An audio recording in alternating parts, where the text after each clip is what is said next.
right. I think we're gonna get started. This is our December 17, 2018 board meeting. We're going to start with the public hearing. My name is Rick Cruz. I'm chair of the board, and tonight, for anyone who's taken a look at the agenda, we have a lot of ground to cover. But I'm going to open our public hearing and then our board meeting, introducing our board members, who I think many of you already know. Naomi Shelton on the right, Steve Bumbaugh, our newest board member, Leah Cruci, who I think will take a moment to introduce herself later. Again, Rick Cruz, chair of the board. Saba Barreda is a few minutes away behind an accident on the road, but she'll be here in just a few moments. Ricardo Ganjam, and our executive director, Scott Pearson. I also have Don Seufer joining by phone. Don, can you hear us? Hello. Thank you. All right, we're going to anticipating a fair bit of public comment. We're going to have a few different moments for public comment. We're going to start with public comment at this point for items that are on the public hearing agenda. So anyone who is here to offer public comment with regard to KIPP DC, Somerset Prep, Friendship, or Ideal, now is the time for you to come forward. I'll give you some instructions on that in just a few seconds. For anyone speaking to any of the other items on the agenda, we'll have another moment after the public hearing when we approve the agenda and move into the public meeting. So with our public hearing items, each person will have 2 minutes to speak. We'll have a PCSB staff member giving you some cues as to when you're at your 1 minute point. Of course, if you either don't complete your statement or have additional comments or materials, please submit them to us either now or immediately after the meeting. If you'd like to do that, the email address is publiccomment@dcpcsb.org. That's publiccomment@dcpcsb.org. We also have a few members of our communications team here today who'll be milling around if you have anything else that you would like to share. So, beginning with public comment again for either KIPP, Somerset, Friendship, or Ideal. If those of you who would like to come forward 3 at a time to offer up any public comment.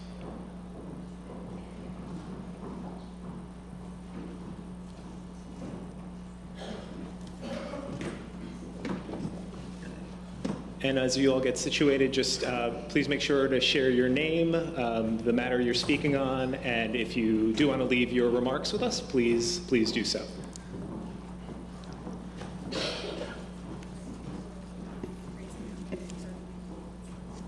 Okay, great, thank you. All right, just make sure your mic is on. Young man, if you'd like to start. My name is Keith. I attend Somerset Prep. Good evening to the DC Public Charter School Board. I am super excited to talk to you about the partnership between Somerset and KIPP DC. The long-term success that I heard and saw about other KIPP schools is great, from the test scores to the extracurricular activities such as SGA, athletics, clubs. I am super excited that there is a path forward for not only myself, but my peers as well. I've been a scholar at Somerset for 6 years. I've seen the school grow in many ways through this partnership. KIPP DC will take everything that is good and make it even better. It is my hope that you all vote in favor of this partnership so my community can take advantage of this wonderful opportunity that we receive. As again, my name is Keith. And thank you. Thank you, Keith. Good evening, distinguished members of the board. My name is Donald Parker, and I'm the Director of Student Support. Can you bring the mic a little bit closer? Sure. So, Sure. I want to make sure we hear you. Okay. Good evening, distinguished members of the board. My name is Donald Parker, and I'm the Director of Student Support. And you heard from one of our wonderful students at Somerset, Mr. Keith Moore. And I want to say to you, Keith, thank you. You have a voice, and we appreciate your strong feeling, okay? I'm honored to speak to you today about the partnering with KIPP and what it would mean to our school community. At Somerset Prep, we value every one of our scholars. and we work diligently to provide the type of social and emotional and academic services that are needed for all of our students. I work direct with our students with special needs and all of the related services to ensure that these students receive specialized instruction so that they can be successful in school and beyond.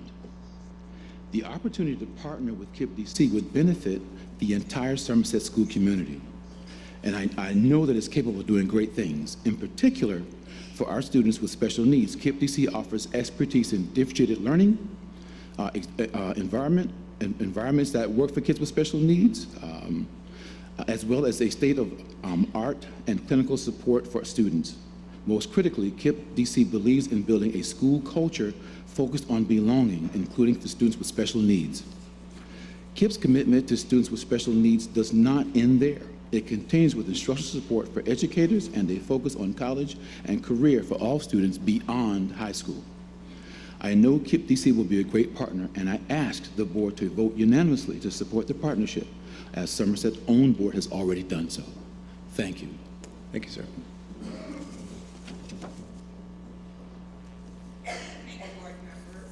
I am Janice Johnson, Secretary of the Board of Trustees, Ideal Academy Public Charter School. This is a message of endorsement written by the former Ideal Principal, Dr. George H. Rutherford II. Dr. Rutherford could not be here tonight. However, he would like to give his support to the merger of Friendship Public Charter School and Ideal Academy. Dr. Rutherford believes, as many of us believes, this merger will strengthen the academic performance of our students and enhance the community presence of our school. Dr. Rutherford commends the leadership of Friendship and Ideal for this productive merger, and we welcome Friendship. Thank you. Thank you, ma'am. Thank you to the three of you. All right, I think we have some more coming to speak with regard to KIPP, Somerset, Friendship, and Ideal. Next three, please.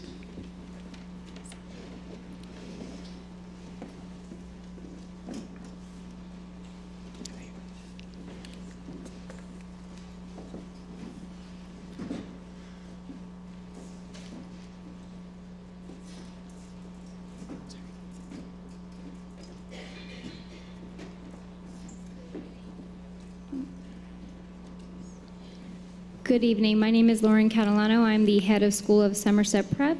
I am reading a statement from our Vice Board Chair, Daria Davis. She could not join us this evening. Dear members of the Public Charter School Board, I am honored to speak to you today about the proposed partnership between Somerset Prep DC, a school that has been a part of my family since it opened its doors, and KIPP DC. At Somerset, I am the vice chair of the board, a parent member of the board, but most importantly, I am the parent to a graduating senior. My daughter, Kayla, is graduating this year from Somerset Prep. I've watched her thrive since we joined the school in her 7th grade year. Kayla, thanks in large part to the school and staff who have rallied around her, has applied to 7 colleges already and wants to pursue biology and environmental law. I selected Somerset Prep for Kayla because I believed in its mission of supporting every student toward pursuing college or a job training program. I wanted a school in our community where parents did not have to travel across the city to access high-quality schools. Excited and thrilled about this opportunity that Kayla will be off to college next year, I could not be more excited for our parents, staff, and students, although I know change is scary and change is hard. But with KIPP DC, we will get a commitment of growth for both students and staff, a focus on developing every staff member through professional development, and compassion for our students, families, and staff every day. KIPP DC believes in our students and wants to see every student succeed. Their track record for success right here in our very own city makes me excited to see what this school can become.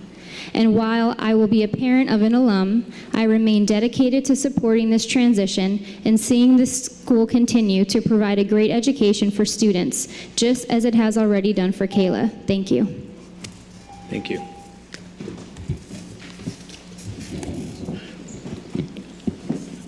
Good evening. Thank you, distinguished members of the board.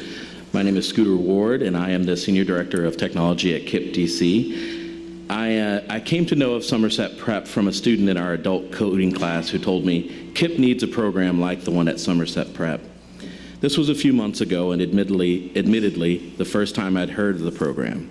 Couple that with some of the diligence efforts with which I have been involved, I have now had the opportunity to see firsthand something great in the Digital and Media Arts program at Somerset Prep. A program built from nothing with passion and focus now offers classes in 4 different tracks: music production, digital journalism, graphic design, and TV production. A program built to expand the efforts of students by providing a platform of expression and a place to gain experience. As this partnership moved from rumor to reality, I continued to see and hear more about the Digital and Media Arts program and its strengths. I started out where we tech folks typically start out, looking at equipment. And I saw that Somerset had state-of-the-art equipment and just needed a few improvements. Seeing both the state-of-the-art technology and first-class student work product, I continued to look for more. Once it was confirmed that KIPP would be moving forward with a partnership, I went to Somerset to meet with the staff that had built this program. Across the board, each of them showed a student-focused passion for the program, from music production to digital journalism to graphic design to TV production. Each of the instructors showed an uncompromising sense of responsibility and passion for delivering first-class instruction in all the media arts.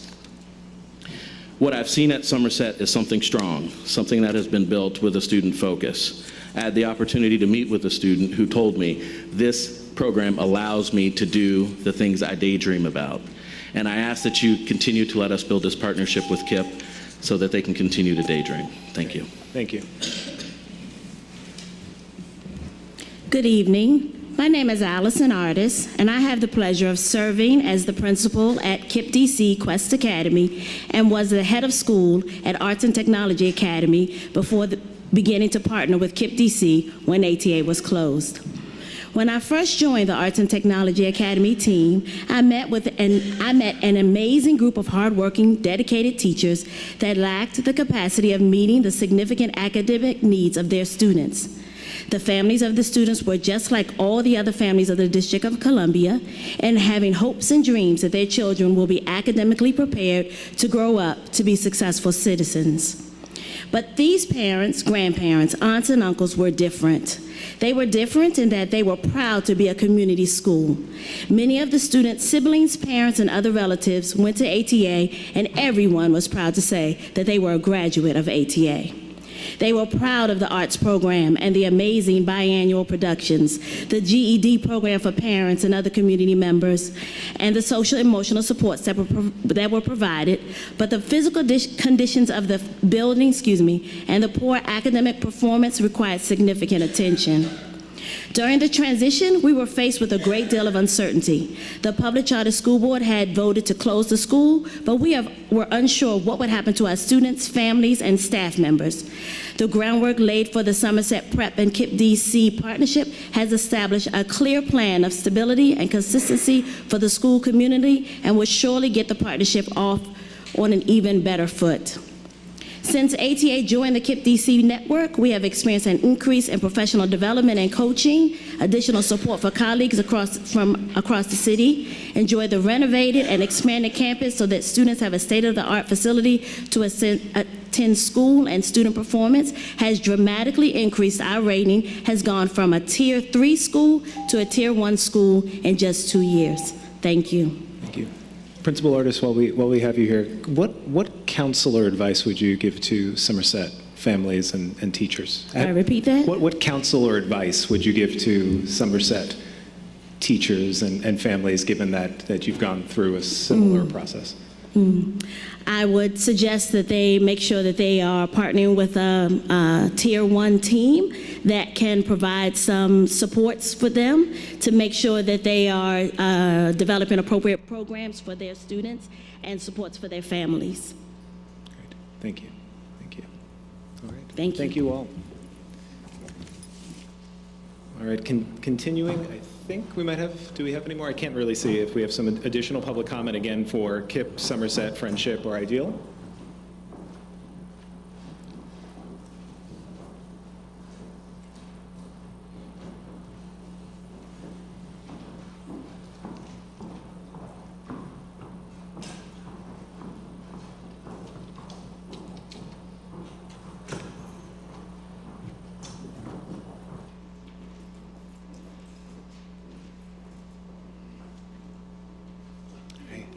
Can you?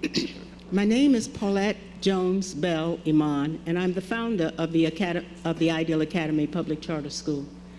I am here tonight to support the merger, the acquisition of Friendship and of Ideal. I'm here especially because after being so inspired in the morning with the program that was presented by the teachers, I realized that this school, the Ideal Academy, is an amazing group of teachers committed, working hard for the children, and providing a service that is virtually not usually provided. To send buses to some of the homeless shelters, to bring children to Ideal that really are not always welcome in other places, I think is a great service. And so to come into a partnership with a program that accepts the culture of Ideal is wonderful. Thank you.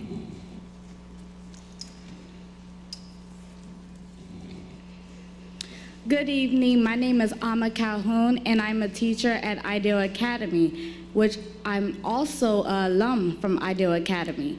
So I'm here to support Ideal Academy Public Charter School and the merger with Friendship so we can continue with the Ideal legacy and merge with a school that has our same values in place. We are a family-oriented school, as in my father was a teacher that worked at Ideal. My mother was on charge of the PTO when my siblings and I attended there, and we continued to come back because we realized that Ideal Academy has a lot to offer to students and to the teachers and to the parents that are participants of the community. Also, we have the quiet time, which when I was a child, did not like quiet time. However, I found out it was very valuable to us as we were able to settle down, calm, and be collected in order to get the most effective education that we could possibly get at Ideal Academy. Also, I am now teaching with some of my previous teachers. So I have Mama Gardine, who's sitting next to me, or Miss Gardine, who's sitting next to me. She was my third grade teacher when I was at Ideal Academy. And now she's giving me tips and advice on how to be a more efficient teacher, on how to relate to the students so they could get a better understanding for the knowledge that they need throughout life, throughout their academics. And I feel like this would be a really great merger if we continue with it. Thank you. Thank you. Hi, I am Sandra Gordine, resource teacher, and I did teach Alma in third grade, and she was a wonderful student. I just want to say that we have students like Alma that come back all the time. In fact, one came in the building today just to give us all a hug. We have a young man that came back last year who is now playing basketball. He's 6'8", and he wanted just with his girlfriend just to give everyone a hug, and his girlfriend was the photographer.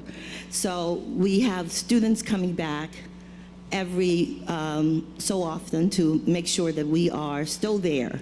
And so I am in awe that Friendship would take over and to continue the task that we started. I jot down a few things, and I wanted just to make sure. We have students who are, they start at pre-K, and they graduate at 8th grade. We have teachers and staff dedicated to the well-being of our families. We have obstacles sometimes. We have students that we never say no to when they come to see us. They come from homeless shelters.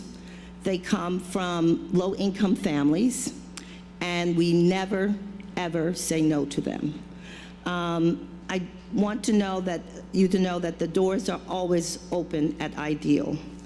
I think that friendship has some of the qualities that Ideal has, and I know that they will be great for our community. So we provide clothing sometimes because they need to have the uniforms, and if they didn't have it, we will make sure that they get it. So we provide lots of things that maybe other schools do and don't, but I know that Ideal is a perfect place for students because we love them as family. Thank you. Thank you. Thank all three of you. Thanks very much. All right. Any additional public comment on KIPP, Somerset, Friendship, or Ideal? Again, we have a special, another allotment of public comment time later on in the agenda for other agenda items. All right. I take it you're coming up. Okay, great. So Terry, we're going to start with, are you doing both KIPP and Friendship, or? Okay, great. While you're getting settled, now that we have a full audience, I do want to just give a moment for Leah to say a few words about herself and joining our board, because this is her first board meeting, although it's been a busy couple of weeks since you were sworn in. Good evening, everyone. Thank you. Good evening, everyone. My name is Leah Cruzy, and I have the privilege to have recently joined the Public Charter School Board. The last few weeks have been quite busy, though I was recently sworn, and I've had the opportunity to visit, I think, 3 schools already, and I have been participating in remotely by watching the last several meetings. I attended a recent public hearing. I'm a resident of Ward 6. I am a lifelong advocate for excellence in education and equity in education. I started my career as a classroom teacher. I taught 4th, 6th, 7th, and 8th grade. I have since led state-level advocacy. I've served in the policy office at the U.S. Department of Education, and I now run a group called Allies for Educational Equity. I'm a parent of 2, with my firstborn is in her first year of pre-K3 in the Capitol Hill cluster in Ward 6. So thank you very much for having me here. Great, thank you. We're really, really pleased to have you. And Leah is replacing Darren. Sorry, Darren, who rolled off of our board this summer. Excellent, Terry. I'd like to ask representatives from Friendship and possibly Ideal to step forward, please.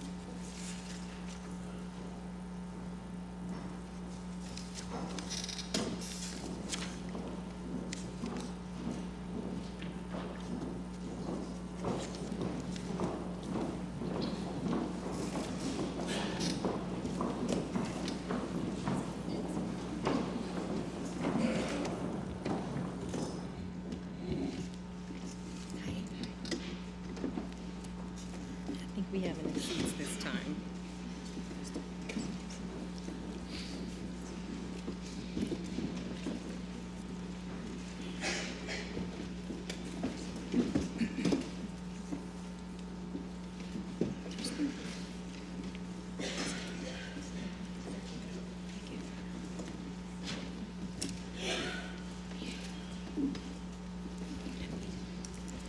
Good evening. My name is Terry Quinn. I'm a senior manager on the School Quality and Accountability team.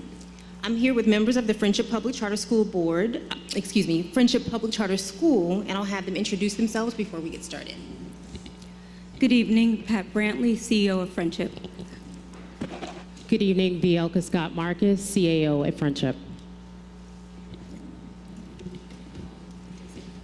Good evening, Cabria Cowan, Principal of Friendship Armstrong. Good evening, Joseph Spade, Director of Equity and Partnerships. Good evening. I'm Percy Wilson, Chairman of the Board of Ideal Academy. This is a public hearing to discuss Friendship Public Charter School's request to acquire the assets of Ideal Academy Public Charter School. Later this evening, there will be a vote. Ideal Public Charter School has formally notified us of the school's intent to relinquish its charter effective June 30th, 2019. Friendship requests our approval of its proposed asset acquisition of Ideal, which will require 2 amendments. The first, permission to operate a campus at Ideal's existing facility located at 6130 North Capitol Street Northwest, effective July 1, 2019. The second amendment, permission to replicate its program to operate 2 new campuses at Ideal's building. The first, Friendship Public Charter School Ideal Elementary. The second, Friendship Public Charter School Ideal Middle. Separate and apart from the asset acquisition, Friendship is also interested in reconfiguring the grades at its Armstrong campus. The current grades at Armstrong are pre-K 3 through 5. The school would like to offer the following grades. So they will plan to split their campus into 2 separate campuses. Friendship Armstrong Elementary will serve grades pre-K 3 through 3. Friendship Armstrong Middle will serve grades 4 through 8. On November 28, 2018, Friendship obtained an approved resolution from the Ward 4B07 Advisory Neighborhood Commission to support the school's proposal and waive the 30-day notification requirement to expedite this charter amendment. Likewise, PCSB staff would like to expedite this request to ensure a smooth transition and to ensure a smooth and expedient transition of the school for students and families at Ideal Academy. As a result, both the public hearing and board vote for this proposal will occur this evening, but the public comment period will remain open until January 25th, 2019. Pending any unfavorable or comments of opposition, PCSB staff plan to work directly with the school and Ideal Academy and community members to ensure that those comments are addressed. If approved, the asset acquisition and all of these amendments will take effect for school year 1920. If you have any questions, obviously the school is here to answer them. Great. Do you guys have any comments you would like to start with? Yes, just brief comments. First of all, thank you for the opportunity to come before you with these charter amendment requests. As you know, Friendship has served the students of Washington, D.C. for 21 years. And we are proud of the work that we've done, but also our mission to be a community-focused school. And so when Ideal Public Charter School approached us, we looked at the results of Ideal over time. We had many opportunities to visit the campus, to understand their history and their mission, and we felt that this was a school that was very much aligned with Friendship's purpose and the students that would be served. As it relates to Ideal, we are asking to acquire the campus, so an asset acquisition, and to amend our charter to operate Friendship Ideal as an elementary and middle school. Our history of past partnerships have shown that we are very inclusive and that we seek to understand what are the unique features of a program so that we can ensure that that history and that legacy isn't lost. As it relates to Friendship Armstrong Middle, we run a very successful pre-K 3 to 3rd grade and 4 to 8 structures on our campuses. And we believe that the opportunity to restructure Armstrong in that way will accelerate our results there while allowing parents the opportunity to stay in place through the 8th grade. You have a memo from PCSB staff that reviews our performance, noting that all but 4 campuses have achieved Tier 1 status, and of the 4 that remain, 2 of them are new to us, online and Armstrong, which is subject to one of the amendments today. I am going to just read you a quick note, or section of a note, from a current Friendship student who couldn't be here today, because I think it illustrates why we're doing this and why we think it's important. The student says, as part of the Friendship Academy at Collegiate, I had the opportunity to take 4 advanced placement courses, passing 3 out of 4 exams with a 3 or better score. Dual enrollment courses at Arizona State University and Granite College. Friendship also partnered with OSCE for the summer enrichment program that allowed me to attend Barnard this past summer. Most exciting of all of my experiences, I have been awarded a POSSE scholarship and will be attending Lafayette in the fall. Friendship has a proven track record of preparing students for life and to become lifelong learners. Friendship has made me far more focused and driven.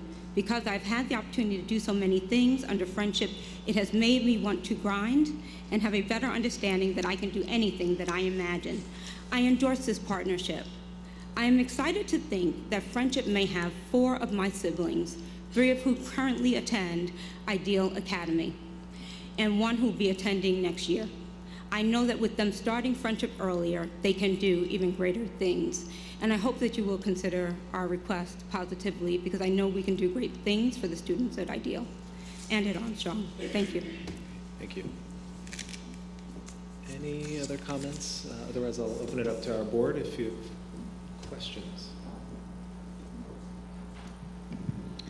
Good evening. So I just wanted to have you walk us through what your plans are to assess the needs of the students that are currently at Ideal, and just lay out what the next several months will look like. Sure, I'll start and I'll ask Mr. Spade and Ms. Scott Marcus to join in. First, let me say it has been a very open partnership with Ideal, with their board and with their staff, many of whom are in the audience.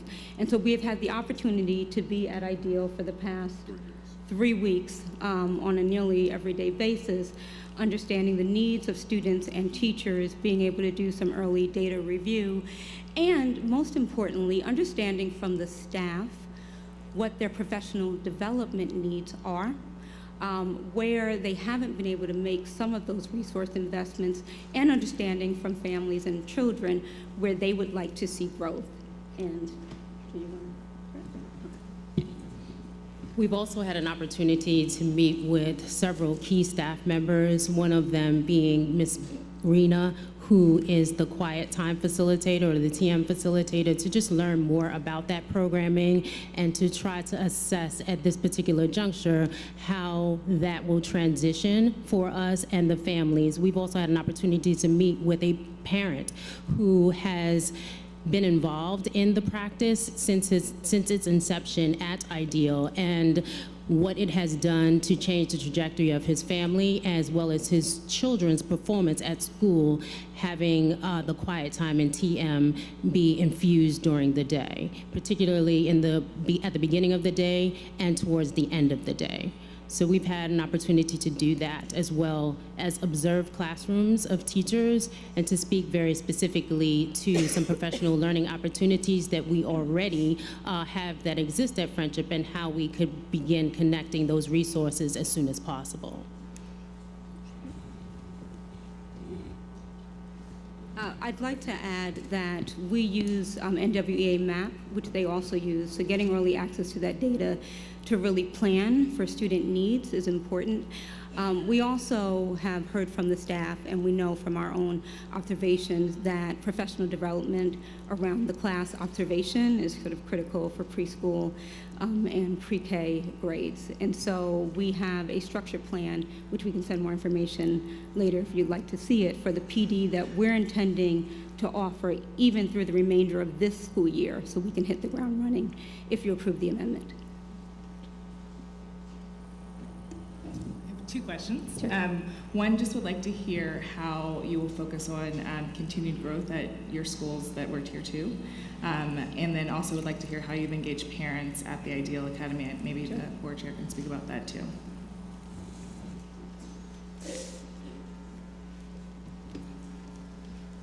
With respect to the continued growth at our current campuses, we have structured a PD, or professional learning capacity environment, that is much more systemically involved. So it's across the LEA, where our focus is primarily on standards and how the equitable nature of those standards is applied across the LEA. So what we do on what we call our ERFs, so our Early Release Fridays, is targeted not only by a content area, but by interdisciplinary strategies that can be utilized across the board. We are also delving very deeply into our MAP data, both fall performance and our winter performance, which we are just now securing, as this is the window of time for our MAP data. What we have noticed, or what we have recognized, is that our early performance in our pre-K through 3rd grade scholars is stronger, and we are now making those shifts to understand how to basically promote those same practices or just equalize those practices in our middle schools as well. Our high school performance, one of them being a tier 1 high school, that performance and how we are scheduling, how we are looking at scheduling and the course offerings, especially in our dual enrollment courses, as well as the opportunity that students have to expand their learning from the experiential learning standpoint. So the connections and partnerships that we are also making across the city that allow our students to learn beyond the classroom.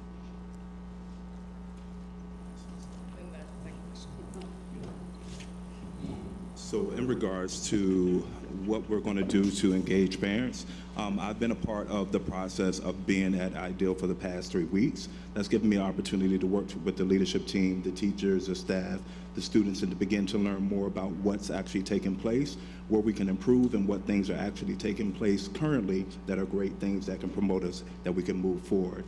We actually have an event tomorrow night that will be open to the parents and to the students and also to the staff. That will be a holiday dinner, but also an opportunity for them to engage with us as Friendship Public Charter School.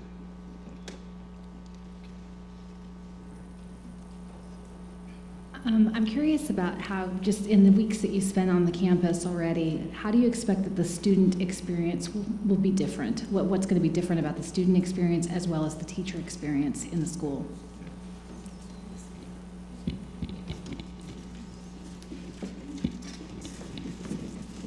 Get to school in now, thank you. I would say one of the things that we always do at all of our campuses is making sure that our students know their data.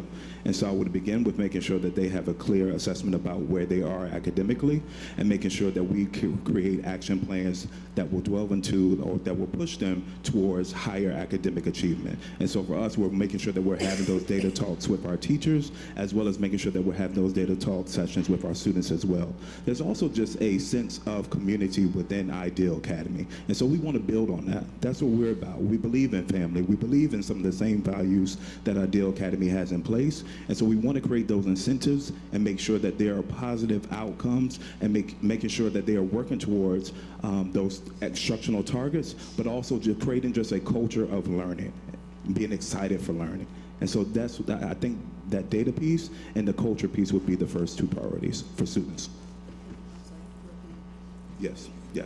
Absolutely. We're also having conversation around professional development and also what that curriculum will look like for teachers, and making sure that that is strategically in place, and also making sure that the supports to teach and to deliver instruction in such a manner that will move positive outcomes for students will be in place as well for teachers. And just to follow up on the teachers, then what are you thinking about the staffing plan as you look toward the future for next year in terms of the teachers that you have and maybe new needs? I can speak to it. As you know, in the past, where Friendship has taken on other campuses, we have sent people like Mr. Spade to really provide us support and understand what the teacher needs are. And as we've explained in our submission to you, throughout the spring, we would observe, we'd understand the needs, where we might need additional supports, and move forward with making offers to people who are on campus. Can you tell me a little bit about the arts program at Ideal and what your plans are for it? I can tell you, I actually had a chance to visit a few of the arts teachers, and there is a program there. I'm not sure if you're aware, but over the last 2 years, Friendship has invested significantly in the arts and foreign language at all of our campuses, establishing a community-wide or Friendship community-wide position on the arts with choir, music, dance at all of our campuses, and visual arts at all of our campuses. Do you want to speak specifically? So with respect to what currently exists at Friendship, the ideal would be to merge what Ideal is currently doing. We have seen their structures, especially in visual art.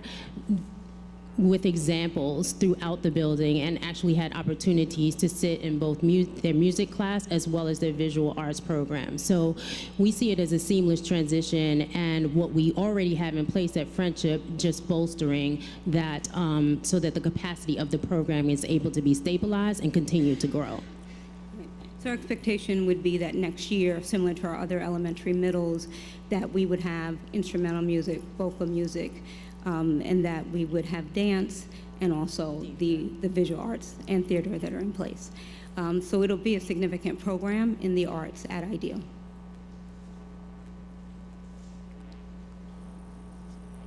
Don, do you have any questions? I know it might be hard to break in by phone.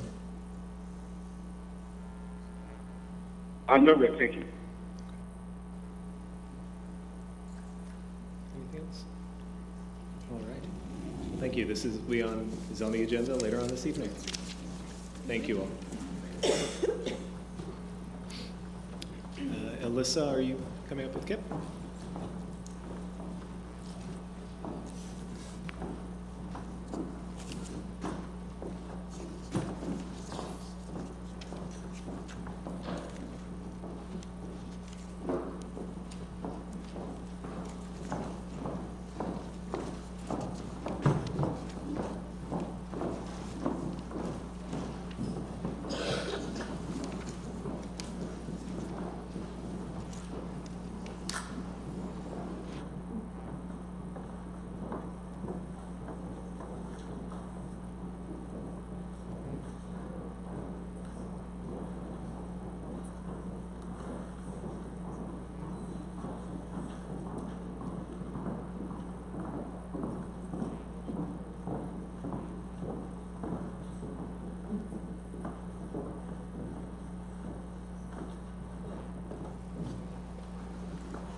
Good evening. My name is Alyssa Noth, and I am a senior specialist on the School Quality and Accountability team. I'm here with members of KIPP DC Public Charter School and Somerset Preparatory Public Charter School. Would you all introduce yourselves? Allison Fansler, President. Susan Scheffler, Executive Director. Lauren Catalano, Principal Executive Director of Somerset Prep DC. Jacques Patterson, Chief Community Engagement and Growth Officer. This is a public hearing to discuss KIPP DC Public Charter School's asset acquisition of Somerset Prep Public Charter School. Later tonight, there will be a vote. Somerset Prep has formally notified us of their intent to relinquish their charter effective June 30th, 2019. Given their failure to meet the conditions the DC PCSB board continued the school under in school year 2017-18. KIPP DC requests your approval of the proposed asset acquisition of Somerset Prep, which in order to do so will require 4 charter amendments. The first is for permission to operate a campus at MC Terrell Magogny Elementary Building, located at 3301 Wheeler Road Southeast in Ward 8, where Somerset Prep's middle and high school currently reside, beginning in school year 2019-20. Second, permission to replicate their program to operate any 2 new campuses at MC Terrell, a middle school campus for students in grades 4 through 8, and a high school for students in grades 9 through 12. Third, permission to increase their enrollment ceiling by 675 students to accommodate all currently enrolled Somerset students and offer grades 4 and 5 at the site. And finally, a change to KIPP DC's goals to include language from DC PCSB's elect to adopt the PMF as charter goals policy, which would hold the campus harmless at its upcoming review in 2020-21. On December 5th, 2018, KIPP DC obtained an approved resolution from the Ward 8C07 Advisory Neighborhood Commission to support the school's proposal and waive the 30-day notification requirement to expedite this charter amendment. Likewise, DC PCSB staff would like to expedite this request to ensure a smooth and expedient transition of the school for students and families at Somerset Prep. As a result, both the public hearing and vote will occur this evening, but the public comment period will remain open until January 25th, 2019. Pending a favorable vote, PCSB staff will work directly with the school and community members to address any comments that arise after the vote. If you have questions about this request or their plans, the school is here to answer them.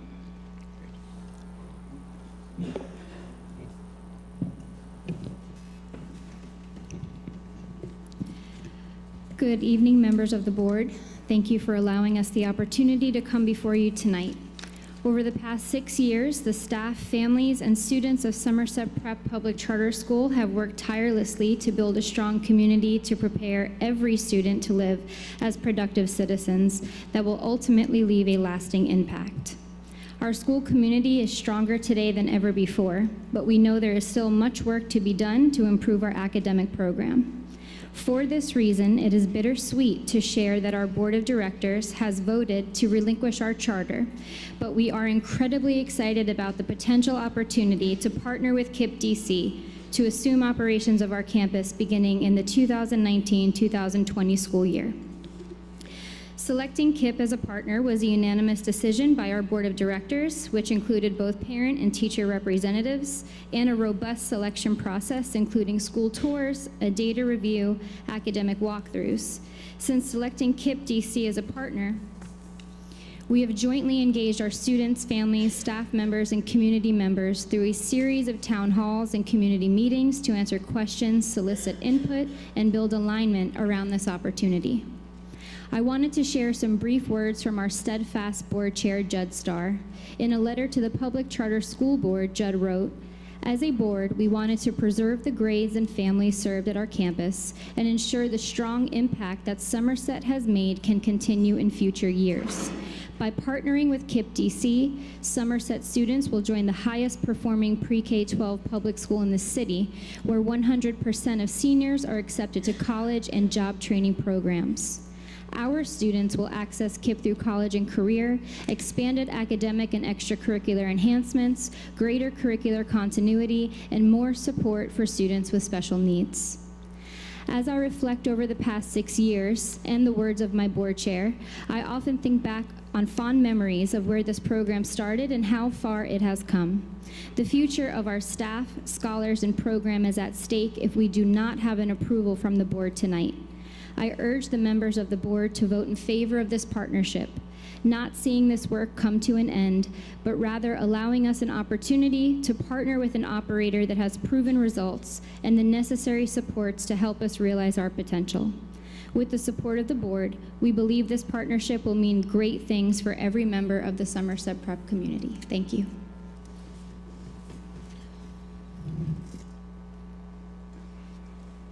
I also want to express my sincere gratitude to the students and the parents, teachers, and community members and board members who are here tonight.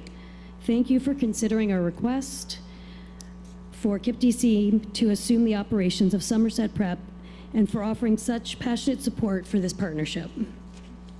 We are confident that the foundation of a successful turnaround effort is in place and believe that KIPP DC can offer the added support, capacity, and energy that Somerset Prep needs, particularly given our exemplary track record of success with students who are identified as at risk. We want to provide a sense of continuity for the Somerset Prep students, staff, and families, and build upon the great work that they have started over the past few years.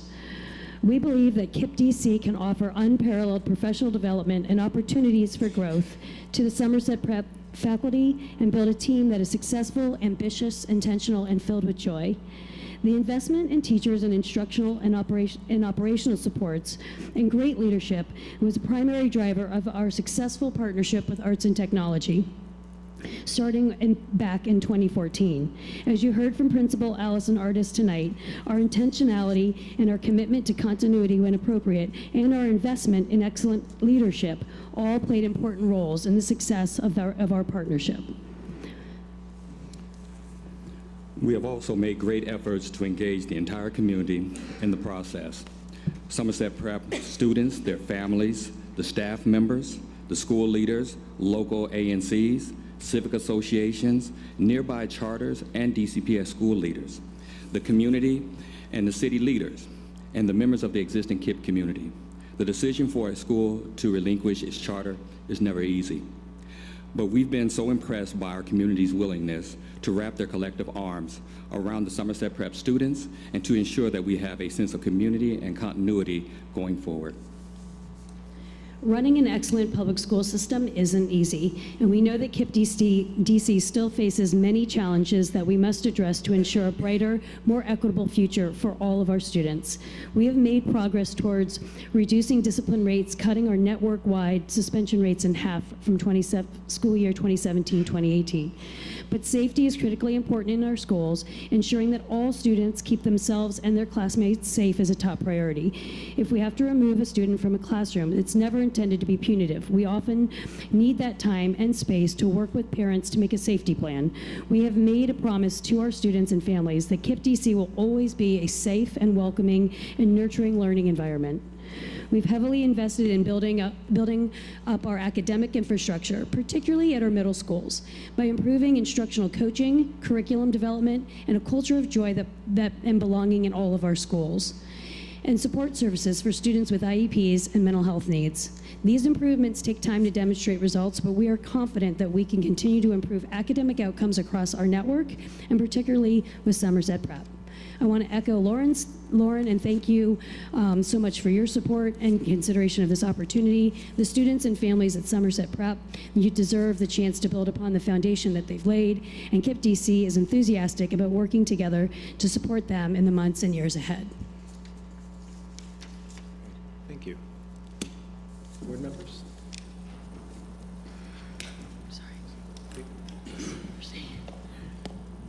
I meant to ask the same question of friendship that I'm going to ask of you. If this goes through, how many students will be in the KIPP network in Washington, D.C., approximately?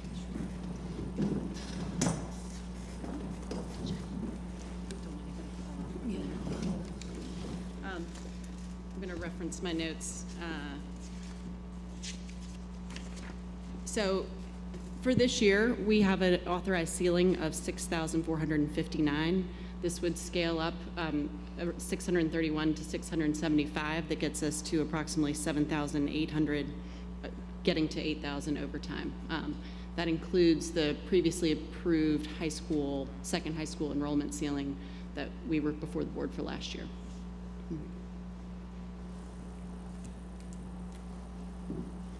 Can you talk about how Somerset fits into your overall plans, including the reference to the high school that you named before? Sure. So we, as is clear to the board because we were here before you for that request, we have demand for and plans for a second high school, and we're still working to find the right location for a high school that has a full suite of programmatic supports and the field space and all of the things that you would see if you went to our campus in Ward 5. We have always known that in starting a second high school that we would be looking to add additional feeder schools into that plan, and so this partnership with Somerset provides that an additional feeder pattern into what would be a pretty robust 2 high school model, while still allowing for lots of folks to enter the system at different grades all along the way. So we see this as sort of a building block towards our second high school, and part of the entire network of pre-K through 12 students that would be a part of the KIPP DC network. I'll ask a similar question to what I think was asked of Friendship as well, as you think about taking on this work, how you contextualize that along with all the work that you're already doing with new campuses, and in particular campuses that you'd like to see continue to improve. So I don't know what to feel that. Sorry, got a little bit of a cold. I think half the city does right now, so I'm trying not to spread it. But, I think what's really important is we've been working a lot on our middle schools prior to Somerset, this opportunity to partner with them, and putting a lot more emphasis on aligning our curriculum and providing instructional support for our middle school teachers. I think that that's an area that we've continued to, as a city, struggle with middle schools, and it's exciting to see, the continued growth over time, but operating with a sense of urgency that we want to see that happen.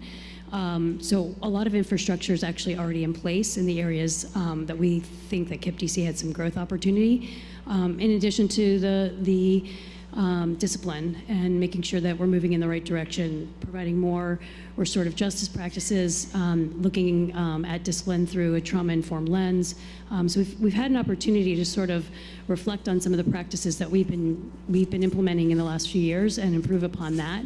And it's really exciting to see, when we walk through the halls of Somerset, there's really, the joy factor is there. The kids are happy. They're happy to be there. They want to learn. And we're just excited to sort of jump in with Somerset, what they've already established, and put some intentionality around instruction and courses and how much time they're spending in certain subjects, what the subjects are and what the content is being taught. Just a follow-on, as you think about the other takeover of operations that you've done have been in the lower grades. Now this would be middle and high school. So what do you think about in terms of the different challenges there? Yeah, we're already working closely with Somerset. I think the biggest obstacle when you look at two high schools merging is making sure that we have a really good understanding of where each Somerset student sits in terms of their transcripts, and making sure how many credits they have, what they're going to need to graduate from Somerset, or soon to be, if possible, KIPP, and making sure that we are tracking those credits and working with counselors and the families and the students immediately, in addition to possibly offering summer courses and additional work to make sure that all of our kids that were on track to graduate on time stay on that track. And if any kids are struggling in that, making sure that we provide resources to them to make sure they can get back on track. And I think we're all familiar with the fact that KIPP has a very specific culture. How are you, I know in the younger grades it's easier to get people to the idea of being a KIPPster. So what are you doing, or what best practices have you seen in other acquisitions where getting high schoolers familiar with the culture of KIPP? And what are you doing around that work? Yeah, there's not a lot of great examples of high school turnarounds, so we are moving into some newer territory. What I do know is that with our 5 middle schools that feed into our 1 high school, we have to work hard to actually have those kids bond in one setting. So we have kids that are coming from AIM, from Key, from Will, Northeast, and Valor, and they all kind of come to one location, and not really in anyone's neighborhood. And they travel and they come to school together, and we have to reestablish the culture at that high school. And we've done a pretty good job with that. We've learned over the years that freshmen are super special, and it really starts with freshmen. We often have a very large freshman class, and what we've done is we put a dean infrastructure in place so that each dean has a much more manageable amount of students that they're working with. And so there's about 7 deans, freshman deans, that break up the freshman class, and they are in houses. And you're really finding a sense of belonging is where culture comes into play. When people feel like they belong, they can be successful, they can learn, they can feel safe, and that's what we really want to establish at Somerset as well. Somerset has a strong staff and student culture, so we want to really figure out what's working and build upon what they already have in place, and focus, come in with a lens on the academic rigor and instructional expertise. But what's going on at Somerset is actually very promising and very hopeful, and there's a lot of optimism. And I think if we partner with them, I think we can do some amazing things. I would only add that part of what we gained from the experience with arts and technology is that we were able to adapt our full program to, we were able to build on the arts program that we found there and sort of weave that into our other schools. And I think while there are challenges with restarting a high school or stepping in where we are, the programming that goes on there around the digital arts and the career path that provides that we have been looking to build out in our current high school is really something that we are excited about, blending their culture with ours in terms of a broader set of college and career pathways that students are prepared for. I guess I just wanted to respond to Steve's question. Pat Brantley sent me a text. You'd asked the total number of students. Friendship anticipates enrolling 4,910 students, which is just a couple hundred shy of their current enrollment ceiling of 5,115. I guess consistent with the culture question, just would love to hear how you're thinking about staffing plans and leadership that would come over to the new Somerset so that you can have fidelity to the KIPP mission. And then I'm still trying to understand sort of the high school piece. There will be a third high school at some point? So I'll take the last question, then we can go back to the first. We do not anticipate a third high school. Okay. We would, if we are successful in finding a location for a second high school, we would anticipate that Somerset students would attend that high school or our original high school, that there would be options for entry into either high school, but that those would ultimately be two high school programs. Got it. One at the current location, and like I said, our aspiration is to have that second high school east of the river. We know that just based on size alone, that there are constraints at the Somerset location that kind of don't make that as ideal a long-term high school site, but we are going to start where we're starting, which is next year, and focusing on the students that are there, and continue to work towards a path for a second high school location. That's very helpful, thank you. And then the staffing piece. Around the staffing, similar to how we worked with arts and technology, we interviewed anyone that was interested in staying either at that current location or anywhere in KIPP DC. So we were fortunate enough to, I think, conduct almost 100 interviews at Arts and Technology when we worked with them. Keeping Allison Artis, who's here tonight, thank you, Allison, I know you've had a long day. She was instrumental in making that transaction, that partnership successful, and Lauren is the same way. So keeping Lauren with us and helping us build relationships with students that we don't know, and you know, we're located already in that community in Ward 8, and our plans are to bring some of our top talent from our other campuses to Somerset to join the staff that's there to make it as strong as possible, making sure that we're meeting all the needs of our students, both academically, but also sort of in the mental health special needs area as well. And just to shift gears just a little bit, Jacques, if you could answer some questions about the concerns that the community has in terms of what this partnership will look like, not only with that location, but KIPP DC overall, and what the support has been so far. I appreciate that, Ms. Shelton. As you guys probably received, a very spirited letter from Mary Cuthbert, the ANC chair and single member district for that particular area right there in Congress Heights. I know a lot of people looked at it and go, wow, you know, she said some very harsh things in that letter. But the thing is that letter is very indicative of what the community has went through, but it also tells a story of how we're working with the community and really making sure we really dug in deep. We started contacting her very early on when we thought this proposal was going to happen, and informed her and made sure she was kept abreast of it. We also talked to the council member to make sure that he was aware of what was going on. We talked to Marcus Batchelor, the State Board of Education person in our community, and we just literally went down the line and spoke to almost everybody that we could speak to. And then we held a town hall for the actual parents, where a number of parents came out and really got to talk to us and kind of, you know, dig in with some of the questions and apprehensions that they may have had. And to a person at this particular time, we really have not had any type of pushback, but everybody has really wrapped their arms around it and focused on what's the major thing is the children's and their continuity in a great school with a loving and people around them to make sure that they continue to go forward educationally. Of course, we'll continue to address all the issues that will come up with any charter school and any type of transition when there's a lot of kids and moving. I think Mary Cuthbert spoke about some of the traffic issues, which we'll dig into. I'm not foreign to this part of making sure that we are addressing public space issues. We know we're going to continue to be at the forefront of safe passage, which is also an issue in our community.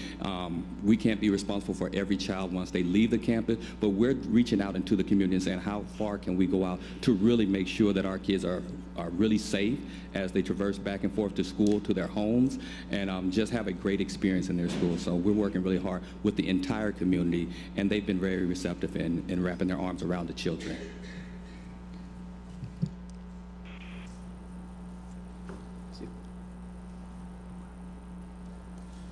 I meant to ask Friendship this question too. So one of the most compelling reasons to have a K through 12 system is that you have a child for most of his or her life, and you can change their trajectory. But you can only do that if they're there. So for a child that enters a kindergarten, what are the chances that he or she graduates from a KIPP high school after 12th grade?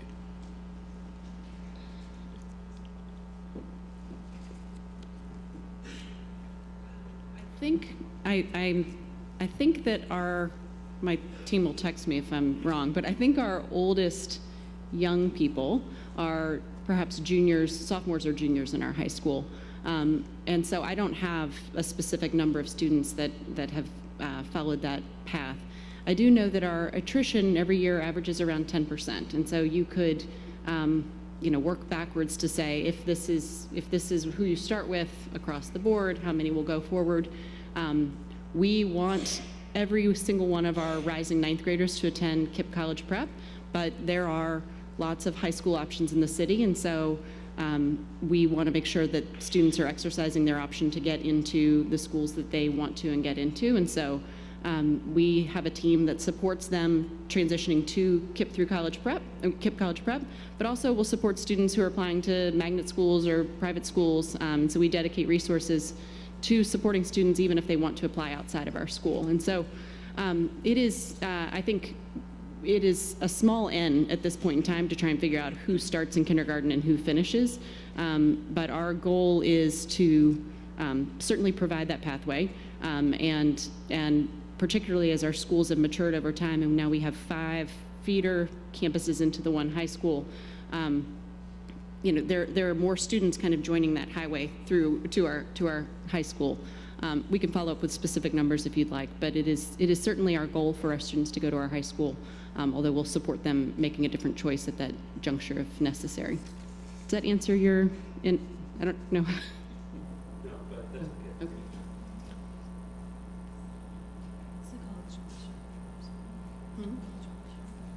Don, do you have any questions at this time?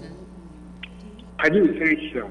Chairman. I'd like to ask the KIPP leadership team, where have you secured the new facility and the building, and what is the status of that? Status of the high school? Of the building for the aspect of this year. So Of the the actual building. So we are getting to know the building. It's certainly had a lot of the current building. He's asking about the status of the current building that Somerset occupies. That also is occupied by Community College Prep.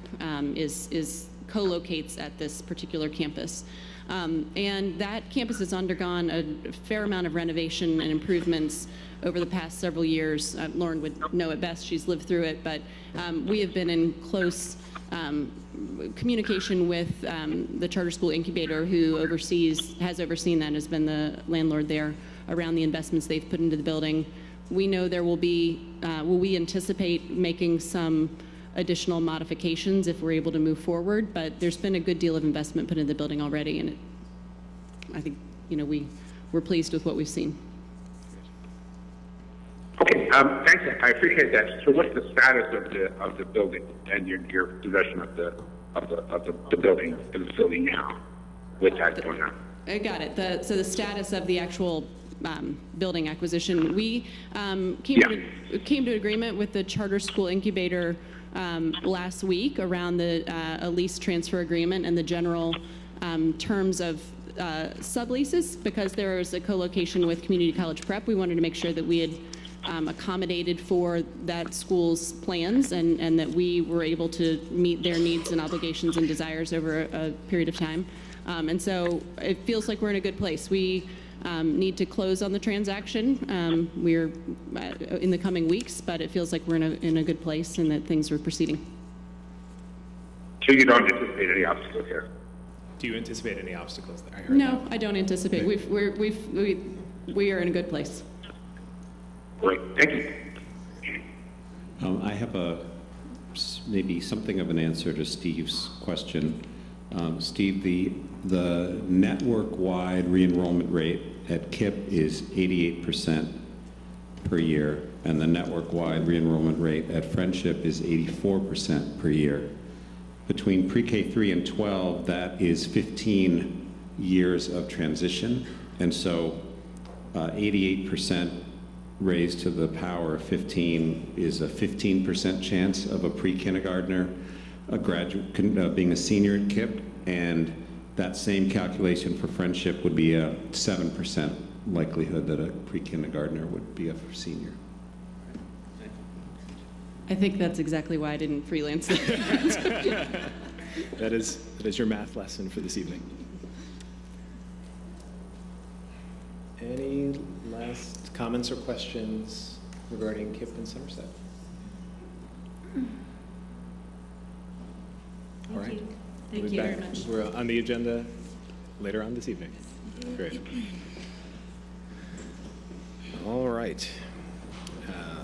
So we are going to move out of our public hearing and we're going to move into our public meeting.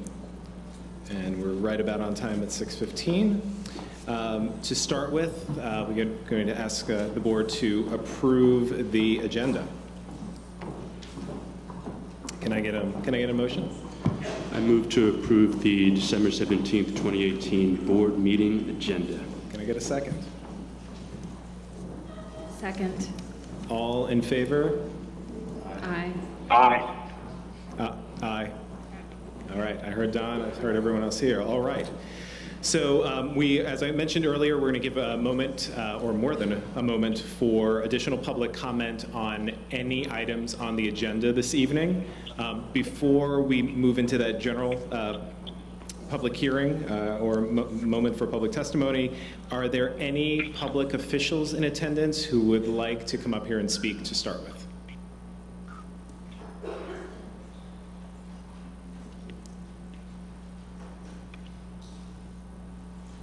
Okay. Then we will move to public comment. I believe our team has a list. So I'm going to work through this list. I believe we had some staff members out front that were helping us. All right. All right, we've got Sabrina Shorter, Scott Goldstein, and Paulette Bell for our first three, and I'll just work my way through this list across the next portion of time. Sabrina Shorter, Scott Goldstein, Paulette Bell.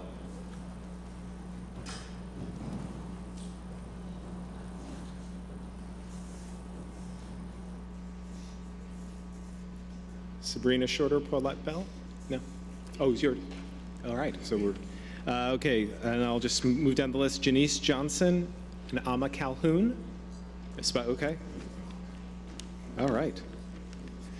Then I think Daria Davis, Donald Parker.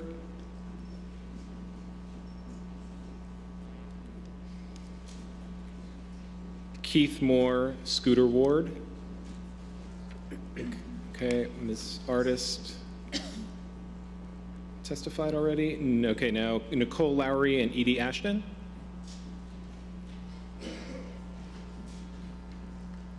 All right.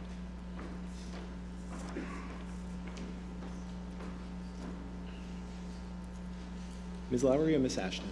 Ms. Lowry, okay. Edie Ashton? Okay. Ann Wilson? All right. Great. As Ms. Wilson gets settled, Scott, if you'd like to go. Good evening. My name is Scott Goldstein, the Executive Director of Empower Ed, a teacher leadership organization that works to elevate diverse teacher voices and retain great teachers in high-need schools. So this evening you're considering not one but two critical decisions on democracy prep. And the first is whether to close a school many parents have found valuable to the community, but whose results have not measured up to expectations. And the second decision is whether 10 Square is an appropriate partner in helping them turn around. Public charter schools receive public money because they are public, but the lack of transparency in the city's work with 10 Square, which has taken in huge contracts with underwhelming results, undermines public trust. I won't repeat all the troubling reporting on their work, but I would say that many of their former operators and school partners have spoken out, and I think we should take a hard look at other ways to improve struggling schools. So let's talk solutions. If this board believes Democracy Prep is a valuable institution in the community and is hesitant to cast a vote to close it, but also believes there must be a different direction for the school, the last thing you should do is move control over the school further away from the community that sustains it. A really valuable lens for looking at school culture is by looking at teacher retention. We know that when teacher retention improves, it is a harbinger of positive results to follow. In other words, it's a leading indicator instead of a lagging indicator of school turnaround. When we look at turnover, the average turnover in the charter sector is 25% annually. I looked at the average turnover for only 10 Square managed schools, and the average is 40%. That's not just staggeringly high, I think it's a threat to the stability of the school itself. I took the 3-year average because even if they needed substantial turnover to implement a new vision, as they might in a year one, that shouldn't happen, of course, over the 3-year or longer time frame, but it does. What was discovered about 10 Square was disturbing to me as a former teacher. But what I would say is there's a different vision for this, and I'll submit a longer testimony detailing that, where you would move control closer to the school community by assembling parents, teachers, students, the stakeholders most directly related to the school, to have those stakeholders assemble a turnaround plan that resembles the needs and supports of the community, and move those supports closer rather than farther away with an operator that's not directly from the community. Thank you. Thank you, Mr. Goldstein. Hello, my name is Nicole Lowry. I am currently an instructional specialist at Meridian Public Charter School and a former parent. I would like to share a little about my experience at Meridian Public Charter School. I have a lifetime relationship and love for Meridian. I entered their doors over 11 years ago as a teacher with my 3rd grader in tow. I didn't know what to expect and only had hopes that my child would receive a quality education. For the next 3 years, my daughter became a part of a school family. She got to know all of the teachers in the building and began to receive their praises. And not just praises that children may get with their parent being working at the school, but a true interest in her academic career. The teachers began to ask if they could give her additional work to challenge her. She would come home excited about the projects that they were working on in class, determined to visit the library to finish work, and even wanting to visit the DC museums for areas of interest. I could count on the teachers to give recommendations for books for her reading level and extra math work to help keep her skills sharp. I even had fond memories of my child maneuvering through the building, asking staff questions for academic scavengers hunts that the whole entire staff participated in to engage students in learning. Our run at Meridian came to an end when I moved out of the district. My daughter entered PG County Public Schools at the start of her 7th grade year. To my delight, after placement testing, she was placed in honors class. Although I genuinely believed her academic progress at Meridian was great, this alone validated it. She went on to enter the International Baccalaureate program for high school and is now attending college at Old Dominion University. I continue to work at Meridian, helping to ensure that all students that grace our doors have similar academic experiences. Thank you, Ms. Lowry. Hello, yes, my name is Ann Wilson. I'm a parent and parent board member of National Collegiate Prep. Ms. Ross, founder and executive director of National Collegiate Prep Public Charter High School, from the very start has remained committed and loyal to the students, families, and community of Ward 8 in Southeast DC. National Collegiate Prep has been my high school of choice since 2010. I have 4 graduates of National Collegiate Prep, and I currently have 1 child enrolled. If you were to revoke our charter, you will be doing the parents, the community, as well as the students in Southeast a great disservice. First, you will be removing one of the best high schools from the area. Secondly, the closest high school to me is Ballou, which recently just was exposed for graduating students who had not met the necessary requirements to graduate. Just want you to know that that would never happen on Ms. Ross and Dr. Brown's watch. They are committed to the education of their children, and they would never compromise the integrity of the students' education just to embellish their graduation ratings. Also, National Collegiate Prep offers community service learning trips every year to students in 11th grade. They've gone to Dominican Republic, Panama as well. These are great experiences for these young people in this area, a lot of whom never been out of the country, definitely have never been, they've never been out of the country or whatever, so it's a great experience for them. I know I've had 4 children who have attended these trips as well, and I have not had to put up money for either of them other than passports and the things that they needed for the trip, so they have lended me a great amount of support. They also have they also have a wonderful Sankofa ball that they do every year for the 12th grade students. And it's to have a well-rounded students, to produce them as well, well-rounded students completely, and not just educated. I'm sorry. No, please. I have a lot more, but I don't have the time. So. Well, please make sure you leave that with us if you'd like to submit the rest of it. So all of you, thank you for joining us this evening and for sharing your comments. Thank you. All right, I'm going to work my way through the list and see who's still here. Kelly Smith, Margaret Flood, Christian Hare.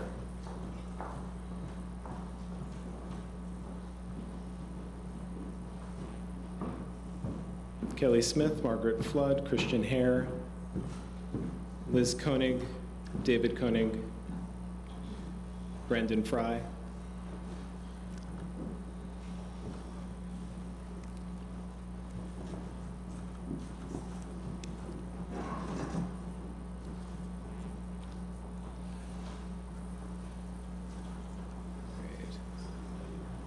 Okay, thank you each again. You each have 2 minutes, and please make sure to introduce yourself. My name is Christian Herr, and I'm a 6th grade teacher at Chavez Prep in Columbia Heights. I'm also a leader in DC ACTS, the only charter school union in DC. The board of my school system handed over control to 10 Square almost 2 years ago, and I have significant concerns about another DC school being handed over to them based on my experience. I'd like to share those experiences and hope that they will motivate this board to strongly consider the way that it allows 10 Square to operate at Democracy Prep and in our city as a whole. My school pays 10 Square almost $140,000 a month to serve roughly 1,100 kids. We get no professional development, no curricula, no real coaching from them. Meanwhile, student-facing services such as sports teams and library budgets are slashed. Our union's contract negotiations are moving at an unacceptably glacial pace, which speaks to a lack of vision and leadership on the part of 10 Square. Basically, if teachers aren't getting help and we're not improving the services that we're offering our kids, and we're not meaningfully engaging teachers unless we're legally forced to, I don't know what Chavez Schools is getting for that massive amount of taxpayer money, and neither will the families and staff of Democracy Prep without concerted action on their part, unless this board demands more transparency from 10 Square. If Democracy Prep is handed over to 10 Square, that community deserves better of them than what they've given us at Chavez. We as a city and you as a board need to be demanding the same level of accountability from the for-profit businesses you hand our schools over to that you demand from the schools themselves. I've not yet seen that happen, so that job will surely fall to us, the educators, families, students, and neighbors of the district. It falls to my sister and brother educators at Democracy Prep, and I offer them the full support and solidarity of DCX. Thank you, sir.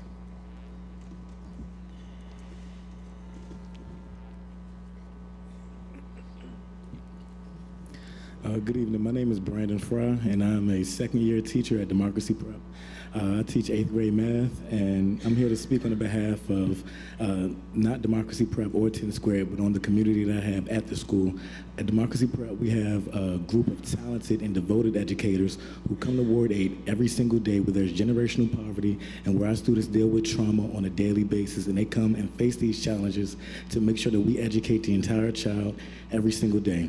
While I'm at Democracy Prep, also, I'm able to teach a lot of eager students who are really eager to learn, although you see the results may not justify it. I've done a lot of project-based learning with my students and educating the entire child to show them that, you know, you have to look at the circumstances of why you're here, and in me educating you, that'll be the way that we can change it. I've done project-based learning on things such as mass incarceration, food deserts, and even in teaching them at Democracy Prep, these students have motivated me to apply for a computer science fellowship so that I can have them on track to the 21st century skills so they're able to compete in the job market ahead. Democracy Prep is a community school. There are over 700 students there, and just to actively close the school would displace 700 kids and will lead to the issues that further degrade our educational system, such as overpopulated classrooms and students not being able to be reached. I just think that displacement would be a very bad thing for these students, and I, first and foremost, would think that, you know, 10 Squared, they may not be the best according to everyone else, but that's better than having no school at all.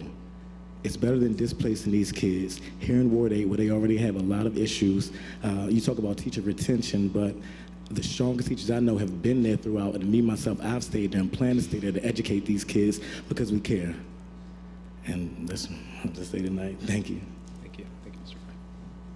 Fry. My name is Liz Koenig, and I'm here again this month because I'm concerned about the secrecy around 10 Square. I believe that there's too little known about 10 Square's contract with Democracy Prep for their charter to be renewed as is currently proposed. 10 Square was the subject of an eye-opening profile in the city paper this past spring, which raised questions about the large sums of taxpayer money steered to the company by this board with not much accountability for the results. Those concerns have not been adequately addressed by this board, and yet business is still being steered its way. On top of that, there's an outstanding Open Meetings Act complaint about an emergency closed meeting that this public board held right before the announcement that 10 Square would be operating Democracy Prep, and there's an outstanding FOIA request regarding the same matter. It would be premature to renew this charter with 10 Square at the helm before the serious questions about their business and their relationship with this board have been fully addressed in public. I side with the families and educators from Democracy Prep who ask that their neighborhood school not be shut down. They've endured too many failed operators, too much uncertainty, too much disrespect to be ignored at this point. However, it would be a further disservice to the students of that school to let a for-profit educational consultancy run the school, one who would make an undisclosed amount of money whether or not the school meets its strict PMF target that the PCSB is imposing. If the school meets the target, 10 Square will get paid, probably millions of dollars. If the school does not meet the target, 10 Square will still get paid millions of dollars. And in either scenario, the students and their families are secondary to the meaningless chase of PMF targets that do not actually measure the quality of the education or the meaningfulness of the institution to the community. I urge you to look into the possibility of turning the school back into a DCPS school, as was done with Excel Academy, possibly setting up roundtables between the families of the two communities to talk about the process. Taxpayer funds should not be used to line the pockets of private, unelected 10 Square employees with absolutely no guarantee that this will be good for the children, families, and educators of Democracy Prep. Thank you, Ms. Koenig. All right. So just to make sure, I think I had Kelly Smith, Margaret Flood, Talisha Hopkins. Just want to make my way through the list I have.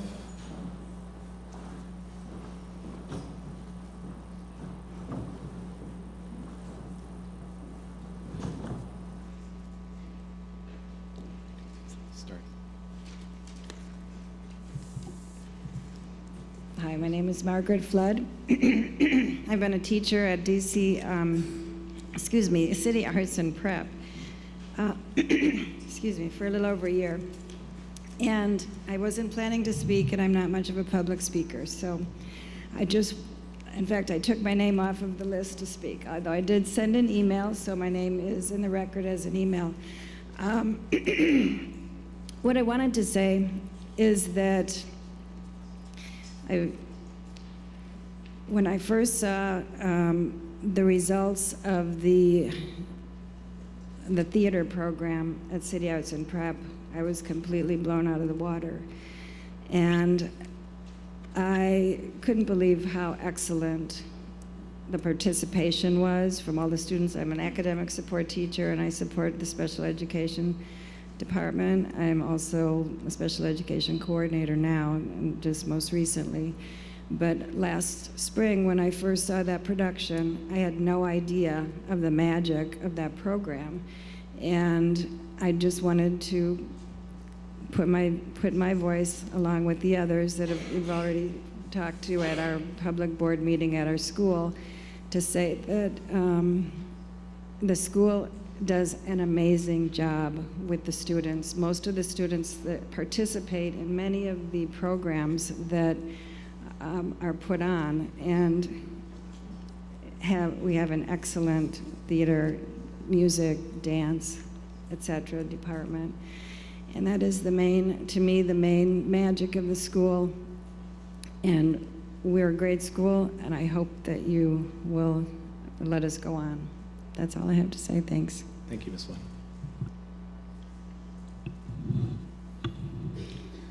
Good evening. My name is David Koenig, and I'm here to speak about the proposal to have Democracy Prep Charter School run by 10 Square. I should say at the outset that I am not a member of the Democracy Prep community, and I'm not fully versed on the issues the school has faced. However, I object on general principles to Democracy Prep being run by 10 Square, a for-profit corporation that has no more of a connection to nor accountability to the school's community than I do. I am not advocating for Democracy Prep to be shut down.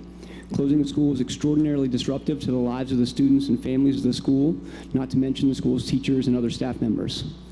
The fact that we are even discussing the possibility of this and other schools closing illustrates one of the main problems with the charter system that is overseen by this board. The system breeds and indeed thrives upon instability. Schools open and close, charter operators come and go, and families and neighborhoods suffer from the disappearance of the schools that were once anchors of their communities. But 10 Square and similar companies thrive and profit. This is not to say that Democracy Prep doesn't have issues that need to be addressed, but turning the school over to 10 Square is not the answer, especially considering the ethically questionable relationship that company has with certain members of this board, as outlined in last year's City Paper article by Rachel Cohen. If the school is turned over to 10 Square and they fail to turn it around, who will be held accountable? Will 10 Square not get paid? Will members of this board who vote in favor of 10 Square resign? Of course not. Business here will go on as usual, and the community will be left to pick up the pieces. Instead of turning the school over to 10 Square, this board should return the school to its community.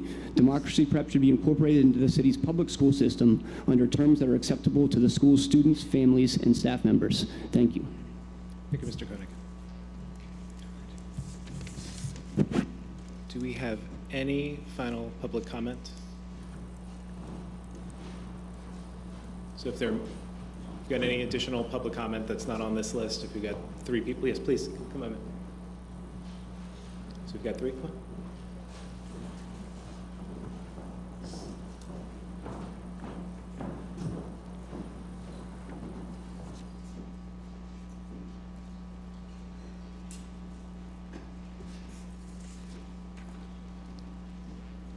You can start.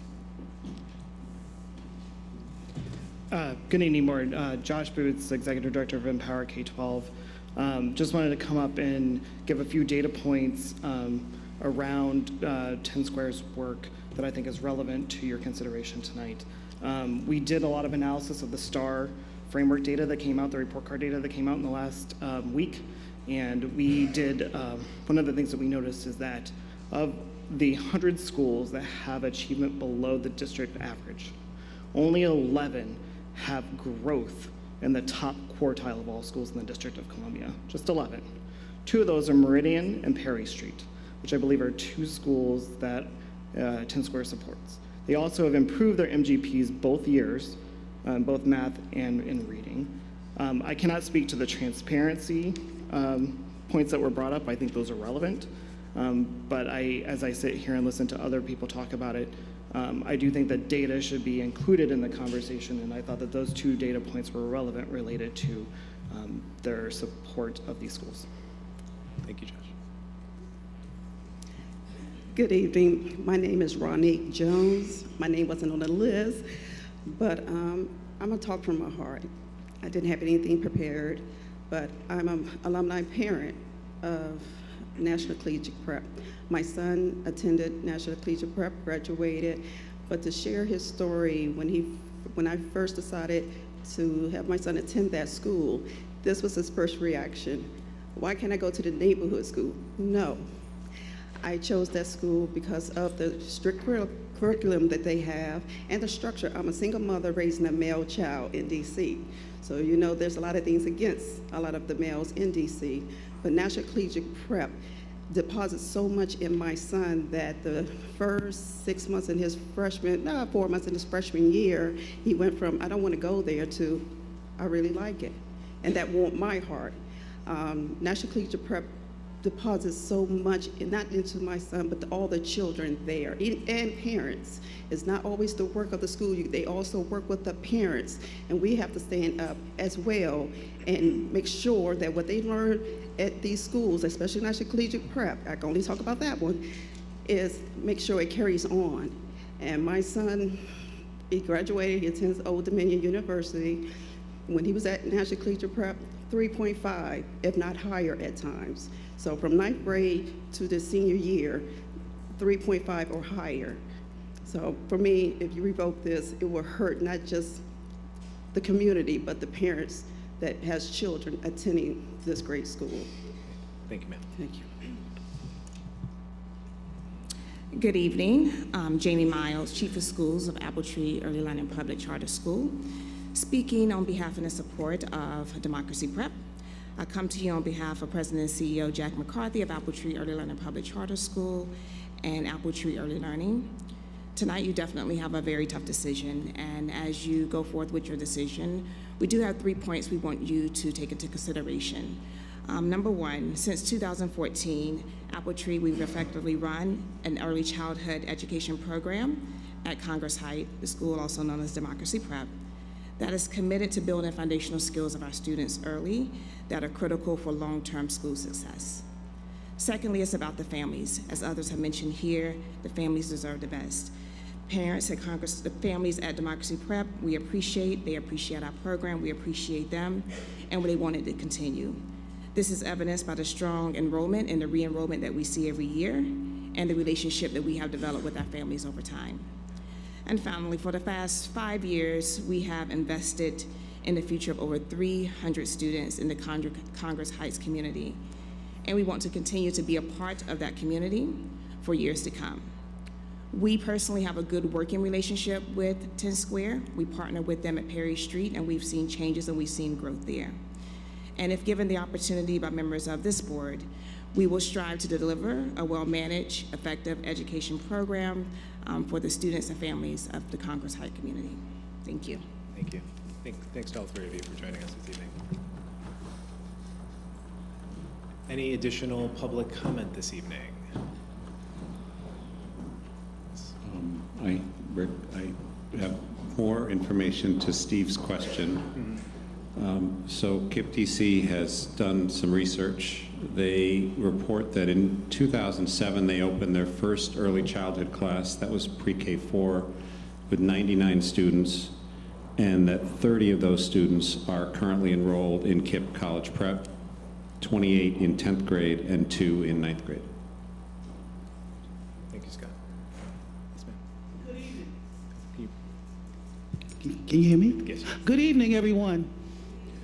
My name is Beverly West, and I'm a proud parent of National Collegiate Prep. My son has carried either way from a 3.5 to a 4.2 in the STEM program since he's been here. He's in the 10th grade. And faculty members like Dr. D, Ms. W, Mr. Streeter, all of those, they need to keep this going because you don't have a better deal east of the river than NCP. I want you to really realize if you disband us, you're going to do away with a beautiful thing. Come on over, check us out. Talk with Dr. D, talk to Ms. Wofford, talk to everybody there. The kids love it. And where do you find a better opportunity for kids east of the river than at NCP? Find it in your heart to keep something going. It ain't broke. Don't fix it. Let us keep going. I hope you consider this, and we hope we see you in 5 years. Thank you, and enjoy your holiday. Thank you, ma'am.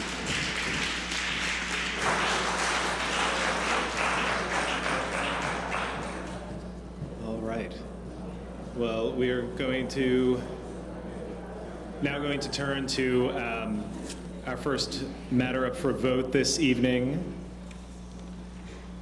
Nikhil, can you join us, please?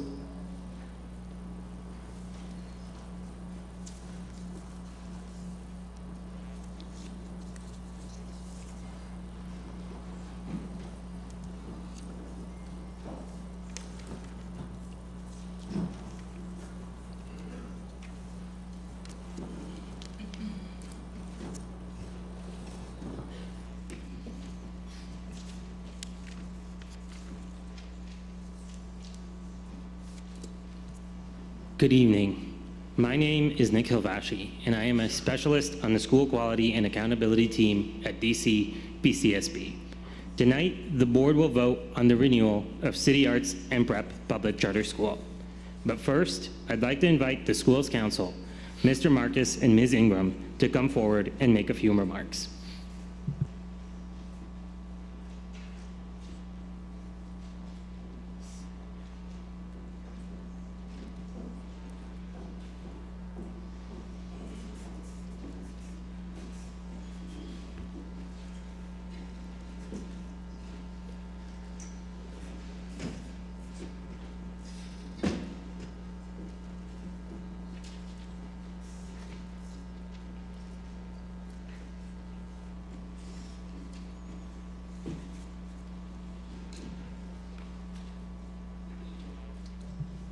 Good evening, everyone.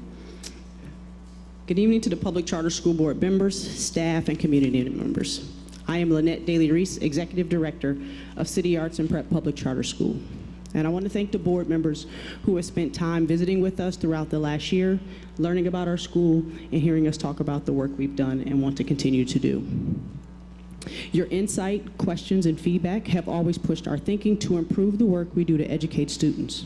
The work of education is a partnership between families, students, teachers, staff, community members, and governing bodies. I have and will continue to build the partnership between PCSB, the board members, and City Arts.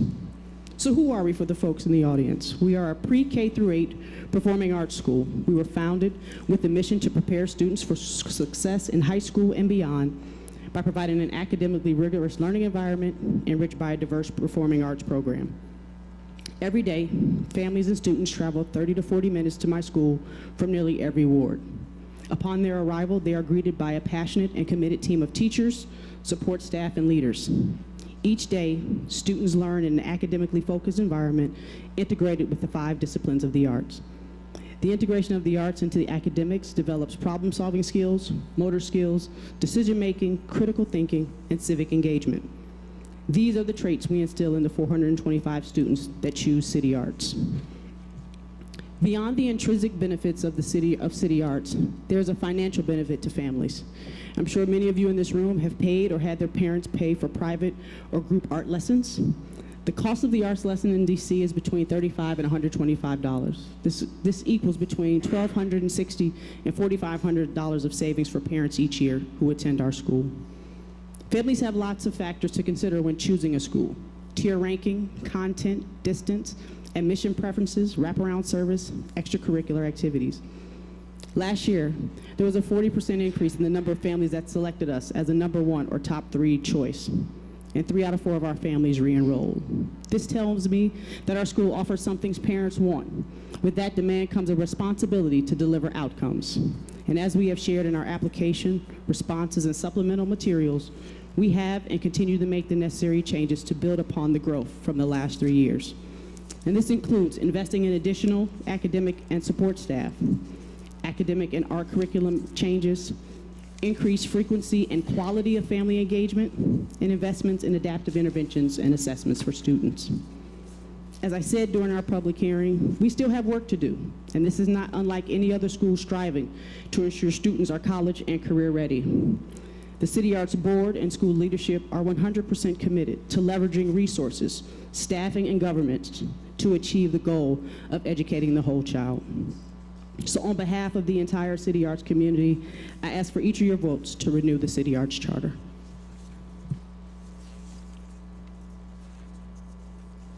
Hello, my name is Sherry England. I'm here on behalf of the Marcus firm. Mr. Marcus is actually in Israel, so he couldn't be with us tonight. He says he's watching, and I believe he is.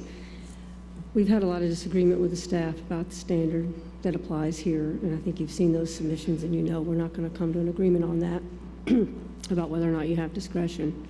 I think if you combed through, and we didn't have the opportunity to look at all of them, your renewals, there's been a lot of sort of wiggle room, if you will, for lack of a better word, in how you've made determinations about whether schools have met their goals. What I will say about the PMF is this, because that's what it comes down to, is the staff's insistence that you have the PMF and you need to apply it. The PMF is only as good as the data that goes into it.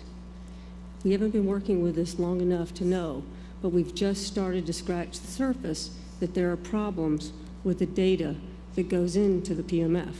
We've demonstrated that there's an at-risk bias, not only on academic measures, but on the non-academic measures like re-enrollment and in-seat attendance.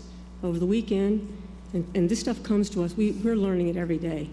Over the weekend, we learned, and what we had already believed to be the case just by looking at the numbers, which was that when students switched from paper format to computer format, there was an effect on the scores. And you can see this. If you just go looking over schools in the district, not just this one, you'll see these dramatic drops in the scores. Other school districts that have used the park, which is down from like 27 to about 5 now, have studied this and they've found the same thing. Unfortunately, the District of Columbia has not studied the park to see if there is an actual, what they call mode effect, that's causing the scores to be lowered. Until they do that, you don't really know whether those scores that you see in the park accurately reflect the school's performance and proficiency on math and ELA, or if it has baked into it some kind of effect that's coming from nothing more than the fact that the students are switching from paper to a computer. Now, I understand that you have the job, your job is to assess the accountability of a school and hold them accountable. But the School Reform Act also requires, and it assumes and it requires, that you would make that determination based on data that's valid, reliable, and unbiased. And right now, you just don't have that. You don't know what is in the park, and you're going to hear later some more problems that we have with the park. But right now, there's two things you know. This school had scores that precipitously dropped right after they switched to paper, and they're starting to trend back up as students get more familiar with the format. If OSSE had done a study, as Baltimore did and Chicago did, and found that there was actually a mode effect built into those park scores and adjusted them, this school's school performance might have gone up, and their PMF might have gone, they might have actually met it. You won't know that. So now you're making a determination based on data that you don't know whether it actually reflects performance or not, because none of those adjustments have been made. OSSE, I recognize the staff gets their data from OSSE. It's only going to be as good as what OSSE gives them. I've already found a lot of problems with the data that OSSE is giving the staff. OSSE's not making right now, it doesn't seem to be the kind of accountability determinations you're making on the park. And I would submit that they don't have the same incentive right now to make sure that those park measures don't include this mode effect, because they're not making school decisions the way you are. But since you have that responsibility, the School Reform Act requires it to be valid, reliable, and unbiased, and you don't know if it is. I submit to you that in that circumstance, you should not be looking at the PMF as the measure, and you should be looking at the actual indicators. Well, you will see that the school improved over the last 3 years, particularly as they transitioned from paper to computer.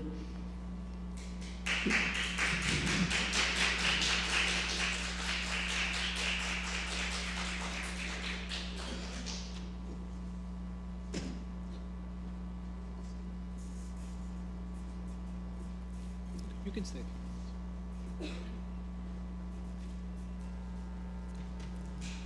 Before the board votes, I would like to review the reasons staff is recommending that the board vote not to renew the charter of City Arts and Prep PCS for another 15 years, and then address some of the points made by the school. Unlike charter reviews, which typically occur in the school's 5th and 10th year of operation, at the 15-year expiration of a charter, our board has no discretion under the law to renew a charter school if the school has not met its goals. Some schools have goals that require judgment to determine whether they have been met. This is not the case with City Arts. The charter agreement states that the school's goal is to have an average PMF score of 50. The school's average PMF is 46.3. The school also has failed to meet the improvement provision requiring consistent improvement on its PMF score over its review period. The school has seen 1 year of growth, and its most recent PMF score is lower than what it was at the start of the review period. Beyond the school's goals, other factors make us comfortable with our recommendation. Our visits to the school, both formal and informal, have been uniformly disappointing. The school's re-enrollment rate is very low, which says volumes about the experiences of students and families. Indeed, we've received 62 community complaints about City Arts and Prep over the past 5 years, which is very high. 19 of these came in during the last school year, the most of any charter campus. At the public hearing, the school raised questions about the PMF, which forms the core of its goals, and about the state assessment, the PARC, which is an important component of the PMF. Under the law, we must hold a school accountable for the goals they have chosen, and City Arts and Prep chose the PMF as its goals. The school had multiple opportunities to change its goals and never did. And the school never voiced concerns about the PMF's fundamental fairness at our many meetings. Indeed, the concerns raised at the hearing are the first we have heard from them. If the school considered the PMF to be flawed, why did the school never seek to change it, or ask to include mission-specific goals that would measure its arts program, or change its goals entirely like many schools have done? The school repeatedly referred to the PMF as biased against schools that serve low-income children. The PMF, like virtually every other measurement tool in education, shows some correlation with poverty. But this correlation is low, and we have many high-poverty schools who perform well on the PMF. By our count, in 2017-18, 13 schools outperformed City Arts and Prep, who have similar grade bands and a similar, if not higher, at-risk population. We know that the correlation of test scores with poverty is not due to differences in innate intelligence, but to differences in the opportunity to attend a quality school. A key reason for the creation of public charter schools is to offer students opportunities to succeed when their traditional schools are failing. Many charters are doing exactly this, and City Arts is not. We recognize that providing strong opportunities to low-income children can be challenging. That is why the city provides extra funds to schools for at-risk students. In the past 3 years, City Arts and Prep has received more than $1.5 million in extra funding based on its at-risk population. I'd also like to note that the PMF is not a district-wide assessment. An important component of the PMF is the PARC, which is DC's principal district-wide assessment as chosen by DC's elected State Board of Education. The district's charter law places particular emphasis on ensuring that the charter school students should perform competitively on district-wide assessments. The school also argued that we should include their putative unvalidated PMF score that they calculated for the 2014-15 school year, a year in which we never calculated and never issued PMF scores or tiers. The school argues that our hold harmless policy permits or even requires us to do this. But that policy was written for schools whose charter goals encompassed the 2014-15 school year, and City Arts goals explicitly excluded that year. Finally, the school argues that the improvement provision should apply to City Arts goal determination. It should not. The standard is consistent improvement on overall PMF scores over the 5-year period. The school has only shown 1 year of improvement on overall PMF scores. We have never considered 1 year of improvement to be consistent improvement, and the school's most recent PMF score is actually lower than its score in 2013-14 at the start of the review period. In what way is this consistent improvement? The school argues that the language of the improvement provision states overall PMF's scores with an apostrophe S. This is not a possessive indicating that we should consider improvement on the individual components of the PMF, something we have never done. Rather, this is leftover language from when we had multiple PMFs. The most recent version of our policy does not include this S, as we have now consolidated our PMF. Even if we did accept the school's argument, which we do not, we would note that while some components of the PMF have risen somewhat, such as some proficiency rates, others, most significantly academic growth, have declined. The school appears to argue that we should scour its various performance metrics to find one or two where there was improvement in the past year or two. By this standard, virtually every school, no matter how poorly performing, would show improvement and thus be found to have met its goal. We have also heard the charge of unfairness, that we recommend non-renewing the charter of a school with a PMF of 46, while recommending the continuation of other public charter schools with much lower scores. The standard under the law is different based on the years the school has existed. City Arts and Prep is a 15-year school that has poor to mediocre performance for its entire existence. The law is very clear that if a school has failed to meet its goal at 5 or 10 years, the board may revoke a school's charter. At 15 years, however, the board explicitly shall not renew the charter. The school argues that DC PCSB has previously used its discretion at 15 years to renew a school's charter after determining the school had not met all of its goals. Specifically, the school referenced Ideal Academy and Perry Street Prep, which were both renewed in school year 2013-14. However, these cases are very different. In the case of Ideal Academy, the school had its own individual goals, which consisted of various targets and measures without distinct business rules or a clear standard of renewal. This required DC PCSB to use judgment and discretion in determining the school's goals attainment. Staff determined at the time that the school had fully, substantially, or partially met all of its goals. In the case of Perry Street Prep, staff assessed the elementary, middle, and high school programs individually. The elementary and middle school programs met their goals and were renewed, but the high school did not meet its goals and was closed. DC PCSB performed the same analysis for City Arts, but both the school's elementary and middle school programs failed to meet the required minimum PMF average. By contrast, City Arts goals, the business rules around these goals, and the standard for renewal are extremely clear. Specifically, the school needed to earn a minimum average of 50% on the PMF for school years 2013-14, 15-16, 16-17, and 17-18, or show consistent improvement over the review period.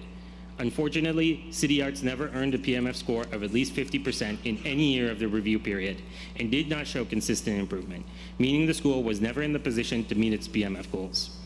Schools that adopt the PMF as their charter goals agree to meet an average PMF score, meaning that they do not need to meet the target every year to meet their overall goals. In contrast, schools that have individualized goals agree to meet these targets every single year of the review period, which is a significantly harder task. As such, DC PCSB staff will often determine that a school with individualized goals has partially or substantially met a goal if it met the target in some but not all years. Staff does not use this in the same ways for schools that have adopted the PMF as their goals, as this leniency is already built into the policy. More than one school has come before us with the argument that it almost met the minimum PMF target and we should therefore consider its goals substantially met. The board has never agreed with this argument and indeed voted earlier this year to revoke the charter of a school whose average PMF score was closer to the goal than City Arts is today. How could we accept this argument for this particular school when you have already considered and rejected it for other schools? In sum, we believe that there is no discretion available in this case. But I also want to emphasize that even if discretion were available, staff would still recommend that the board vote not to renew the charter due to the school's overall poor performance and other concerning factors I mentioned earlier. This board has already used its discretion to continue City Arts twice before. At its 5-year review, the school failed to meet 2 of its 3 academic goals and was continued on the condition it closed its high school. At its 10-year review, the school had not fully met any of its goals, and the board continued the school with strict conditions. 5 years later, at its 15-year renewal, City Arts has yet again failed to meet its goals despite multiple opportunities to improve. We recognize that school closure brings disruption to families. The school's role as an art school makes its closure potentially more difficult for some families. We promise to work closely with families to find them a good placement. Several schools with performing arts programs have reached out to us, pledging to support families seeking to enroll at their school. We will work one-on-one with each family to find the best placement possible for each child. But we cannot renew a school simply to avoid disruption. In the long run, that would cause much more harm to the students in the school and to the hundreds of students and families who might enroll in the school over the next 5 years. For these reasons, staff's recommendation that the board vote not to renew City Arts and Prep's charter remains unchanged. Thank you. Rick, can I just add briefly in response to the issue of paper versus electronic? When the city switched from the DC Cast to Park in 2014-15, they also announced that they were switching from a paper-based assessment to a computer-based assessment. The state and PCSB urged schools to make the transition to a computer-based test in 2014-15, as that was the year that we held schools harmless for their test results. My staff and I personally made phone calls to all schools encouraging them to make this switch. City Arts and Prep did not make this change. This was a board-level decision, not a PCSB decision, and Ms. Daly Reese was the academic committee chair of the board in 2014-15. A brief response to that. Whether the schools selected to go with paper or not paper, many schools, and you'll hear others, were not in a position to make that switch at the time that it was urged upon them to do it. They didn't have the resources, they didn't have the technology. This is going to you'll see this predominantly affect schools with lower economic resources. They did not make that switch because they couldn't make that switch. Now that they have made that switch, you can see the decline. Whether it's the district's assessment or not, I get that. But the decline is there and it is real. And you do not know how much those scores that look to be declining, and it's not just this school, it's across the city in these public charter schools. You don't know how much of the decline, especially in the areas where the schools are in low socioeconomic status, you don't know how much of that decline is actually because they're switching to computers and they're just not as familiar with it, or that there's an actual decline in the proficiency. And you can see some schools will have a 30 to 40 point drop. I can almost look through schools' park scores and tell you when they switched. It's that dominant, and that's the problem. It doesn't matter when you told them to switch. What matters is when they switched, you saw the scores decline, and it looks like a proficiency decline, but it isn't. And so you're making determinations without really knowing what is in the data. Other school districts across the country, that's down to a handful now using the park, but the ones that have used it and the ones that have looked at this, experts agree that if you don't adjust, if you find that there's a mode effect, we don't even know if there is in the district, but I will submit that there probably is based on what I see. They say you have to adjust it or otherwise it's not fair. You are holding students, you're actually holding students accountable for the fact that they just aren't as familiar with computers. And that's the problem with some of this park data. And PCSB is complaining that they didn't hear about this before. I learned things about the park at 10 o'clock last night, and then I learned something about the park at 10 o'clock this morning. That's how quickly we're trying to get up to speed on some of the problems with the park. Some school districts are way ahead of us and have already abandoned it. Right now, you're making accountability determinations with no idea what effect the switch from paper to computer has had, and you're saying that schools have lower scores when they may or may not have lower scores, and the schools that are going to be most harmed by that are the ones that have students that are predominantly economically disadvantaged and don't have the same familiarity with computers. That's the issue, regardless of when they switched or didn't switch. As someone who served on the board of City Arts for 3 years, yes, I served as academic chair during the time of 2014-15, 15-16, and 16-17. And I will tell you that the board, in my role as academic chair and subsequently secretary, we vehemently disagree with the school's decision to take the park on paper. Because I knew from the work that I have done in school districts across the East Coast and in Philadelphia that there would be an impact and that we had nothing to lose by going to the computer test, because it would then inform how we would prepare for technology and how we would prepare for training students and teachers on how to deliver that assessment. So yes, served on the board, and you can go back through our board notes that I voted against doing that.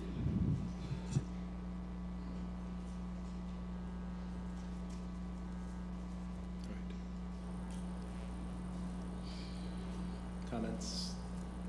Thoughts from our board members? Steve? So I have some comments, a couple of process comments. I'm not sure why we would ask a school to go through all the work it requires to come before this body if there's no discretion in our vote. I don't know why we would actually have a vote if the outcome was predetermined. And I'm not trying to get an applause now. I'm being honest, like a vote is, you know, there's supposed to be some suspense when a vote is taken.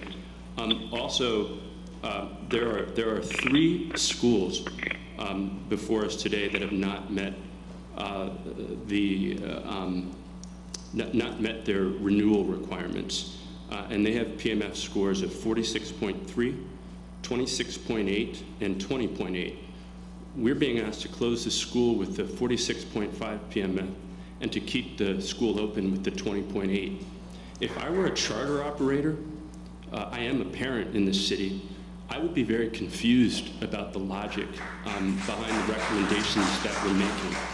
And I have to say, of course, we should be especially attentive to the quality of education provided to the most vulnerable students who are low income.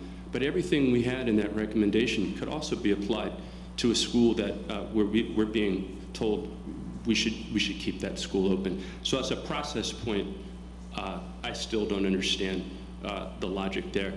I would also like to point out that this is the only art school in the sector. And the PMF score of 46.3 does not meet the renewal requirement of 50.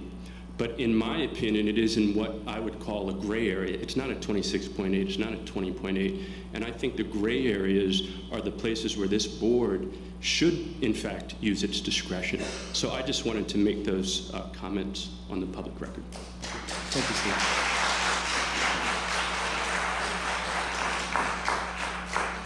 Other board members?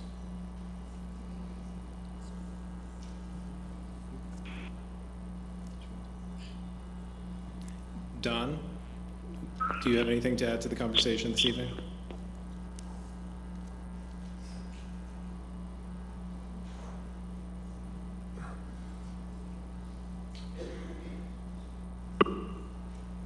No, thank you, Mr. Chairman. I don't. Okay. Was that a no? Sorry. No. Okay. Thank you.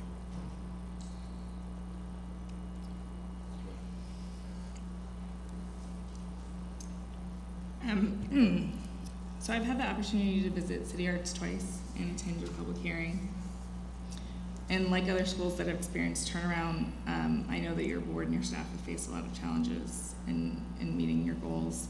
And I really want to acknowledge the work of your board and your ED, Daly Reese, for what I can tell is real commitment to your students. I'm in a position that I don't want to be in, and that I'm not responsible for as a board member. We have an SRA that requires us to look at certain standards at the 15-year mark. And that standard is whether or not you met your goals. It's a yes or no question when you choose the PMF as goals. We were asked to do the same thing for Excel. We were confronted with the same argument when Excel came before us. I am extremely sympathetic to your community. I'm extremely sympathetic to the fact we only have one art school in the charter school sector. I believe that it's important for us to be consistent in the way that we treat schools that come before us, that we are asking, did you meet your goals when you choose the PMF as goals? I do not feel like the board has discretion, even though like I said, I'm very sympathetic to the efforts that you've made and into the place that you have in our school community. But I do feel that our number one responsibility as a board is to be consistent with the laws that we've been empowered to enforce. And I regretfully feel that I cannot vote for your renewal.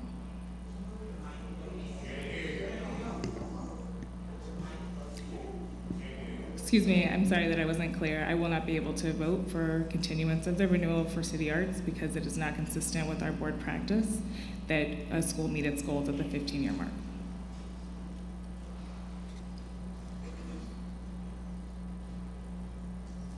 Any other thoughts on the board?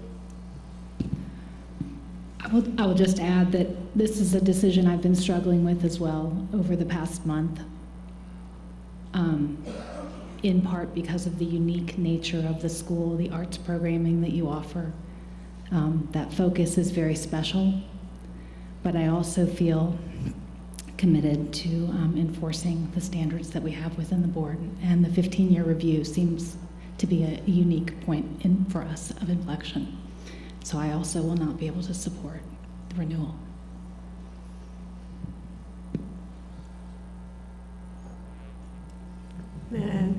Would it change your mind if you learned that the park scores were, in fact, unreliable? And that 70% of this PMF is based on it? Because if it would change your mind, I would respectfully request that you postpone your vote and give us time to look at it. And I know you've closed a school. We represented the school you closed. We made similar arguments. I looked at their park scores again. And in light of what I've learned in the last 3 weeks, I believe their performance was probably better than it was reflected. So if that would change your mind at all, if I could demonstrate that the park scores does have this computer effect and that the scores were actually higher, the proficiency was actually higher, if that would change your mind, I would request that you delay voting and give us a chance to do that, because we're trying to figure this out. So I would make 2 points. First of all, the School Reform Act specifically requires charters to take the district-wide assessment. We don't choose that assessment. That assessment is chosen by the State Board of Education, which is comprised of elected members from the community. Second, the school itself chose its goals, and that is how the School Reform Act works. School has to be held accountable to the goals that it chooses and that this board approved. I'll just address that. I also just want to be very clear with every person in this audience. We are told we have a School Reform Act that we follow. We are not the body that wrote the School Reform Act. We are not the body that approves the School Reform Act. If you have issues with the School Reform Act, if you have issues with the district-wide assessment, we are not the body that chooses those things. The School Reform Act requires that the assessments, this is the law, that they be valid, reliable, and unbiased. That is in the School Reform Act. And what I'm telling you is, if these park scores, whether, I get that you don't choose them, but if they're not valid, reliable, and unbiased, and you're basing a PMF calculation on them, which counts for 70%, then what you're saying is the school chose a goal that it thought was unbiased, reliable, and valid. Now it's finding out after the fact that these things are not valid, they're not reliable, and they are biased. And you're saying, well, we don't have a choice. We have a standard that says if you don't meet the goal and you find out later, then we're still going to have to comply with our standard. But the School Reform Act also requires that the assessments be valid and reliable and unbiased. And I'll say this, I know the School Reform Act's legislative history probably as well as anyone. Congress made a distinct decision, and you'll see it when you look at the contents of a petition. Originally, they requested that a school provide a petition that talked about the manner in which they were going to achieve district-wide assessments, as well as how they would meet content standards. And the content part was removed. That's subsection 1. Schools are required to describe the manner in which they will conduct district-wide assessments. Subsection 5, however, says that they also tell you their plan for achieving their goals and academic achievement expectations. So Congress made a distinction between requiring district-wide assessments and having schools be held accountable, and they took very great care to make sure that any district-wide assessments be valid, reliable, and unbiased. And they wrote that into the School Reform Act, even though it was a requirement that they placed on OSSE. So when schools elect their goals and when they elect the PMF, they should be able to assume that the district-wide assessments, if it's a component of it, are valid, reliable, and unbiased. And if they aren't, then the PMF is not a valid and reliable measure itself. And so you're saying they chose a goal. And if we decide that it's not reliable, we're still going to hold them to it because they chose it. And Ms. Ingram, with respect, this school was offered, and you were offered, full opportunity at a public hearing. You were also offered an opportunity at the beginning of this vote to make your case. This board is now in the middle of voting, and I believe it's inappropriate that you're interrupting that vote and each board member's statements.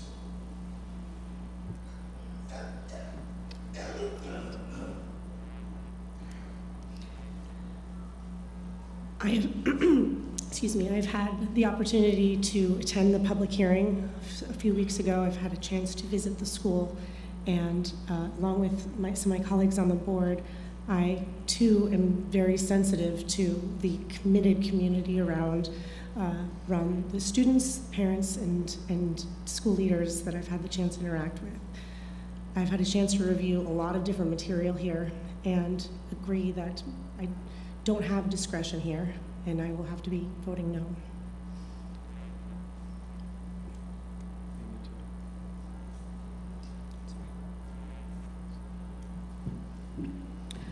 Like my colleague, Steve, opened up in saying that there's,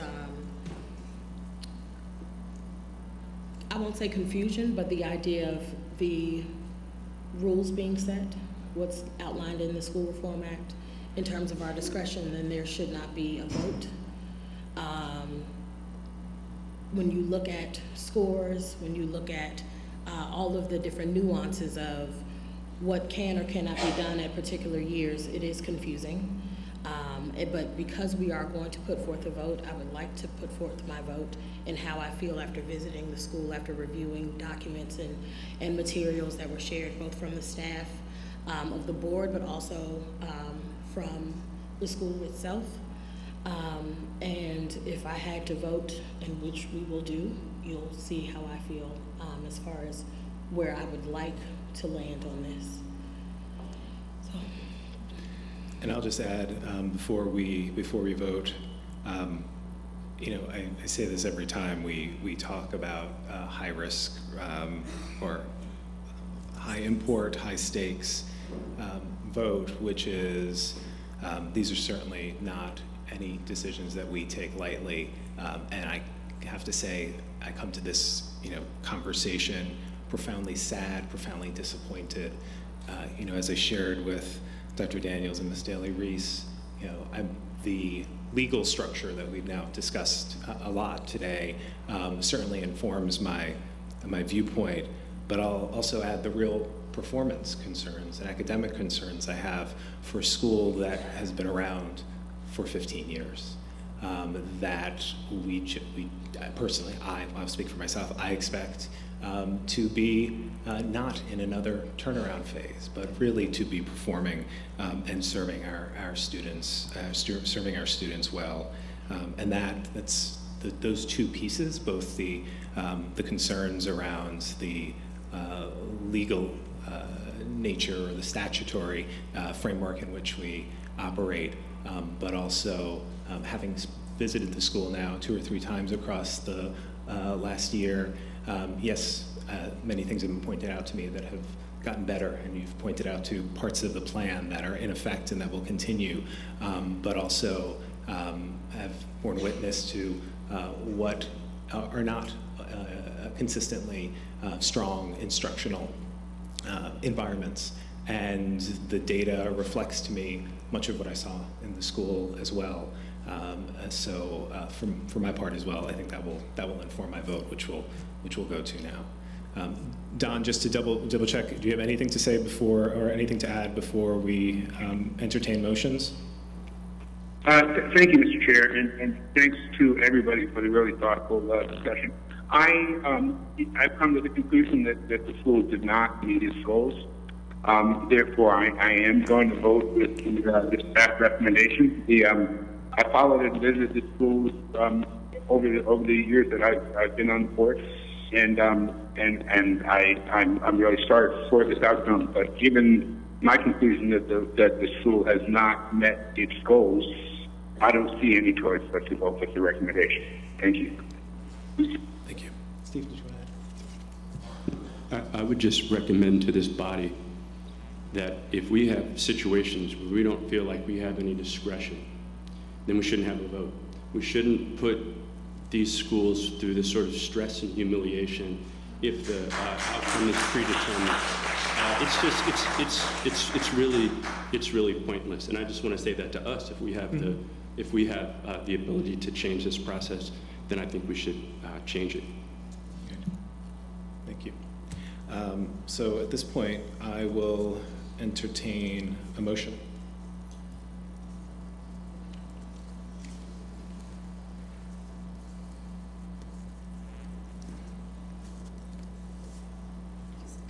I need the motion first. I need a motion. I move to deny the charter renewal application of City Arts and Prep Public Charter School, meaning that the school will close on the last day of the current school year. All right, we have a motion to deny the charter renewal application. Do I have a second?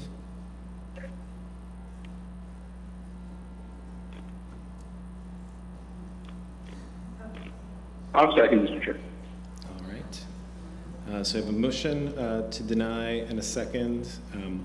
All in favor of the motion on the table, which is to deny the charter renewal application. Aye. Aye. Aye. Aye. Aye. Aye. Any nays? Nay. Nay. All right, we have a 5-2 vote. The motion to deny the charter renewal application passes. Thank you to the Thank you. leadership and to the families.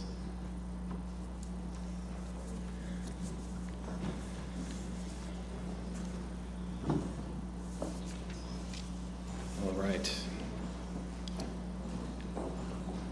Nikhil, you're manning the rest of the... Okay.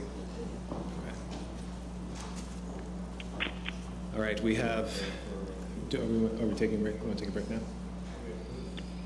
Okay, we actually have food outside for everyone, knowing that this is going to be a long meeting. So we're going to take a break now and reconvene in 15 minutes. 7:40, we'll reconvene. Started with the next portion of the meeting. Thank you. The School Reform Act states that DC PCSB shall review the school's charter at least once every 5 years. As part of that review, the board must determine whether the school committed a violation of applicable law or a material violation of the conditions, terms, standards, or procedures set forth in its charter, as well as whether the school has failed to meet the goals and student academic achievement expectations set forth in its charter. If DC PCSB determined that a school has committed a material violation of applicable law, its charter, or has not met its goals and academic achievement expectations, the board may, at its discretion, revoke the school's charter, continue the school's charter, or continue the school's charter with conditions. Additionally, there is a fiscal component to the review. The board is required to revoke a school's charter if it determines that the school has engaged in a pattern of non-adherence to generally accepted accounting principles, a pattern of fiscal mismanagement, or is no longer economically viable. The review reports are available on our website, along with the full staff recommendation and any conditions to be applied. With that standard stated, the first school for review tonight is Democracy Prep Public Charter School. I'd like to invite the delegation from the school to join me here and introduce yourselves.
Antonio Williams, Board Chair, Democracy Prep, Congress Heights. Curtis Lawrence, Executive Director, Congress Heights. Shantae Fontroy, Assistant Principal of the Middle School, Congress Heights. Victor Battle, Parent Board Member, Democracy Prep. Jacqueline Walters, Principal at Democracy Prep, Congress Heights. Talasha Hopkins, Elementary School, Assistant Principal. Taylor Stern, Elementary School Assistant Principal. Democracy Prep educates students in pre-kindergarten through grade 8. On November 19th, 2018, DC PCSB staff found that the school had not met its standard of review, but recommended that the board use its discretion to approve the school's continuance with strict conditions to address the school's greatest areas of concern. The board's vote resulted in a 3-3 split decision, with 3 members voting to approve staff's recommendation for conditional continuance, and the other 3 board members voting against the recommendation. The board agreed to vote on the matter again at its December meeting. Staff's recommendation has not changed since that time, and staff is once again recommending that the board vote to continue the school. At this point, I'd like to ask the staff from the school if they have any statements that they'd like to make to the board. Thank you, and thank you to the other members, or to the members of the DC Public Charter School Board. My name is Antonio Williams, and I'm the new board chair of DPCH. As a native Washingtonian, I joined the board because of my real love for the community and for the city and will to educate the students. Over the last several weeks, I've had the pleasure to meet most of you guys and to talk to you a little bit about our plans to turn around Congress Heights. Most importantly, many of you have had the opportunity to visit Congress Heights and to see some of the changes that we are making firsthand. During last month's hearing, we spent our time here to talk and walk you through our decision for choosing to go through the process of keeping Congress Heights open and for choosing 10 Square to lead those turnaround efforts. Today, I and our leadership team want to walk you through briefly what is already happening in Congress Heights to ensure that we reach those conditions in the coming year and to give our children the education and opportunities that they deserve. I think it was very clear that there were 2 causes for our challenges: an ineffective board and an ineffective operator. The board is revamping its governance to ensure best practices and ownership over the school. All but 2 board members are rolling off of the board as of February 1st of 2019. 3 have already resigned in November, 3 more will resign as January 1st, and 3 more as of February 1st. We have already contracted with charter board partners to help us to identify new board members and to make sure that we are getting board members with the right diversity of talent and skills to make sure that we are an effective oversight and operator. We have already elected a new parent board member to provide key parental oversight and perspective to our work. We also have engaged with charter board partners not just to help us find new board members, but to do board member training and have contact with an additional governance consultant to support me in my work and oversight of the board. As part of that leadership change, we do have new leadership.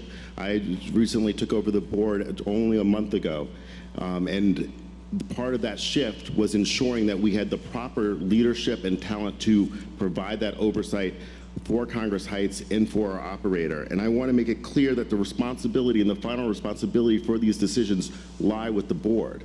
We have hired 10 Square, but it's not 10 Square running the school. We are running the school.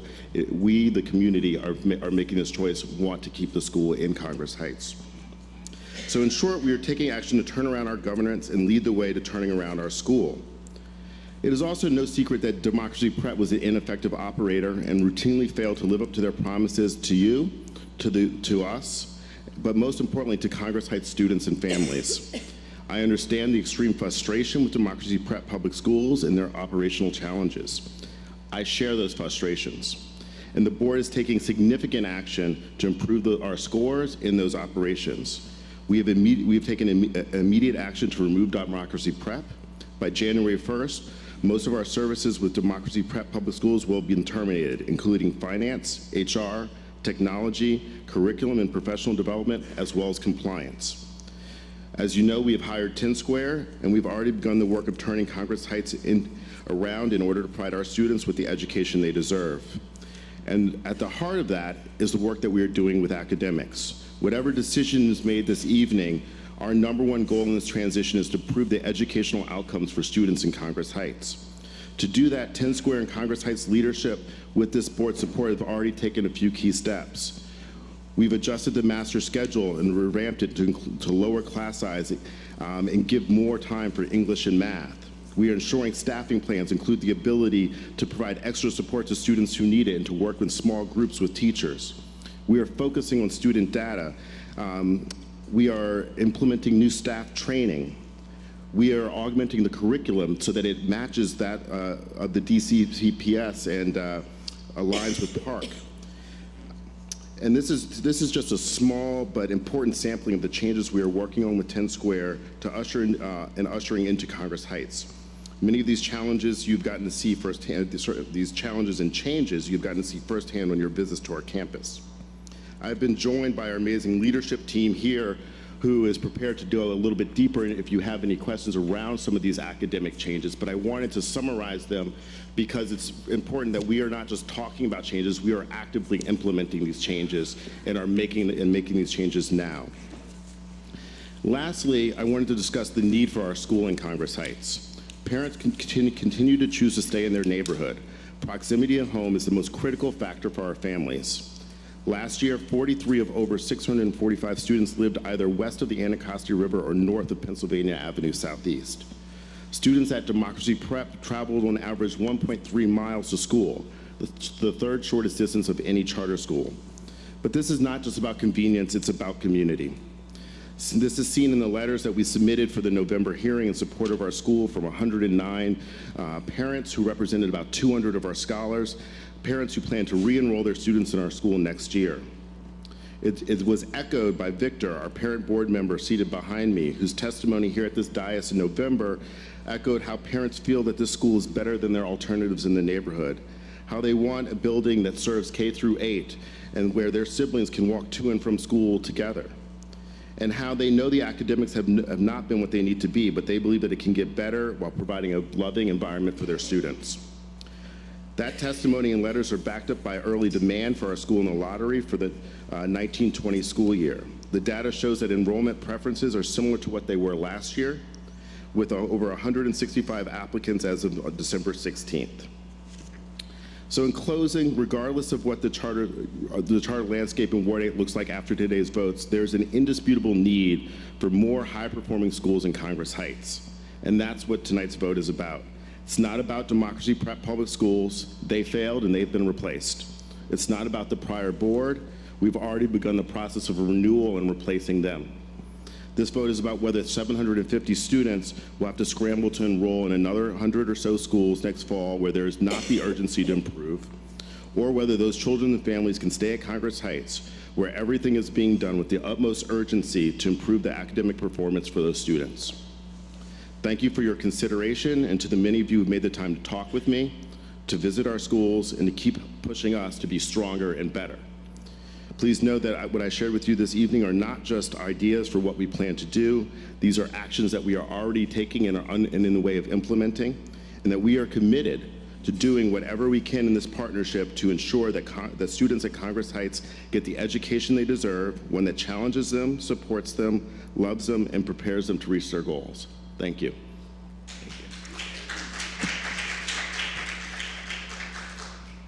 Thank you. And just to repeat what I think Nikhil said at the start, for the 6 discussions we're having this evening, the 6 approves or denies of charter continuance, these, if we were to vote in any of these cases to initiate revocation, that is just what it says. It's to initiate a process. This is not a vote on closing any school as of tonight in any of these instances. So I just wanted to be very, very clear about that. Right. So obviously we had an opportunity to ask you all some questions last time, and I know many of us have spent time in communication with you and other board members and staff and at the school. So I will take this opportunity to open up to any of our board members if you have questions or remarks that you'd like to deliver at this time.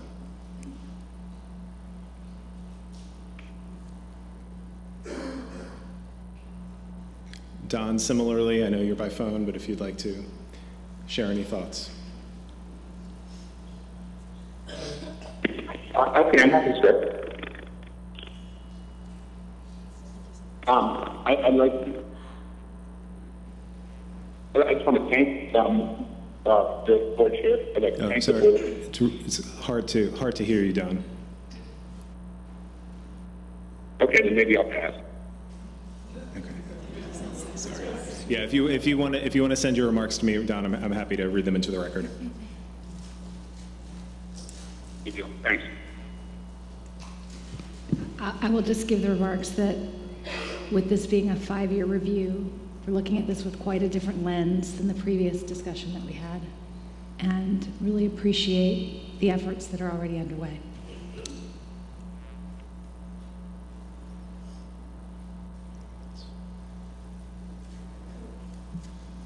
I'm going to repeat much of what I said last month. So families in Congress Heights have not had access to good public schools for a long time. We have plenty of examples of schools in the city that are able to properly educate their children. We have Two Rivers, Yu Yang, Mundo Verde, Deal, Oyster. If any of these schools were offering to take over Democracy Prep, I'd be all for it. Instead, we have an organization that's never actually run a school. This is not a plan to provide opportunity to children. I think that the children in Congress Heights deserve better than they've had at Democracy Prep and the school that preceded it. It's been 10 years now where children in a tough part of town have gone to school and have not received a proper education. And I just can't participate in that sort of thing continuing. So I have respect for the parents and the teachers who do this work every day. I really do. But in good conscience, I can't vote to go along with this recommendation. Thank you, Steve.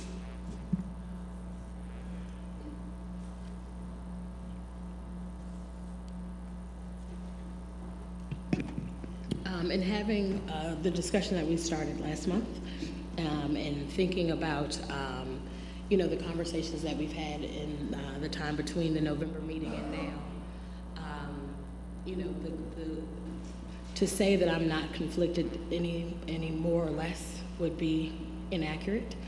But the idea that the opportunity was presented to other operators to consider taking part in a turnaround. And the factors that play into why that could not happen for people to move forward in that process is a discussion larger than a discussion we could have today. I think that it's not only problematic, but very unfortunate that we cannot be more thoughtful around how we serve students in east of the river. The collaborative effort, the idea of really and truly being dedicated to students and students first and foremost, puts the people on this dais, but also the people that go into the schools every day in a very prickly situation. So I'll vote how I've landed. But the idea that, again, we're having to make decisions because of how adults have continued to think about this work in very siloed buckets of who does what instead of what are we doing for students, continues to frustrate me. Thank you,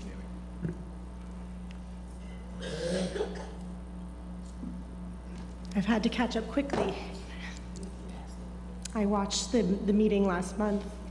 I've had the privilege of visiting the school and meeting with many people, reading as much as I can, talking with as many different people as possible. And it's been vexing and taken up much of my thinking over the last week, which is a small fraction of what it's done for what the time it's taken up for so many other people who are doing important work for kids. For me, it's come down to looking at the goals that are set, the appropriately high targets because we know that children are capable of incredible things, all children. I'm concerned with disruption now versus disruption down the road. This neighborhood, Congress Heights, deserves great schools for all children, and I know, I'm living through this myself, the importance of proximity, high quality options in close proximity for families who have a whole lot going on in all different parts of the city. Watching last month, I saw where the vote landed and I thought, I'm supposed to be there next month.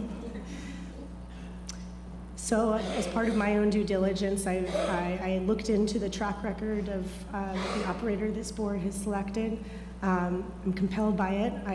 I'm glad to know that there is evidence of turning around schools that have been in a difficult position and proven that what we already know, that children in difficult school situations can deliver and can prove what's possible.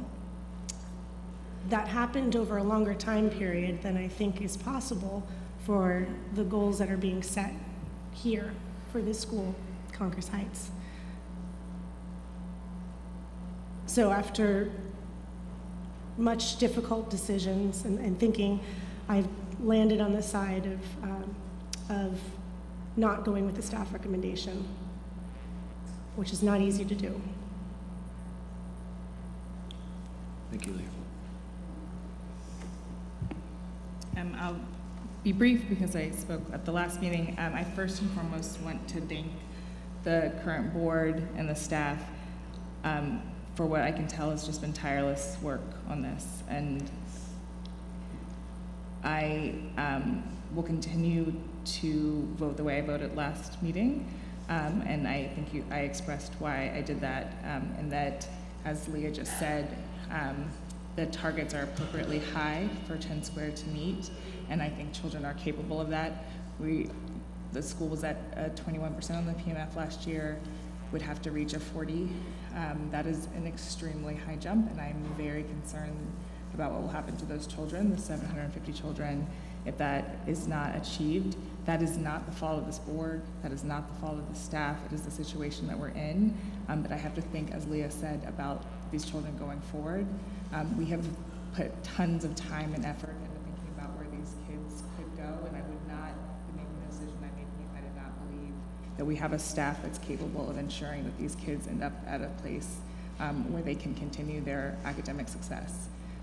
So I will continue to vote as I did at the last meeting, but I just want to be very clear that is not a reflection of the people I see sitting in front of me, but rather the circumstance that we're in. I've said to members of the Democracy Prep community and leadership several times that aside from schools that I've worked in, this is the school I've been in more than any other over the last several years across my tenure on the board. And that's because from early on, it gave us some pause in terms of its performance and the responsiveness of the organization that was previously responsible for serving your students. I can go on about my frustration and flat out anger about the performance of that organization and past iterations of the board. But even so, when I look at the evidence to support the proposal that you brought to us and that our staff has recommended, I'm still inclined to support it. I think that, and Mr. Williams, you said it, you articulated what I would have hoped, which is you and the board run the school. And I don't think that has always been the way it worked previously, and I have tremendous confidence that that's the way that you would operate it moving forward if the vote were to go in your favor. That doesn't mean I'm not conflicted and angry and frustrated and concerned about the families, no matter which way we vote. I will continue to support the recommendation. We'll go to a vote in a few minutes, but Lord, this is hard and frustrating. And I'm not in the school, and I don't have my kids in it, so I can only imagine what it is like for the families. And I, personally, am sorry that we find ourselves in this place.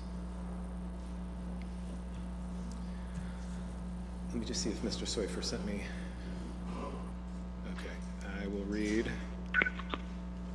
Don, I got your email, so I will. So Don Soifer's thoughts. I'm deeply appreciative of the contributions of the school's board, all the volunteers, just as I am of the boards of all of the schools we have before us tonight. My vote will be in favor of continuance and for the plan this board before us proposes, including the resignations of its own members and systematically turning over its decision-making to a new group of community leaders assembled for this purpose. All right, so unless there are any other comments, remarks, questions, I will ask for a motion.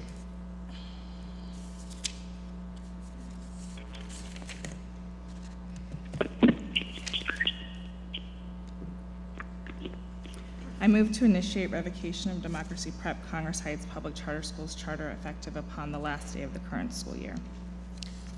Do I have a second? Second.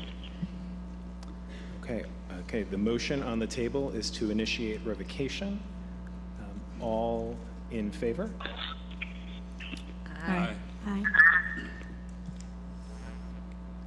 All nays? Nay? No. Okay, so the vote is 4-3 to initiate revocation. As I said at the start, for all of the votes this evening, and this one most particularly, this begins a process which, Nikhil, if you maybe give a few moments on what the process entails from here on out.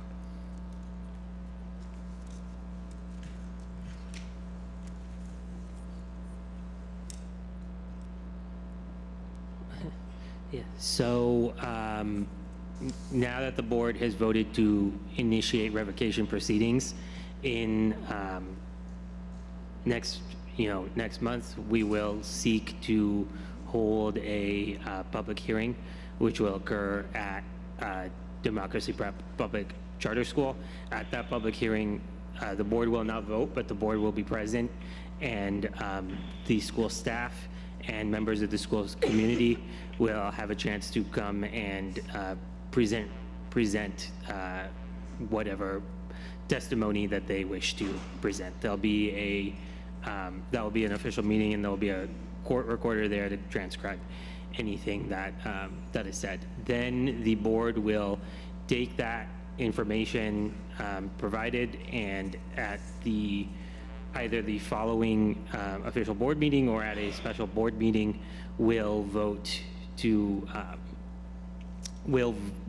for the final vote to vote whether to initiate revocation or to continue the schools. To revoke, to deny the application. Yes. Deny the application of renewal. Okay.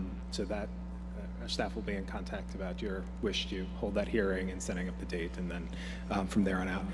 I just wanted to say again, like, we've had now 2 back-to-back very difficult votes. I just want to express appreciation to the communities, the school leaders, the families, also to my board members who I hope you can tell have brought both a lot of energy and interest and compassion to make sure that we're as best as we can making decisions that are consistent with the law, but also that we believe are the right ones.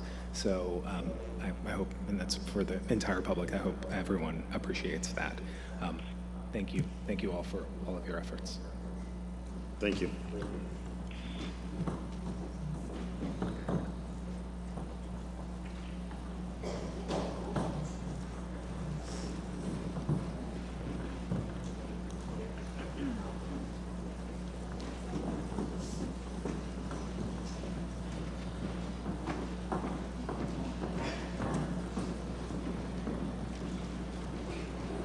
Our next school is going to be Meridian Public Charter School. If the delegation from the board could please join us.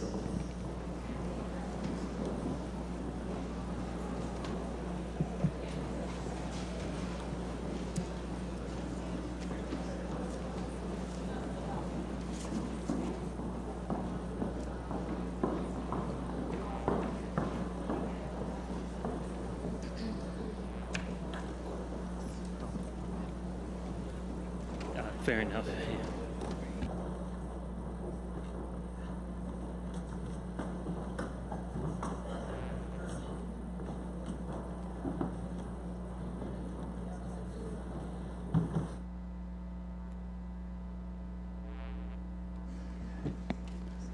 All right. Meridian is a single campus school that operates 2 facilities, educating students in pre-kindergarten to 8th grade. As its goals for this charter review, the school committed to earning an average PMF score of 50% over the last 5 years, or showing consistent improvement on its overall PMF score.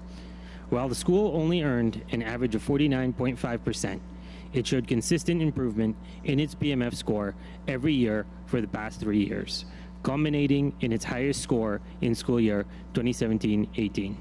This consistent improvement is encouraging, though DC PCSB staff have lingering concerns about the school's low English proficiency rates, low re-enrollment, and the impending end of the school's relationship with its turnaround organization. Separate and apart from the determination of the school's goals and student academic achievement expectations, the school has not materially violated the law or its charter and has not engaged in a pattern of fiscal mismanagement. For these reasons, staff recommends that the board exercise its discretion and vote to find that the school has met its goals because it has shown consistent improvements. Staff also recommends adding 2 conditions to the school's continuance, which are outlined in the vote proposal, and which address the lingering concerns that staff have with the school's performance.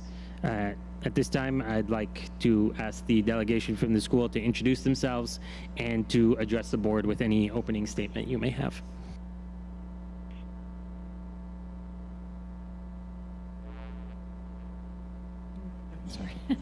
Edie Ashton, Chair of the Meridian PCS Board of Trustees. Candace Bobo, Head of School. Chris Daniels, Board Member.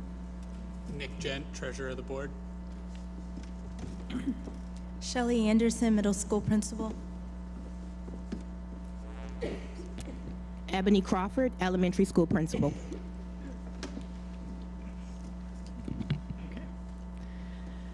Okay, thank you, members of the DC Public Charter School Board and staff. As I said, my name is Edie Ashton, and I serve as the chair of the Meridian PCS Board of Trustees.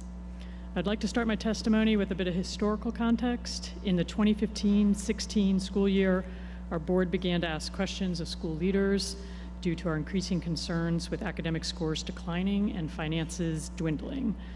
By April of that year, we were left with a leadership vacuum when our head of school, along with 9 other leaders, resigned. After considering a variety of options, our board decided to leverage our ongoing work with 10 Square to engage in a multi-year improvement effort, which has led to the results we are delighted to share with you tonight, including double-digit PMF gains, strong finances, increased teacher retention, and improved teacher and staff compensation. Through our partnership with 10 Square, Candace Bobo has served as our resident leader, implementing a comprehensive and systemic school improvement initiative with a blended team of 10 Square and Meridian leaders and staff committed to improving school outcomes aligned to our improvement trajectory. 3 years in, and we are on track to meet our milestones. Since launching this improvement effort in 2016, we have taken bold steps to improve our performance and prepare Meridian for the next 20 years. We implemented a holistic turnaround and at the same time fundamentally strengthened our board's capacity and our ability to lead the school into our next decade. We recruited new board members with deep expertise in academics, finance, and school operations. We crafted a multi-year plan for effective board governance, outlining board-level committee work designed to ensure sustained improvement. We established strong, active academics, finance, and governance committees, which are overseeing our improvement in the respective areas. With me here tonight, who is introduced, is Nick Gent, our finance chair, and Chris Daniels, our academics chair. Our task was and is not to manage school improvement, but to oversee and govern improvement to ensure lasting strength over the long term. We worked with 10 Square to define and implement a long-term strategic improvement initiative focused on building our balance sheet, preparing for a successful new market tax credit transition, and putting our school on strong financial footing. I'm pleased to report that we just completed that transaction and our fund balance is strong. This will allow us to build up reserves each year and invest more funds in student learning. We've also strengthened our instructional program and are investing in teaching and learning by retaining effective teachers and leaders and staff, increasing significantly the compensation of our teachers, and creating transparency in compensation structures. Onboarding new skilled teachers, leaders, and staff, investing in coaching and professional development to support, build, and retain effective leaders, teachers, and staff. Developing and implementing best practices for school operations so that our teachers, leaders, and staff can focus on enabling our students to learn, grow, and achieve. Implementing effective board governance practices, working through committees, and using dashboards and other tools to monitor and support continual school improvement in teaching and learning operations and finance. In 2017-18, we held a weekend-long retreat and began a year-long visioning and action planning process. We reviewed school performance data across all the sectors. We surveyed and interviewed parents, community partners, school and charter sector leaders. We met with families, students, staff, to understand what they value most about Meridian and to hear their hopes and dreams. We then analyzed data, input, and feedback and developed a vision for our next decade. One school, one community, one city, the world intersects at Meridian. To capitalize on our school's diversity and continue to improve student learning, achievement, and growth. To partner with our community to build wraparound services and enrichment opportunities to better support students and their families. To expand learning beyond the classroom into the city while we prepare our students to give back to our community and become global citizens. We've outlined an ambitious and exciting vision for Meridian, and I am humbled to be leading these efforts along with my fellow board members as we enter the next 5-year phase. And now I would like to turn it over to Candace. Thank you, Edie, and the Public Charter School Board members. I am Candace Bobo, and I've served as resident leader and head of school at Meridian Public Charter Schools since April of 2016. I am honored to speak about our progress and growth with you over the past 2.5 years. With me is Ebony Crawford, our elementary school principal, and Shelly Anderson, our middle school principal. Meridian is one among the most diverse charter schools in the city. Our student body contains a mix of African American, Latino, Hispanic, African, Asian, and white students. Approximately 30% of our students are English learners. Our ELL population is our fastest growing demographic, growing by over 30% in the past 3 years. 50% of our students live within a mile of the school, and we serve students from all 8 wards of the city. But our largest student population continues to be the families of our community. Over 1 in 3 students live within 1/2 mile of our school. We have among the largest concentration of students within close proximity to the school within the charter sector. I came to Meridian when the school faced a number of challenges. The school had not prepared for the instructional shifts required by the more rigorous PARCC test, and student scores sorely lagged as a result. Additionally, we had grown quite quickly, moving into a new middle school space, and the school underestimated the challenges this growth would present for the school. Teacher and staff attrition was high, and a culture of high expectations for student learning was missing. Immediately, we recognized that key changes needed to be made to improve achievement outcomes and infuse the joy of learning into the school community. We focused on improving our instructional model and curriculum resources rapidly to better meet student needs, implementing more rigorous curricula and supports for students, including targeted intervention groups and tutoring. We invested in resources critical to improve student outcomes, quality curriculum, technology, and teachers. We retained our best educators and recruited new high-performing leaders and teachers. We also implemented pay increases to ensure that we could retain and continue to grow our staff while investing in professional development. We invested deeply in coaching our teachers and leaders to provide teachers and leaders with the supports they needed to enable students to learn, grow, achieve, and develop socially and emotionally. We rebuilt trust with the Meridian community, working with families, staff, and students to bring the community together to support student success. We implemented a socio-emotional learning curriculum and robust multi-tiered system of supports to ensure that students are supported academically as well as socially and emotionally.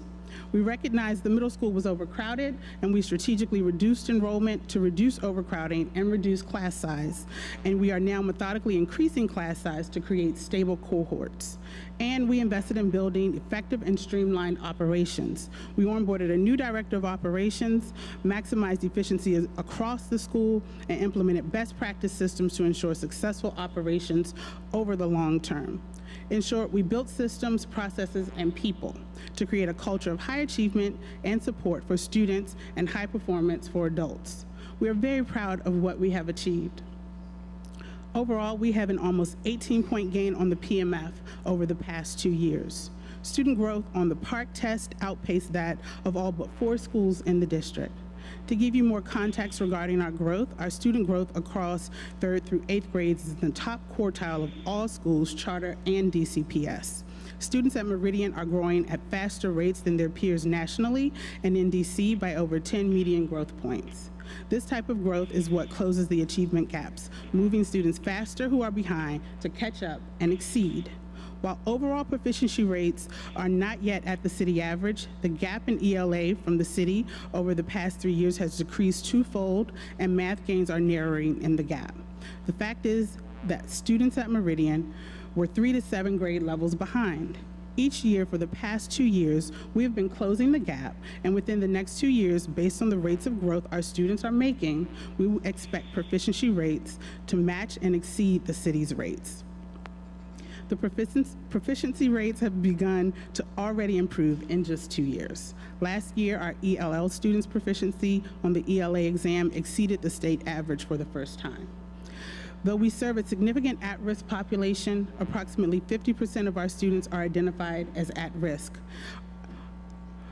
Our at-risk student group scored above the state average on the ELA exam as well. And this achievement will continue to climb. We know that we still have a ways to go, but we cannot dismiss the rapid growth students are making.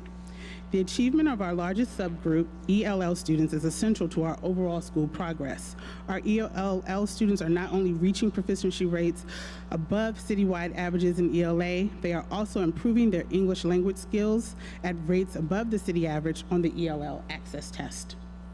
Additionally, we are investing in outcomes for students with disabilities. We applied for and received $225,000 SEITH grant to support improvement in our services and supports for students with disabilities, which is supporting specific research based on intervention programs and social-emotional supports.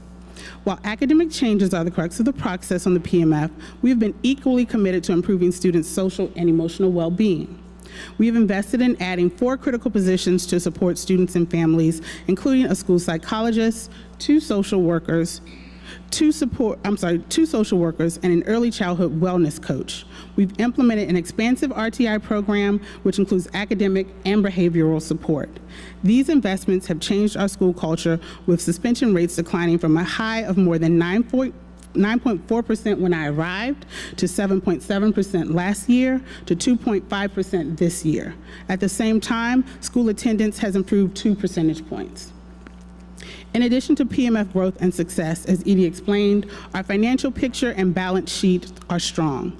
Through sound operations and by investing resources in places where they matter most, teaching and learning, we have built our fund balance by more than $2 million over the last 2.5 years, and we are projecting that we will end this school year with more than 100 days of cash on hand. And excitement about our school is growing. This year, our booth at EdFest was overwhelmed with interested parents and families. Meridian's middle school earned a 4-star rating on the new statewide framework out of 5 stars. Both our elementary and middle schools were rated among the top third of all DC elementary and middle schools, charter and DCPS. Our teachers and leaders are staying and growing. Last year, Meridian retained 87% of effective and highly effective teachers and leaders. We know that academic improvement starts with the classroom, where talent, passion, and empathy are evident in our rooms. Overall, we have seen tremendous growth over the past 2 years in achievement and learning, as well as in our school culture. And this is just the beginning. As Edie shared with you, the families, the staff, the community led by this board has defined a vision. 1 school, 1 community, 1 city. The world intersects at Meridian. 5 years from now, Meridian's story will not only be about improvement and growth, but about implementing the vision. Thank you.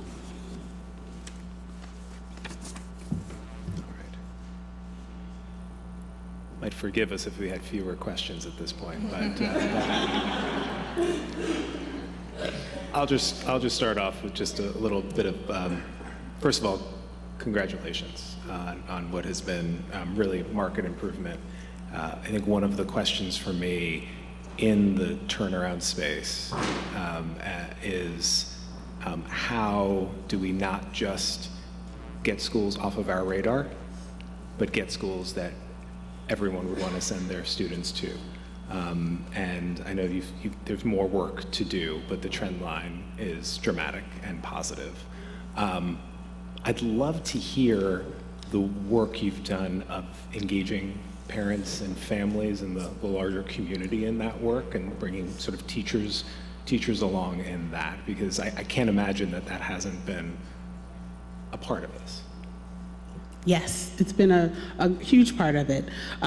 When I started at Meridian in April of 2016, I did two things from the very beginning. The first was I sent a letter to all of the parents in the community, letting them know that myself was coming in as head of school and the school was beginning their work with 10 Square. I then held a series of coffee talks with families where they could come in during the school day and after school to meet with me and board members to talk about the transition, why it was happening, what had happened to the previous administration, and what our plan was moving forward. The work that we were going to engage in, we were honest about it being difficult work. We were honest about it, changes that needed to be made. They shared with us what their concerns were. They talked to us about what they had seen happening at the school over the past few years. And so we engaged in that transparent dialogue from the very beginning, and I always made sure that I was accessible to them. The other thing that I did was in the first 3 weeks that I was there, I made it a point to meet with every staff member who worked at the school. It was over 100 people. I sat down and had a one-on-one, face-to-face conversation with each teacher and staff member at the school so that I fully understood their experience and what they had been going through over the past few years. And it helped me to identify some priorities and things that needed to happen so that I began immediately to try to build trust and to rebuild the school culture. And so I think those two key things from the beginning were very important. And I've made it a point to be transparent in everything that I've done throughout my time working at the school. It's a continued process throughout the 2.5 years that I've been there. I've continued to work to make sure that parent engagement stays a priority.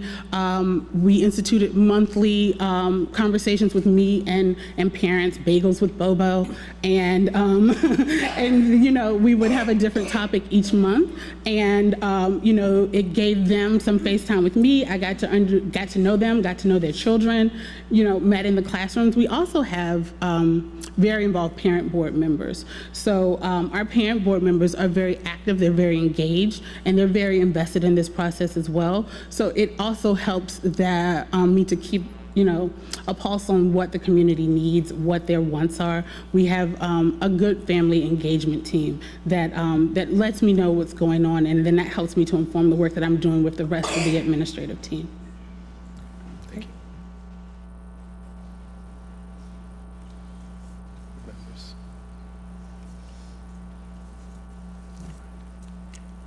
Any other thoughts, remarks?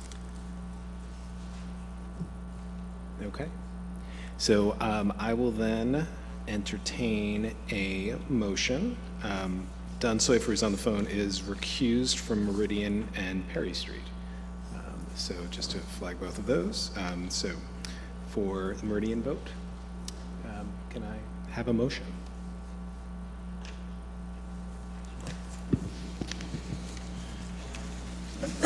I move to conditionally continue the charter of Meridian Public Charter School with the conditions as proposed by staff. Thank you, Steve. Can I get a second? Second. Okay, I have 2 seconds. All in favor of the motion to move forward with the continuation of the charter?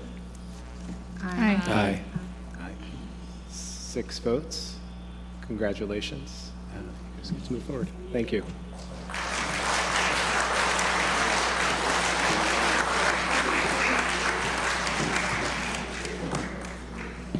Our next school is going to be Perry Street Prep. If the delegation from the school would like to join me, please.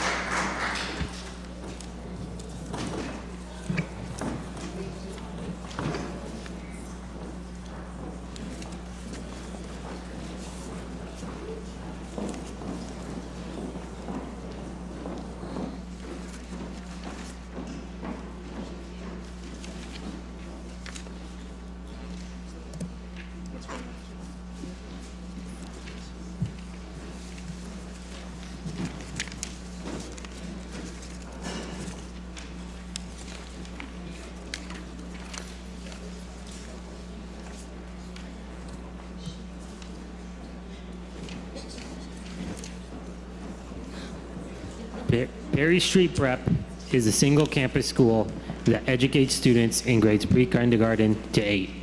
Perry Street Prep has also not met the minimum PMF scores required in its charter agreement.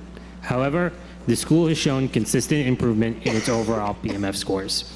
The school's scores have improved every year and gone up by over 20 points in the last 3 years, with its score in the last years its highest score yet and well above its minimum target.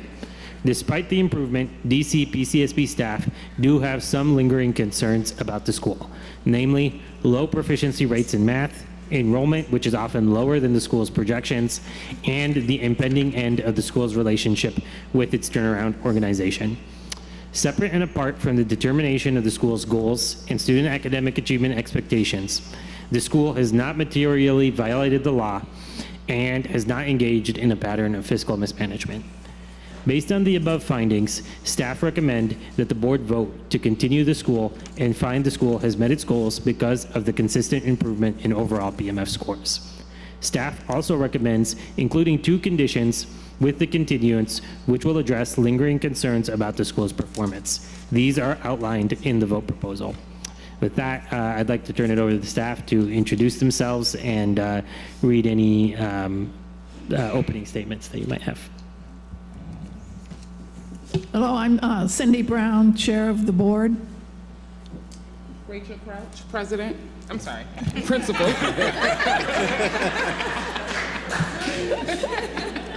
I would like to be President. Kelly Smith, Director of Operations. And my name is Darwin Bagley. I'm a parent board member. Okay. Thank you, members of the DC Charter Board, for inviting us here tonight to speak with you about Perry Street Prep and our journey over the past 20 years. My name is Cindy Brown, and I am the board chair. I joined the Perry Street Prep Board in 2008 and have led the school from among its lowest points, the closure of the high school in 2014, to today, when we are on the brink of reaching Tier 1. In the summer of 2015, our board made the difficult decision to undertake holistic school improvement and partnered with 10 Square. At the time, our P&S score was declining. Our operations and finances were raising red flags, and we recognized that without immediate changes, the path we were on would fail students. Parents and community members like Darwin, who you will hear from tonight, along with PCSB leadership, were the critical voices, along with our board's observations, that catapulted us to change.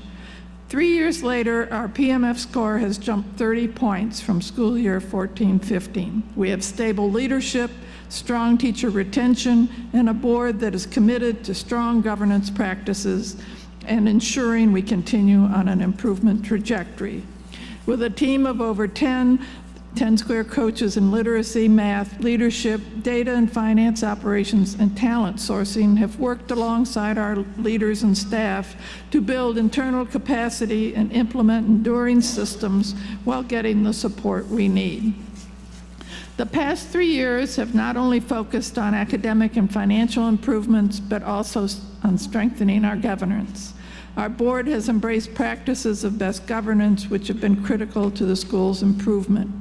While 4 of our board members, including Darwin, have stayed on, the rest of our board has turned over. Today, we hold ourselves and leaders, including 10 Square, accountable. We have developed leadership evaluation tools aligned to school goals and accountability.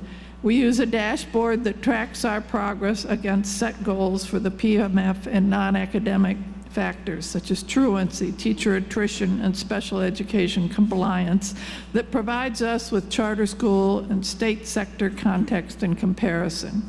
We have institutionalized our governance practices to ensure our work does not diminish with board change. We have an active finance committee which tracks our finances against school budgets and has been a driver of our financial restructuring. Our board accountability, improvement, and commitment does not end with the progress we've made. We are committed to comprehensive and sustainable school improvement path. We've shown tremendous improvement in our overall PMF scores, student growth rates, and re-enrollment rates. However, we know that we have more work to do to improve our students' academic proficiency, especially in math. Last, school improvement takes time. As the board began to uncover the challenges the school faced, the board united in a steadfast commitment to the school. We did not shy away from the challenge. We systematically worked with our leaders in 10 Square to implement a strategic improvement process. The multi-year approach we undertook was among the most critical elements to our success, focused each year on tangible gains in student outcomes and organizational improvements. Our partnership with 10 Square began with significant intervention from 10 Square specialists on all aspects of our school: academics, operations, data, talent, and human resources, finances, and compliance. Over the past 4 years, we brought in new talent and grew our existing talent. Many of our own leaders and staff now do much of the work that 10 Square specialists began. We look forward to continuing our push for Tier 1 in partnership with 10 Square, and we will provide a plan to PCSB that outlines the next phase in our journey. Before I turn it over to Darwin Bagley, I want to thank the Perry Street Prep leaders, students, and staff, along with my fellow board members, for their tireless work and focused drive that has yielded these results. None of this success would be attainable without the leadership and dedication of Principal Rachel Crouch and Director of Operations Kelly Smith, and our entire Perry Street Prep staff, families, and students. Thank you all. Thank you. My name is Darwin Bagley. I'm the parent board member. I want to give you a little history of the school. When we first got there, I have 2 daughters, and it was Hyde. So they moved over to a new building, then it changed to Perry Street. We had, I don't even know if we had a start time. Kids were dropped off anywhere between 8, 9, whenever the parents wanted to drop them off. Teachers would show up anytime they wanted to. Sometimes they would teach, other times they wouldn't. If you walked in the lower level, the lowest grades where it was like a sunny day. It was nice and quiet. Kids were learning. You go upstairs, it's like the city. You had ambulances, fire trucks. You had people laughing, fighting, kids going in the wrong bathrooms. Teachers got the headphone with their heads down. If during testing, we really had no testing because teachers didn't care, so the kids didn't care. During park, teachers have their headphones on. Kids would write their name and go to sleep or walk out the building and leave. And that was like every day at our school. There were fights, high suspensions, high teacher turnover. We had a board. The only time they stepped into school was after 6:30 when all the kids were gone. Okay, so I'm gonna tell you, when 10 Square came in, did not like them. Could not stand them, because all I've heard was, as a parent, it's changed. We had 3 heads and everybody was gonna change the school, make it better. It never changed. So it took a little while to get used to 10 Square, and they were pushing numbers and everything, but as a parent, all I wanted to know was, how are you gonna prove my daughter? Am I gonna get a good education? So they got rid of a bunch of teachers the first year. Next year was a little bit better. I remember one year, my daughter's in 3rd grade. Her teacher came in midday, just said she quit and walked out. So they had to combine classes. So my daughter took 3rd and 4th grade in 1 year. Okay, she was a top 3rd grader, so she passed 3rd grade, and then they moved her into 4th grade, so she ended up being the top 4th grader. So then, instead of her going back, had her tested, she did 5th grade the next year. So there was some teaching going on. But for the most part, you would not want to go into that school. Now, between these 3 ladies, we got a new board. They're more engaging with the parents. Before, let's say if you came to an event, it would look like a nightclub the way they were dressed. You had no men coming to the school. Rachel put in a program to get more men involved. It was donuts with dads. So now you had dads dropping their kids off and coming into the school, where before they would stay out in the parking lot and drop them off.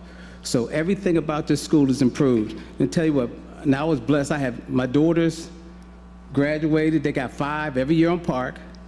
My one oldest daughter was valedictorian. My oldest daughter now goes to Banneker, where she has a 3.8. My other daughter goes to Basis, where she has a 3.8. My youngest daughter comes back to the school, helps with the teachers, helps grade, papers and everything. My oldest daughter comes back sometime, talk to the students. So all this has been since the change. Now, I had to do my part. I mean, it was rough, because I did my part, but they helped out too. And now we have a good school. It's not where it should be, but it's a lot better compared to what it was before. Before, if any of y'all walked into school, board member in the school, they would have got on the microphone, announced y'all, the kids with disabilities, they would have shipped them downstairs in a cold room and left them there. That's the way it was. Now, we don't have kids with disabilities. I mean, technically we do, but everybody's treated the same. So the parents are more involved. The kids like being at the school. They're treated with respect. So now, if my kids, they hadn't closed the high school, both my kids would have still been at Perry Street Prep. Thank you. Thank you, sir. So you may want the president title, but I think he just earned it. President checking in. We at least had the sense to put him on the board. Good evening, everyone. As I stated before, my name is Rachel Crouch, principal of Perry Street Prep, not president. I've been the principal of Perry Street Prep for 4 years now. As a first-year principal, Perry Street Prep was a large undertaking as our challenges were great and our academic results were significantly below an acceptable standard. With our passion for education and 10 Square's unlimited support, we were able to make strides in both academic proficiency, school culture, and family engagement. This team of dedicated educators fought to create a school that we all knew our children deserved. Today, we enrolled 367 students. Our student body over the past 3 years is showing greater levels of need. Our special education population, now 17% of our student body, has grown substantially in the past 3 years from a low of 10%. Our ELL population has grown 5-fold to now reach 10%. Our homeless student population has increased 6-fold to 15%, and our at-risk numbers continue to hover around 50%. Finding the right partners extended beyond school improvement. We also partnered with Appletree in 2015. Through this partnership, our students are meeting kindergarten readiness, and we are closing achievement gaps before students enter the critical testing years in 3rd grade. The best evidence by our K-2 MAP results, this is best evidence by our K-2 MAP results, which last year were near the PMF targets for both math and reading and have consistently improved over the past 3 years.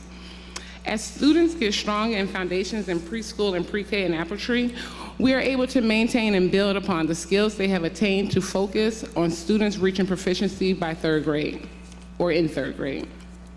While our proficiency rates have not yet reached citywide averages, the best measure of student achievement at Perry Street Prep is growth. Recognizing that students, when their improvement efforts began, were anywhere from 3 to grade levels behind. We know we cannot get everyone to grade level in 1 to 2 years, but what we can do is move students faster than their peers in the district across the nation for states taking part. In school year 17-18, student growth as compared to the nation exceeded the DC average by 10 points in ELA and math. Further, every one of our subgroups had growth far exceeding the city median. To put this in perspective, our students were growing faster than 2 out of 3 students in the district as compared to their peers nationally and locally. And just to repeat that one more time, to put it in perspective, our students were growing faster than 2 out of 3 students in the district as compared to their peers nationally and locally. I do want to highlight one of our subgroups, our special education students. As I noted, our SPED population increased 70% over the past 3 years and makes up 25% of our PARCC test takers, amongst the highest rate in the charter sector. Growth for SPED students last year was 67 in ELA and 57 in math. As PCSB notes, the growth for students with disabilities is amongst the highest in the charter sector. We have strategically augmented our SPED supports, implemented research-based interventions, and currently support 3 self-contained classrooms and have a full co-teaching model in grades 3 through 8. Rather than hide or ignore our subgroups, we face our reality and implement supports which have resulted in this growth. Just last Friday, IC recognized us on their DC All-Star Tour for our growth for all of our students, and specifically highlighting our growth for our students with disabilities. So while proficiency rates are not where we want them to be, we know with the continued focus on exponential growth, we will reach our proficiency goals. Our academic improvement is coupled with our school culture turnaround.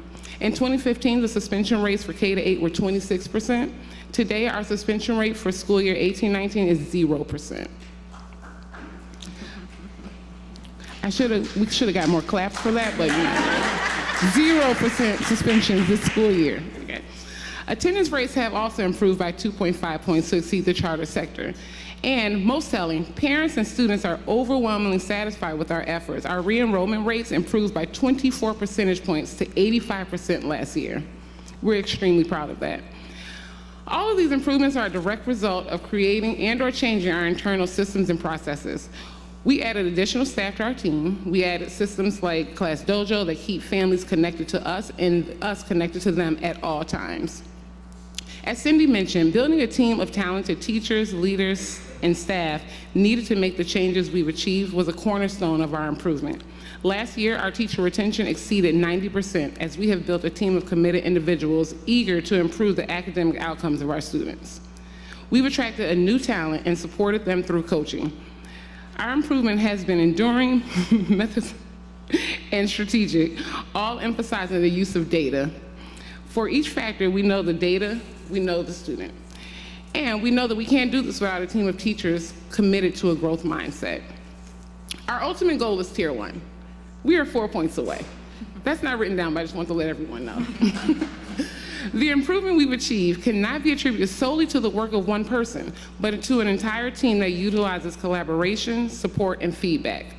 These results are reflective of the coaching our teachers receive in ELA and math, the data support our team receives to synthesize and prioritize data points which leverages outcomes, the systems and processes we've implemented, and the day-to-day improvement we make in real time. Because of the commitment to improving academic outcomes for all of our students demonstrated by our entire team, partners, and board, we are able to share these positive results with you all. Thank you. I know this is getting long, guys, but we're really proud of our work. I echo the sentiments of my colleagues here and want to thank you for having us. I'm Kelly Smith and have served in partnership with Rachel over the past 4 school years as a school leader at Perry Street Prep, and I've been specifically focused on restructuring our finances and operations. As you can read in our 20-year review, Perry Street Prep is now in a very strong financial position. It has been a multi-year initiative to implement the best practices of refocusing all of our spending and directly connecting our allocations to student outcomes. In addition to our growing per pupil revenues, with the support of 10 Square, we have secured over $1.6 million in competitive grants. These federal funds awarded by OSSI have helped us bridge the gap for our students who needed additional supports, in particular in academics and mental health. These funds have allowed us to invest in our new vision for Perry Street. We've purchased research-based curriculum, assessments, and intervention programs. We've invested in coaching. We've brought in additional expertise of clinicians in the fields of social work, applied behavior analysis, reading, and other related services for our students with disabilities. Through this financial transition, teacher pay has increased across the board over the last 3 years with the implementation of Perry Street's first teacher pay scale. Additionally, we have worked each year to increase our ratio of staff working directly with students on a daily basis. As you heard from Rachel, we believe investing in our talent management is what has shifted our culture. So much of our work in shifting operations has been about becoming malleable and responsive to our current student needs. We're working to find the right partners to make our work efficient and to make our work effective. These partnerships include that of Apple Tree and that great success they have found in early childhood. Perry Street Prep is currently growing, but we're growing at a cautious pace because we want to stay focused on student outcomes. We've increased each year for the past 3, and while we will continue to backfill at older grades, we're focused on growing by just 1 cohort per year, starting at the bottom, ensuring that the majority of our students have a strong educational foundation in their early grades. Our enrollment plans put us over 500 students in the near future, and while we will not shy away from growth, our focus is going to be very strategic and not exponential. Alongside our changing academic outcomes, we're very excited to welcome our students, families, and staff into our changing building. At the start of the next school year, we will have completed $750,000 worth of investment funded by a competitive SOAR grant to completely renovate our entryway, update our classroom doors, and improve our entire security system. We'll be welcoming people into a school that was built to make them feel like it was a place for them, but also that it was a safe place. We're extremely proud of the results at Perry Street Prep. We're excited to share our story with a broader community as we're currently working with WestEd on a research-based dissemination grant project as well. The transformation and reorganization of Perry Street Prep has been what all of us believe is the greatest evidence that high academic outcomes for all students are attainable. Thank you, and we welcome your questions. Thank you. Thank you. Do any of our board members have any questions or comments?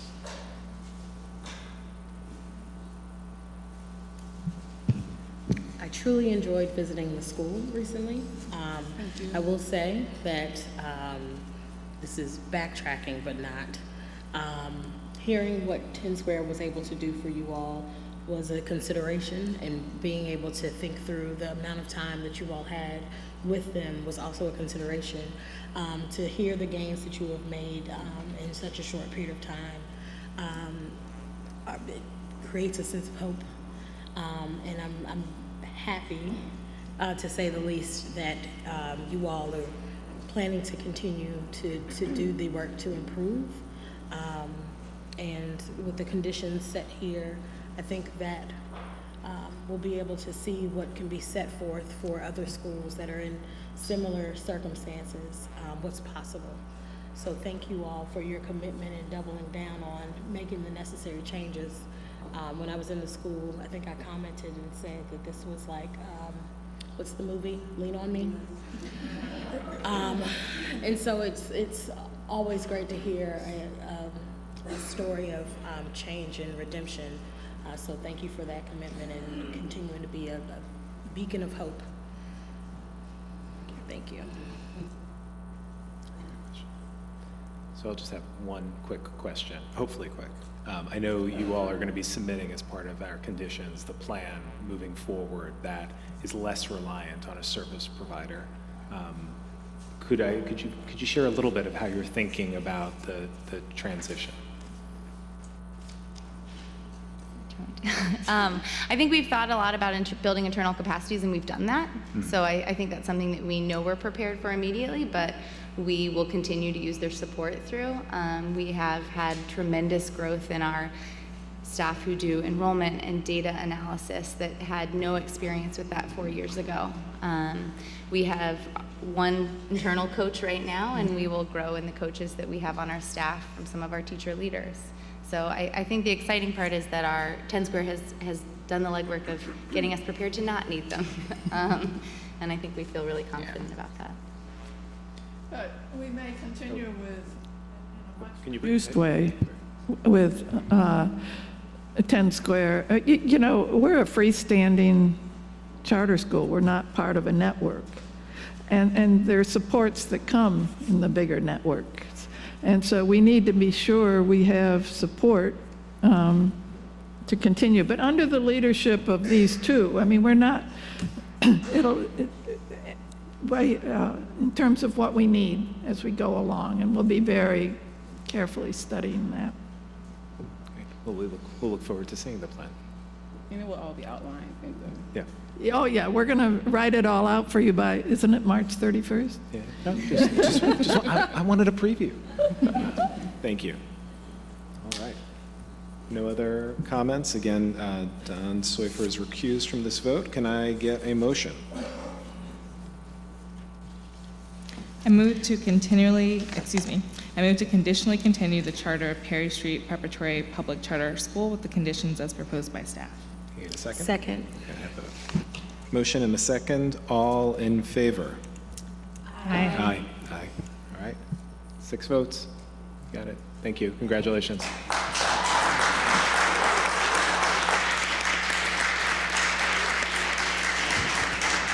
Our next school is going to be Roots.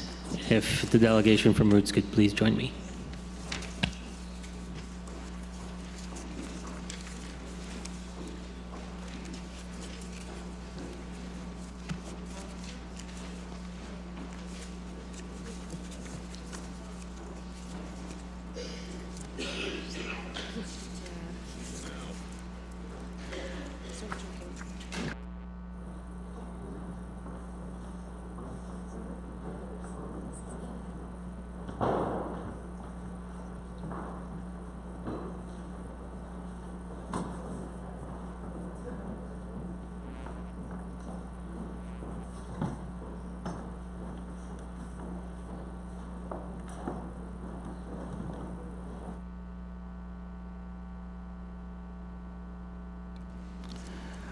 Roots Public Charter School is a single campus school which educates students in grades pre-kindergarten to 5th.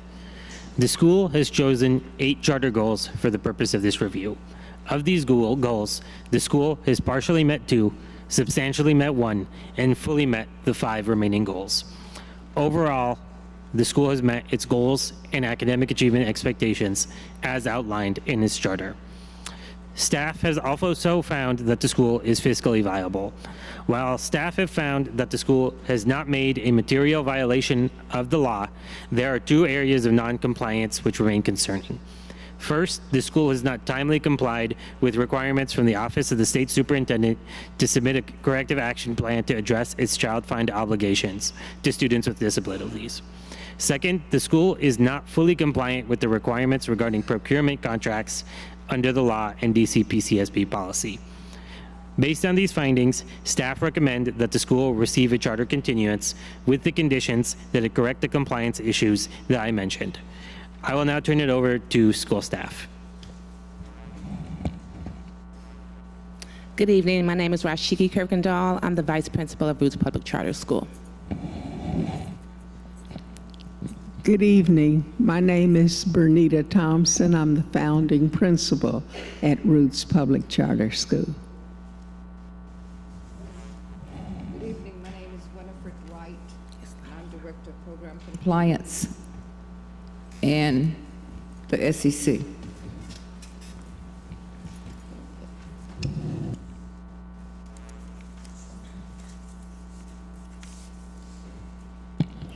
I would like to say thank you for inviting us here, and we are so happy to be here to review 20 years.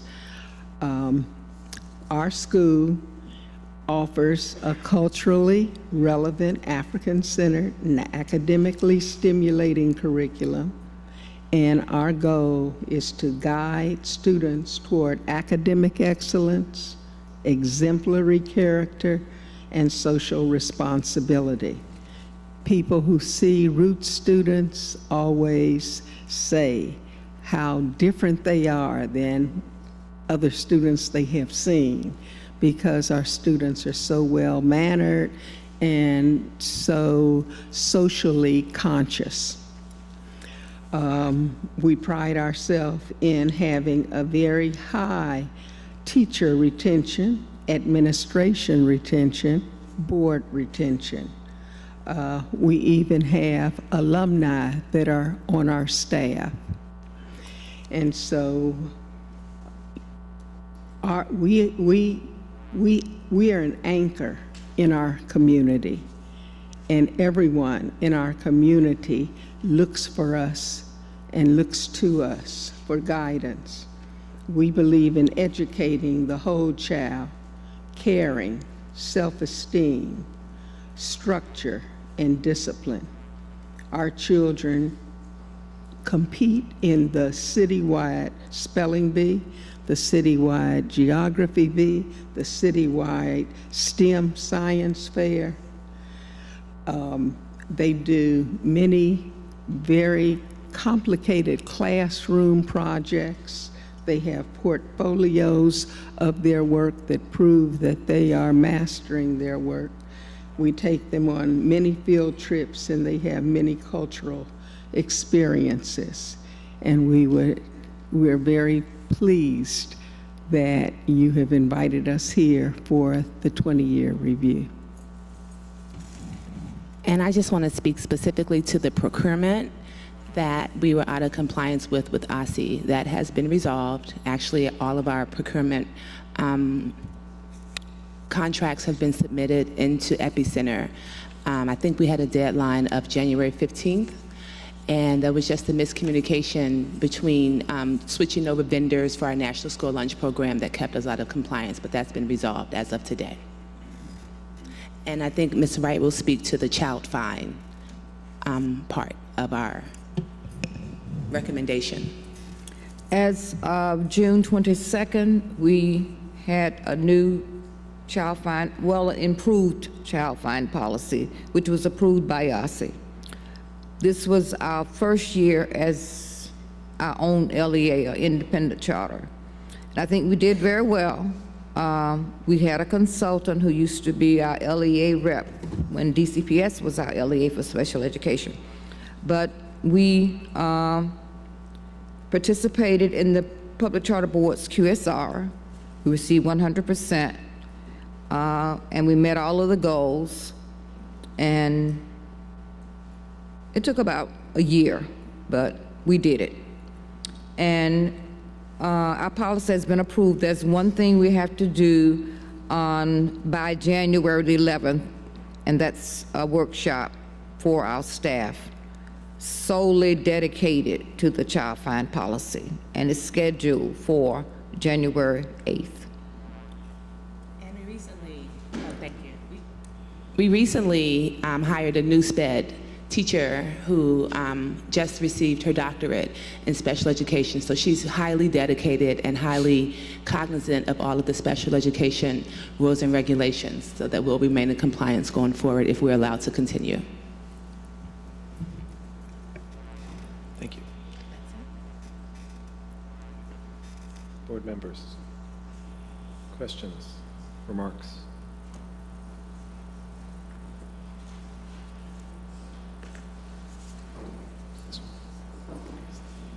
All right. This one feels like it's going to be pretty straightforward. Or, sorry. Unless another board member had a question. Yeah. Can you just share, you've been around 20 years, so some of your students have been through and gone on to adulthood. Can you share with us some of the stories of students who've been through Roots and then gone on to lead their lives? Yes, we're very proud of our students. Many of the people that you see in Washington, D.C., wherever you go, if you go to a government agency, they're working there. Many of the people that you see when you want to get something done in your house, it's one of our Roots students. Plus, there are many of our Roots students who have gone on to college and have all of the historical black colleges, even the colleges like Yale, and even the play that you went to see, where Brandon Jacob Jenkins, who is one of our students, is a famous playwright now in New York. As a matter of fact, and many of my students are teachers. Kimberly Worthy was a Roots student who grew up to be a teacher and then ended up being the teacher of the year one year. It's just so many of them that are doing so many things. And what I want to say is, actually, your PARCC test or any standardized test is really not the be-all about will students, grow up and be successful, because many of them grow up to be all of them grew up to be successful. All of them didn't have to go to college. They did other things. As a matter of fact, the Copa Style magazine had told me that they were going to pick a woman and a man of the year. And so they picked Marco Clark and myself, man and woman of the year, public charter school founders. When one of my students found that out, she's in New York. She is a flight attendant, okay? She's a flight attendant and she's a makeup artist. She drove from New York all the way to DC to make me up. I was so shocked. I was like, that's love. That's love. But you just don't know. When you have your children and you're giving them love and you're giving them self-esteem and they grow up to be what they want to be, you can't use these standardized tests to make it, to say they're going to make it or they're not going to make it, because they do make it. And it's the key is giving them love and self-esteem and letting them go for what they know. But yes, they are doing great. Thank you. And Dr. Thompson opened a private school. For those who don't know, she's had a private school since 1977, and then she opened up the charter school in 1999.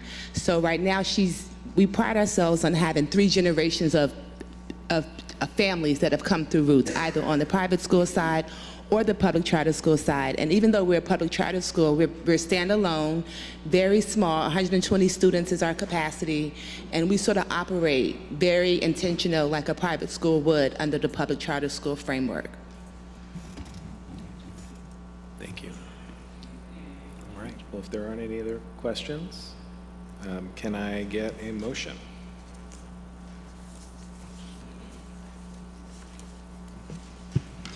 I move to conditionally continue the charter of Roots Public Charter School with the conditions as proposed by staff.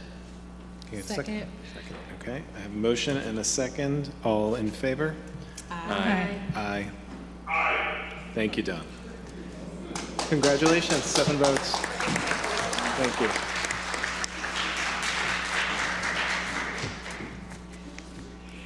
Our next school is going to be National Collegiate. If the delegation from the school can please join me.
All right.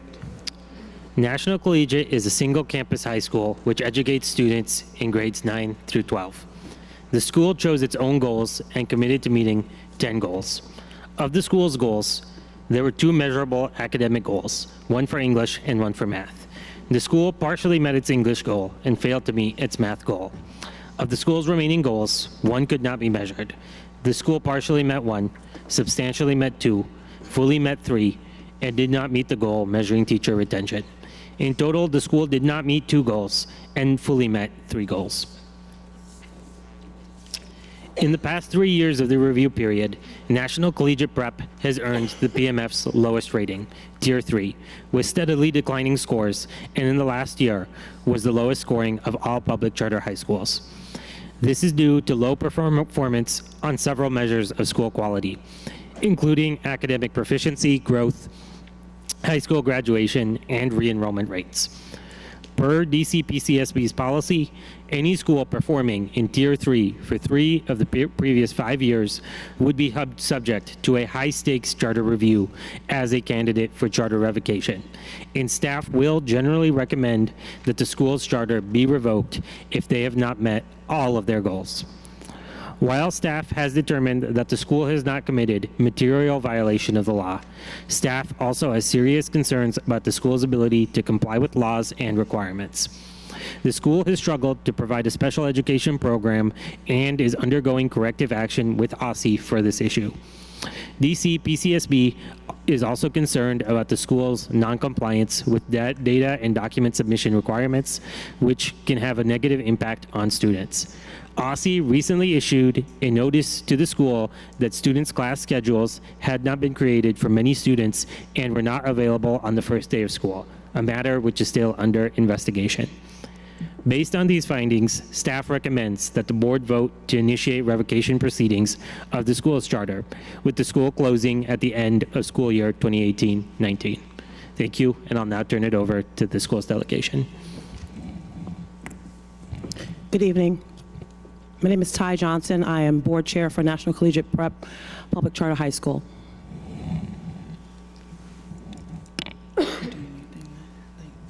Good evening. Thank you so much for the opportunity to speak with you about National Prep. I'm Jennifer Ross, CEO and founder of National Collegiate Prep. I've been in education for over 20 years, began my tenure serving Anne Arundel and Fairfax counties. From there, I was heavily recruited to be a founding member of faculty of Thurgood Marshall Academy in Southeast DC. After serving 7 wonderful years at Thurgood, I decided the community of Ward 8 deserved to have more choices in education. From there, National Prep was developed and founded. I believe the community of Congress Heights had a need for a charter school for their children, so there we went. In 2008, 11 schools applied to become authorized charter schools. National Prep was the only startup approved in that cohort. National Prep was developed based on professional experience, guided by the belief that if we gave students an opportunity for academic achievement, experiential learning, and social-emotional support due to the social ills they have endured, they, in turn, would look beyond fighting over neighborhoods and streets and discover there was a wonderful world of life for them to enjoy.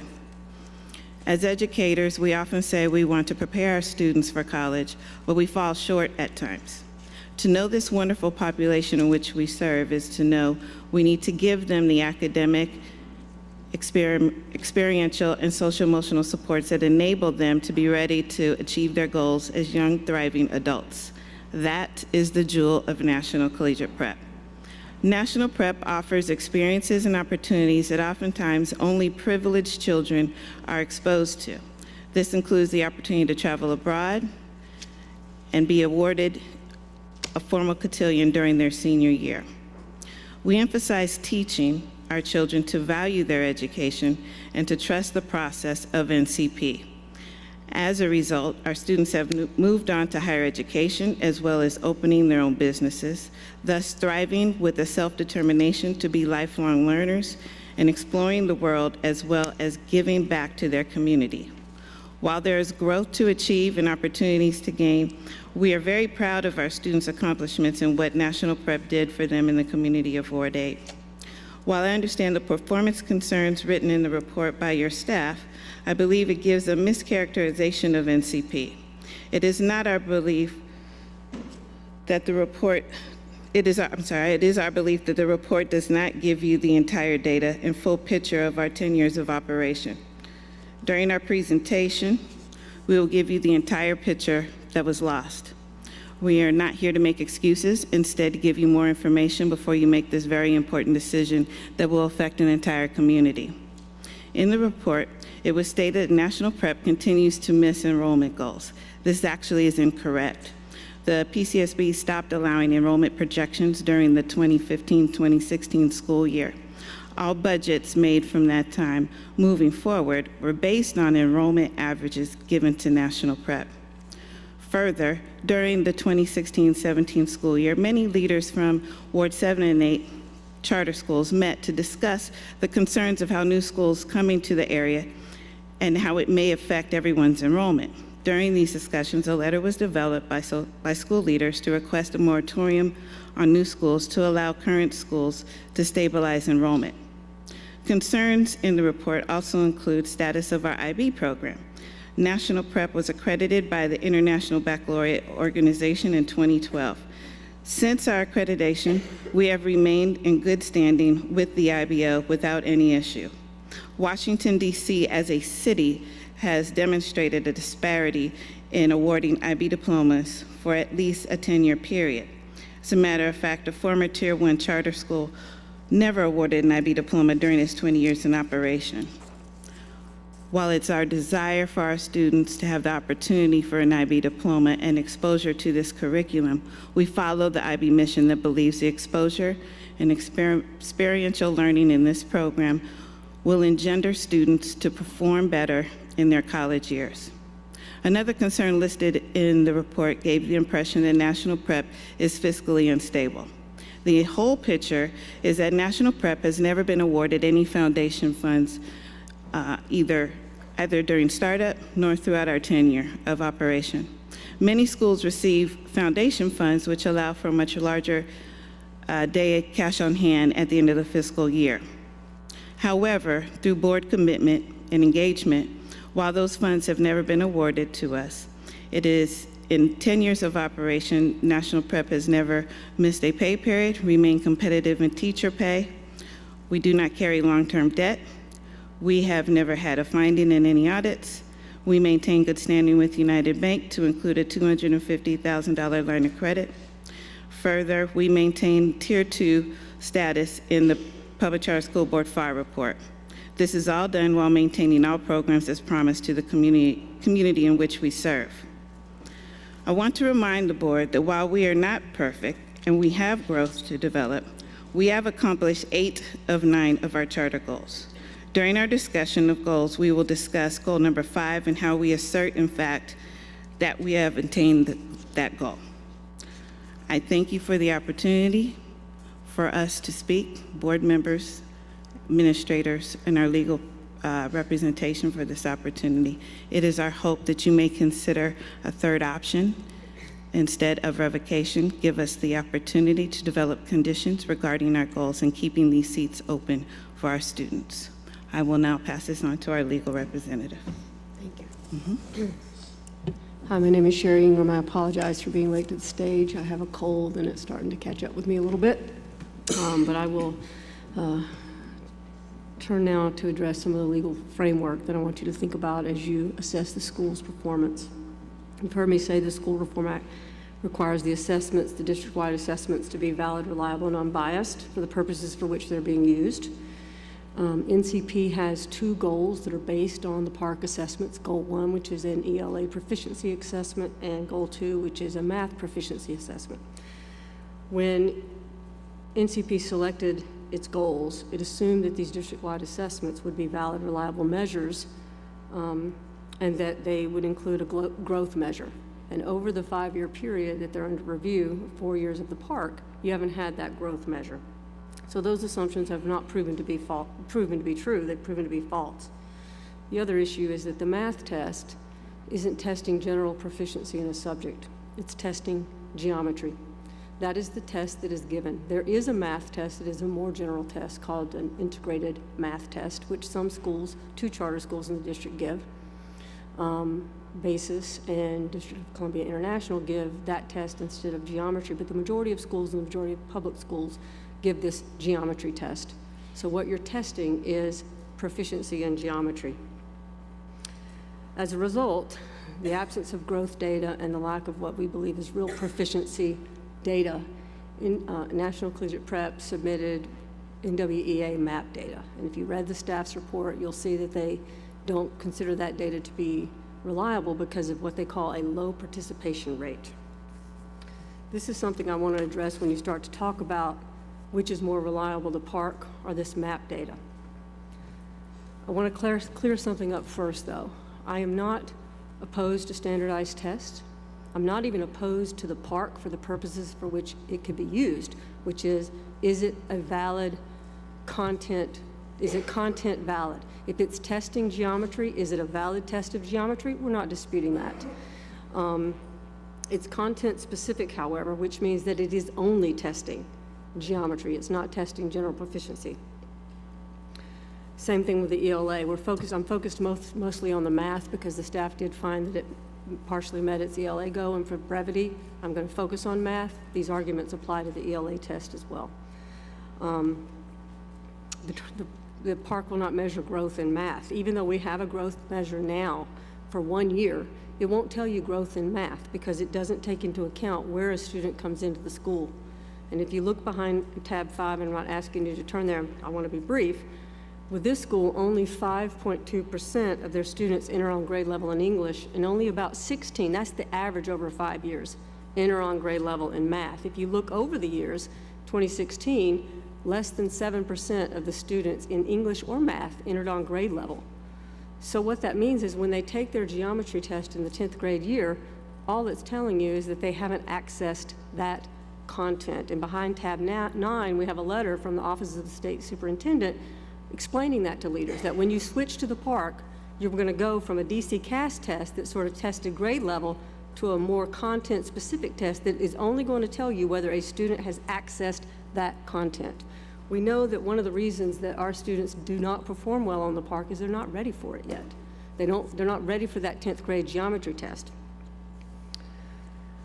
As a result, we don't think it's a valid measure, and in contrast, we focus on the MAP data because even though the MAP data suggests that there is a lower participation rate, that's actually a validation rate. It's not a participation rate.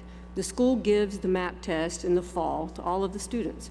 It is a general proficiency test. It adjusts up and down based on where the student is answering questions. So it gives them a good baseline in the fall, and then they give it every single year. And so they are able to use that data to see how a student is performing.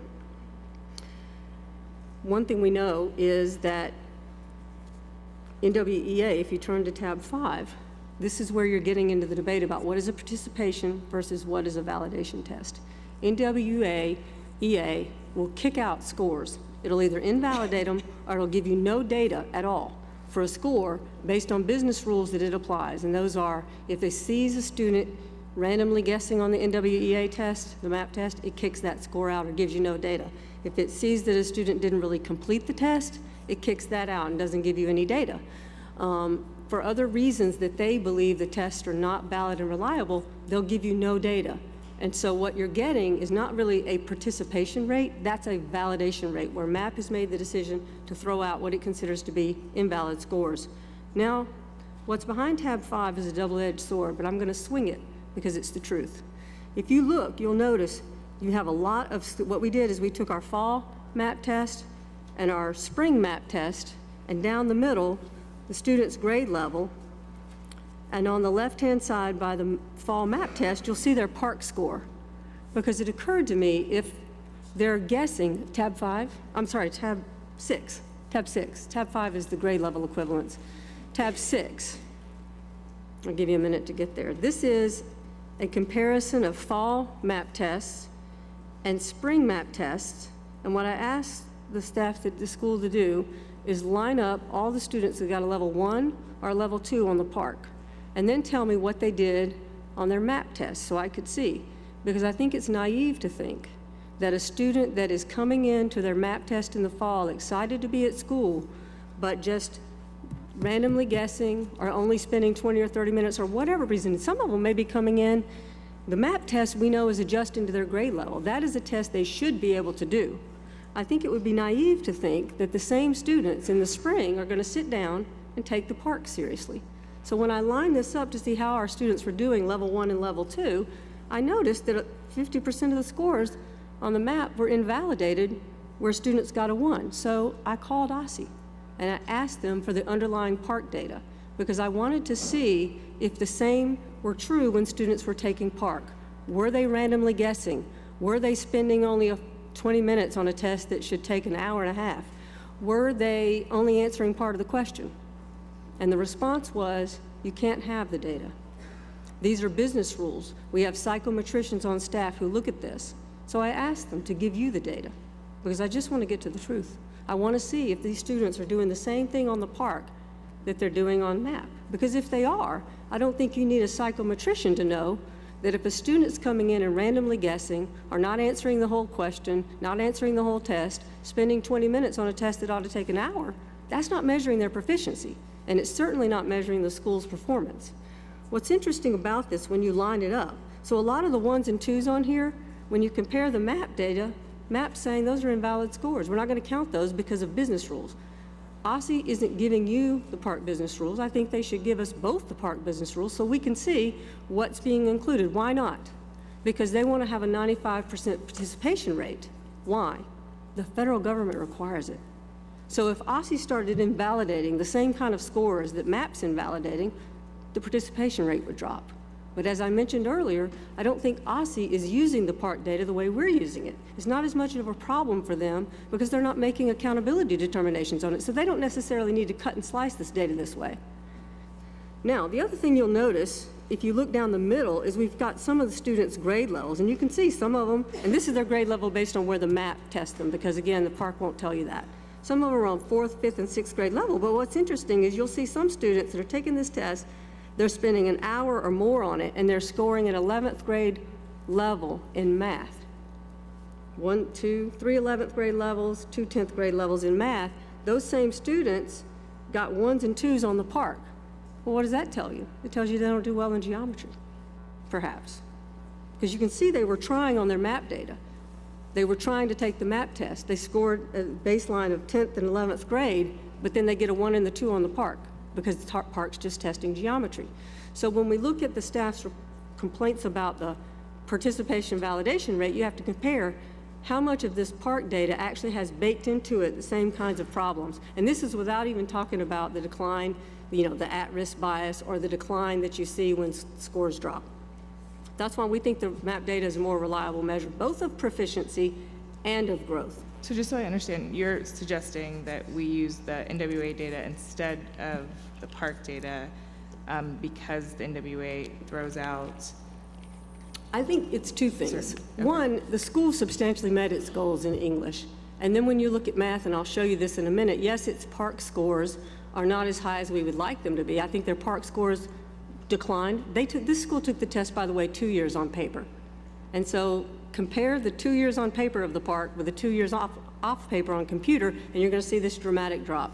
So I think you do need to look at the park scores on math and see, am I right? Do you see that big drop? 2 years, they had a waiver. We didn't put that in the binder because of so much we've got in front of you, but this school took the test 2 years on paper. First 2 years of the park, they have high scores. Then the last 2 years of the park, they took it on computer.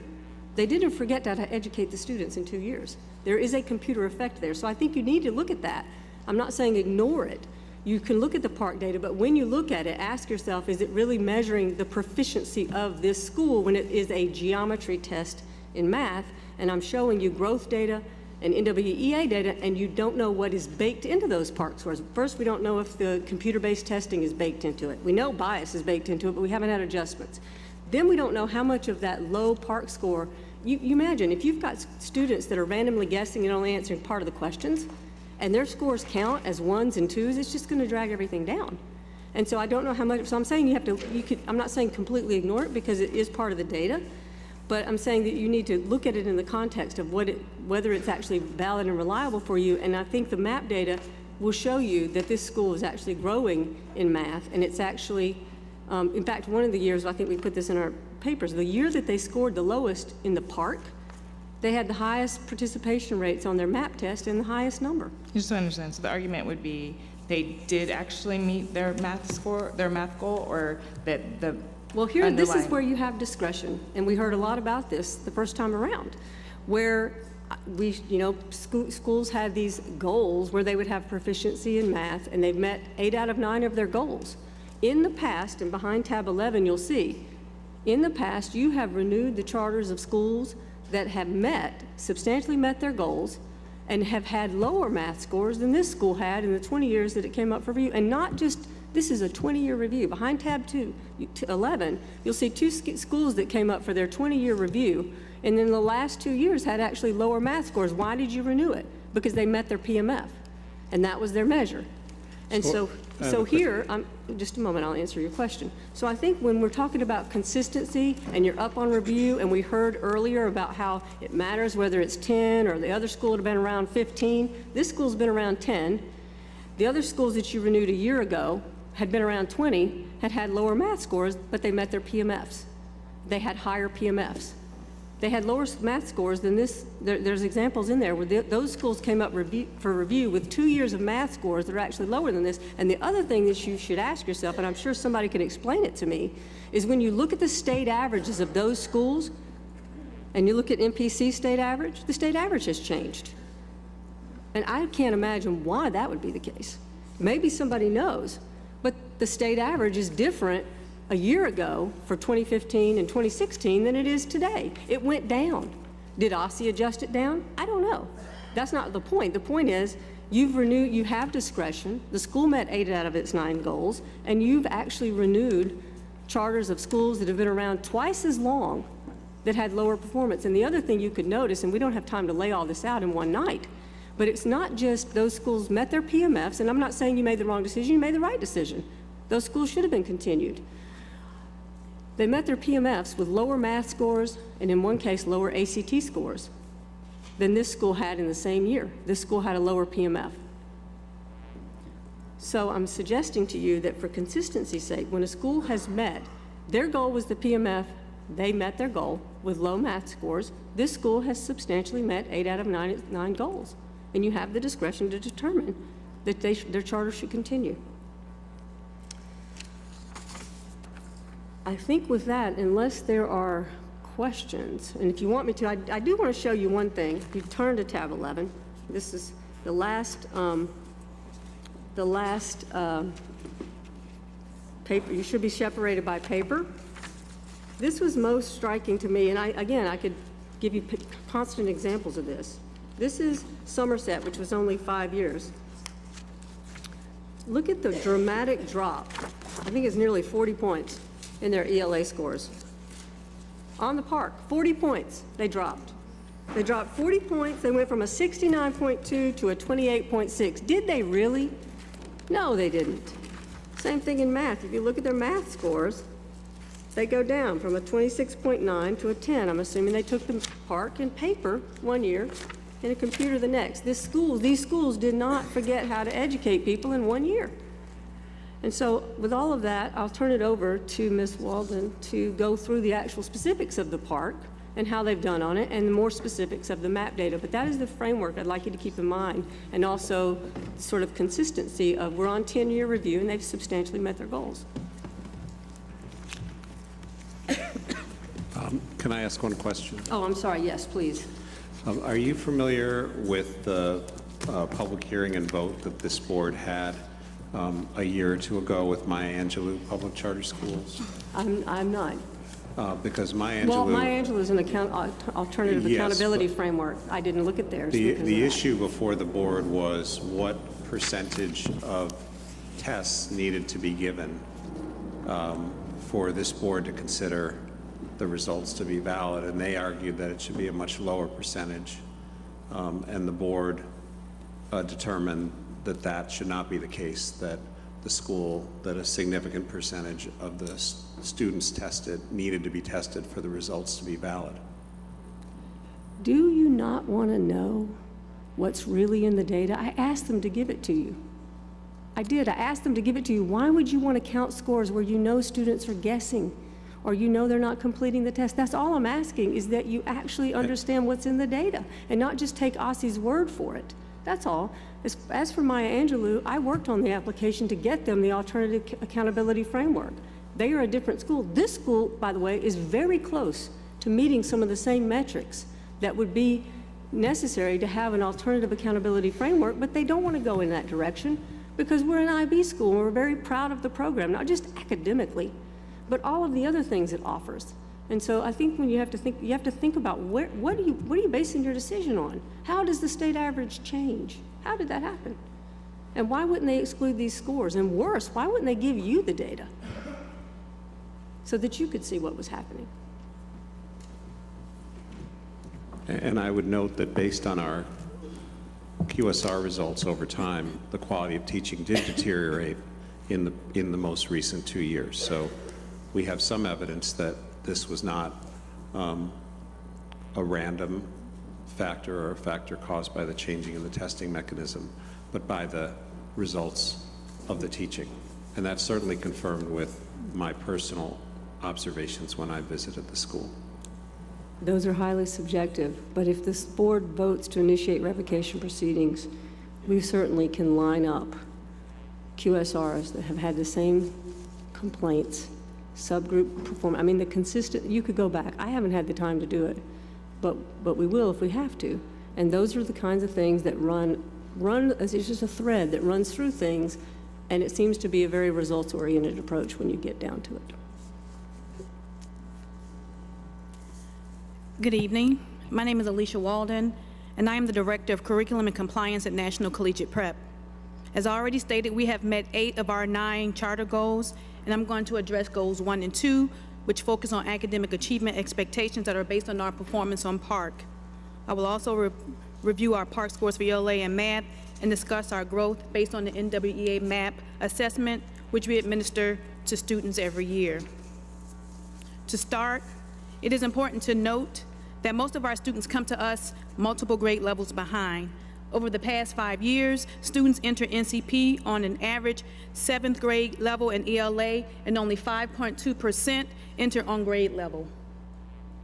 Behind tab 3, the data demonstrates that in the first 2 years of the PARC 2014-15 and 15-16, our students took the test in paper format, and NCP outperformed the state average, with getting scores 51.3, 50.9 respectively, and the state getting 42.4 and 36.9. While the data suggests there is a decline in ELA scores in 2016-17, this was the first year our students took PARC on the computer.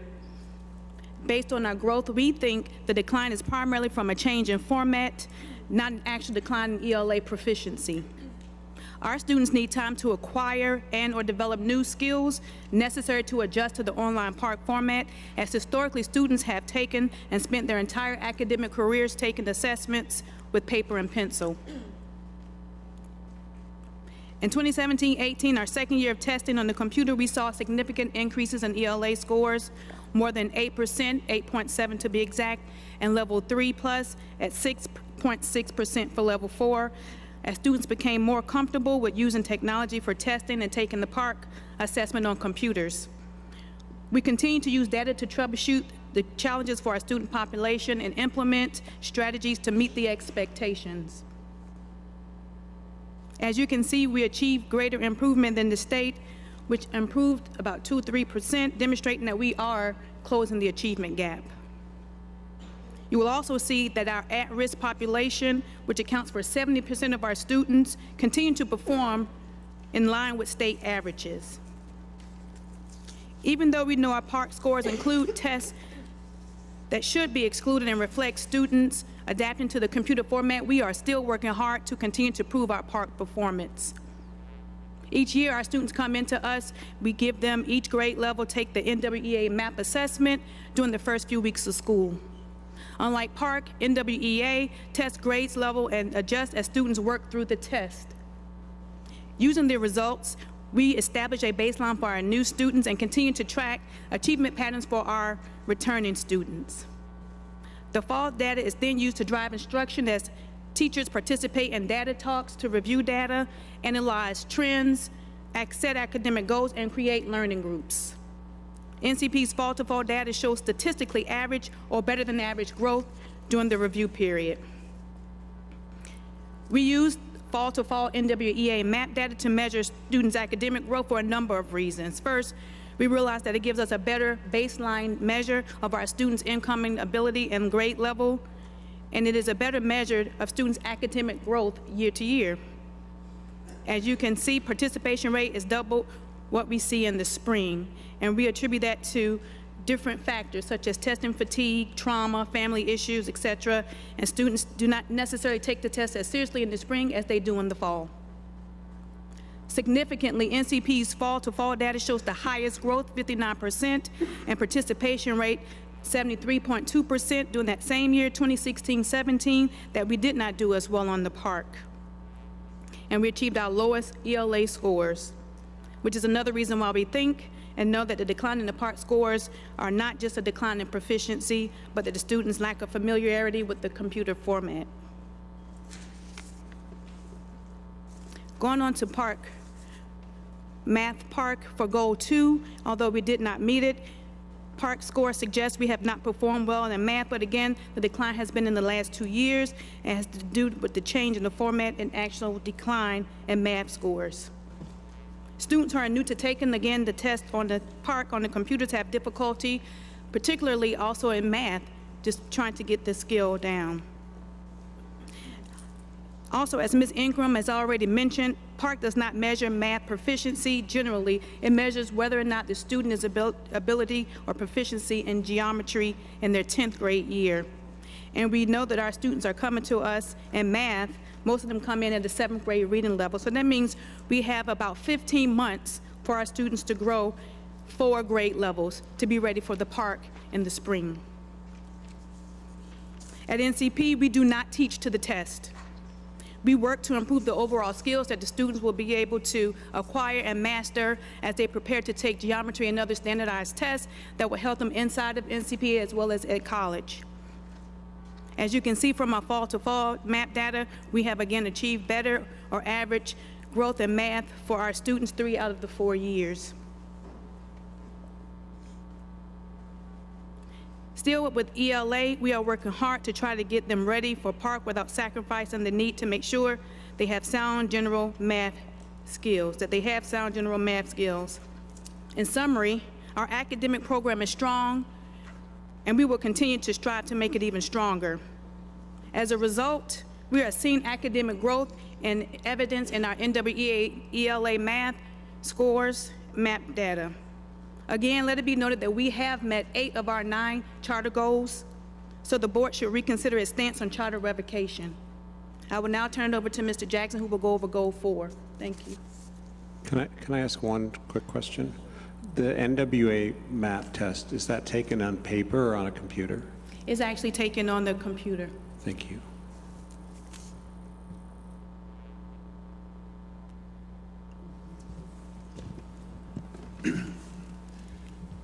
Good evening, my name is Nigel Jackson. I'm the school social worker at National Collegiate Prep. Although this goal, number 4, was substantially met, we wanted to discuss it because it allows us to tell a little bit more about our story. The data indicates that National Prep's incoming 9th graders perform academically at an average 6th and 7th grade level in ELA and math. Those academic deficiencies often correspond with student social emotional development. Therefore, we see behaviors that are more germane to 6th and 7th graders, such as hyperactivity, impulsivity, high expectations with low confidence, loud outbursts. And given these dynamics, National Prep is well aware that many of our first-time 9th graders may chronologically be 14, but in terms of their social emotional development, it's closer to 12. Consequently, National Prep has placed an emphasis on not only strategically remediating academic difficulties, but also supporting social emotional development as well. National Prep has built into its infrastructure a behavioral improvement plan to address these needs. National Prep has been trained in trauma-informed care to stay abreast of the most current research on how trauma affects student achievement, motivation, and behavior. National Prep holds a summer enrichment program for incoming 9th graders where they build rapport with the culture team and classroom teachers. These relationships are critical in as much as they acclimate the student to the school, but also allow us to begin creating a safe environment. And perhaps our most effective tool has been our restorative discipline model. With the restorative discipline approach, students who commit infractions are engaged in a multi-step process. The situation or infraction is dissected with them, and they are encouraged to be self-reflective. We're looking for them to connect the incident with other patterns in their lives and for them to become accountable. They are then taught how to solve the problem and encouraged to apply these skills in future situations.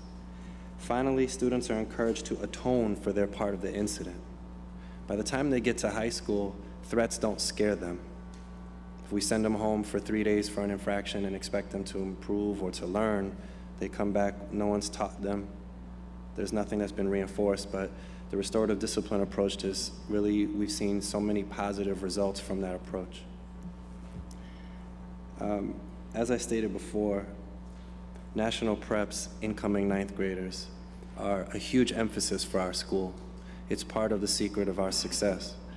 We place them within so many programs from the summer to their first 6 months as 9th graders, because we know that when they come in with the academic deficiencies, they're often paralleled by the social emotional development.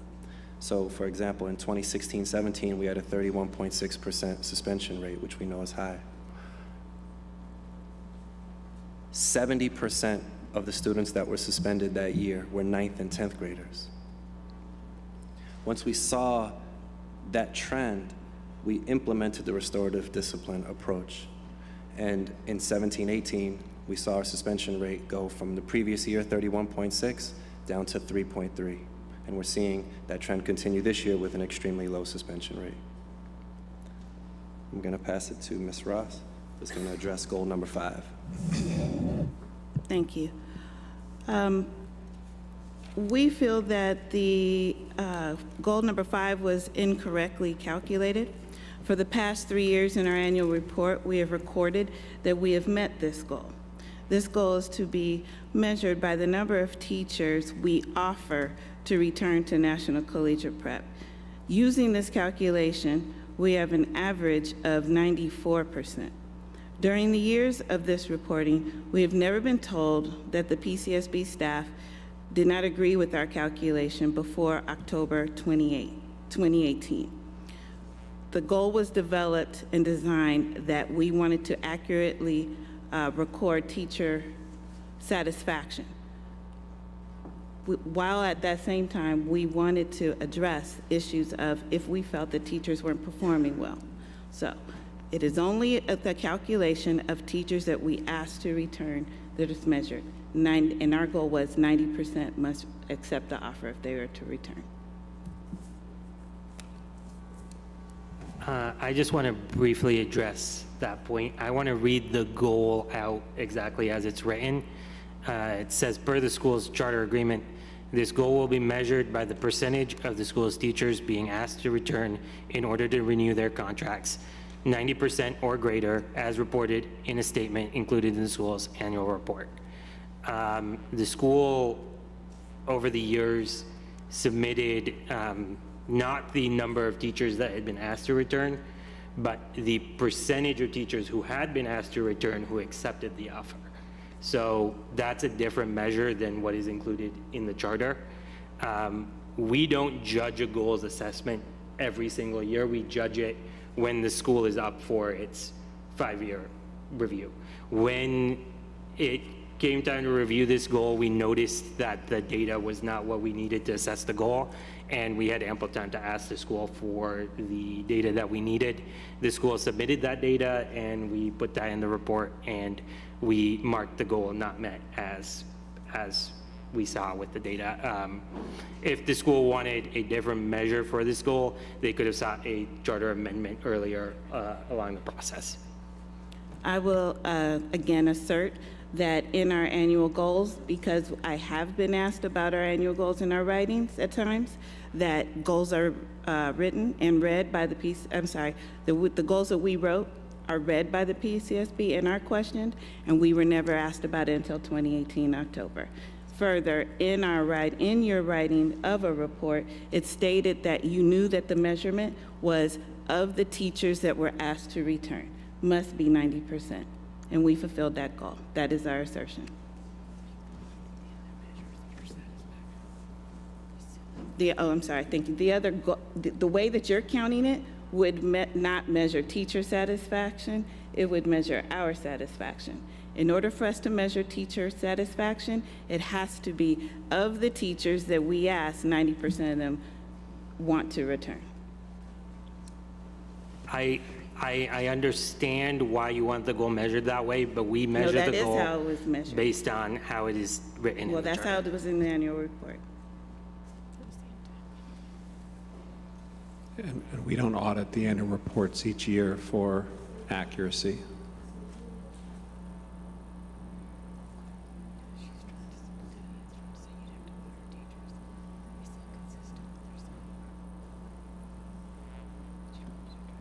Did you want to? Do you want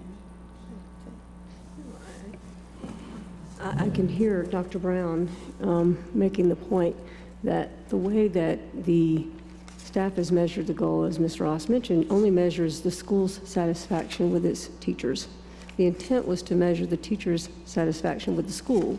You can only measure that by saying how many of the teachers are offered contracts returned.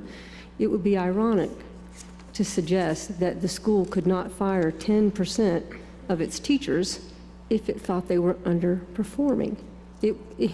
So the way the staff has measured it, it would prohibit, in order for the school to meet that goal, it would have to take on not terminating 10% of its teachers, which if your teachers aren't performing, you need to terminate them. And Ms. Ross, I know, would have never suggested that she was going to measure her teacher satisfaction by how many teachers she had each year that she terminated. The other thing is, we did not hear about this, how the staff was going to calculate it, until they wrote it in their report. I knew they were going to calculate it this way. As soon as I read the language and as soon as they started asking us for a spreadsheet that included all of the teachers and who did you ask to return, as soon as they asked us for that data back in October, we provided it. But that was the first time that I explained to Ms. Ross, who was quite surprised that the staff was likely to calculate it this way. We did not know they were going to calculate it this way until the report actually came out.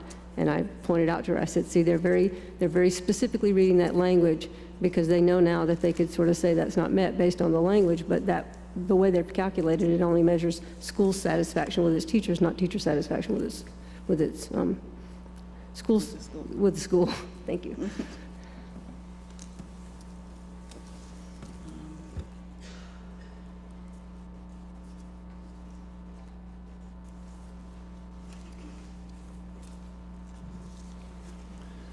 National Prep is indispensable to Ward 8.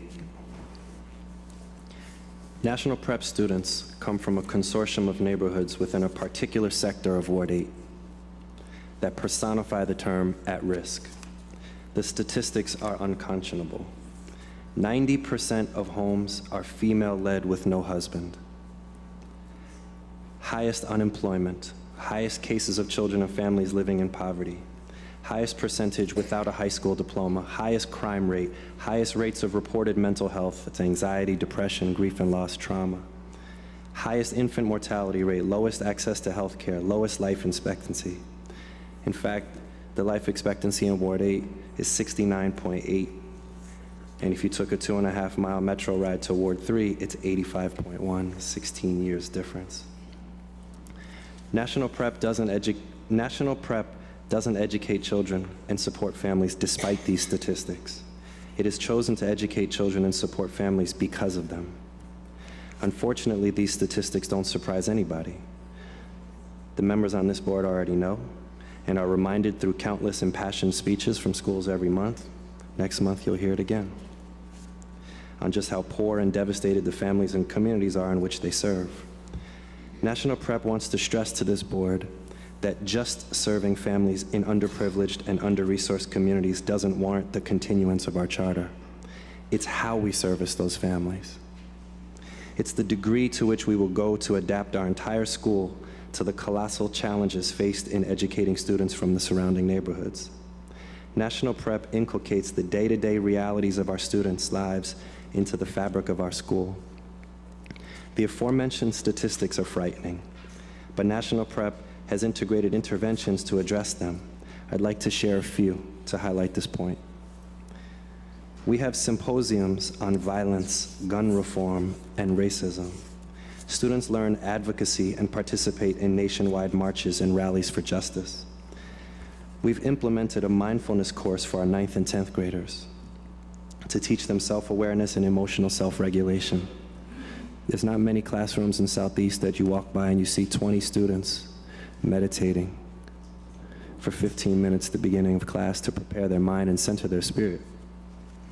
We have an IB program which teaches our scholars problem solving, critical analysis, time management, and allows them to see their educational experience within a global context. We have a leading STEM program that travels to conferences and competes in competitions around the country. We've partnered with international organizations to promote girls in STEM. We have a partnership with the Wendt Center to help our staff and students address the staggering amounts of death, grief, and loss that they face. We take students on an international trip every single year. Many of them have never left their neighborhood, but as part of this experience, they attain a passport, ride on a plane for the first time, and experience an entirely different culture. We have a Sankofa Ball, which is a cotillion-styled event where seniors are presented to the community after completing courses in etiquette, financial literacy, family composition, and other life domains that make them well-rounded people and citizens of the world. We register students to vote, and they also volunteer at voting polls. We have a partnership with 100 Black Men, Fresh, and Black Horizons to support our students' cultural self-development, artistic interests such as poetry, theater, and dance, and provide them with mentors. Our staff is comprised of 4 social workers to ensure that the school culture is infused with trauma-informed care and that teachers can learn how trauma affects achievement and motivation. It also ensures that families are provided with family counseling, conflict resolution, crisis intervention, and resources for suicidal ideation. 57% of our staff are men. That's 25 out of 44 staff members. That's by design. You heard the statistic earlier about 90% of homes in our sector of Ward 8 are female-led, no husband. One of our students was just featured in a documentary recently on the only all-black ice hockey team in the country. 2 of our students were recently featured in a Fox documentary entitled They Will Fight, detailing the challenges of battling the streets of Southeast. They were flown to Hollywood, got red carpet treatment, and they're like famous in our school now. We had another student who was recently selected to perform a composition for the popular Hamilton play at the Ford Theater. It's our willingness to learn, to adjust to ever-changing circumstances, to research, to partner, to implement new initiatives. This is what makes us indispensable. National Prep tries to provide resources, exposure, opportunities, and love to those who deserve it most. This is what makes us indispensable in our community.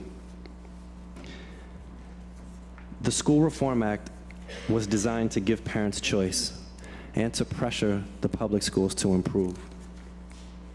Revoking National Prep's charter would be devastating to the families in Ward 8, and the ripple effects would be frightening. We have to consider the consequences of closure. PCSB's 2018 report on distance to school indicates that students in Ward 8 travel the least to attend school.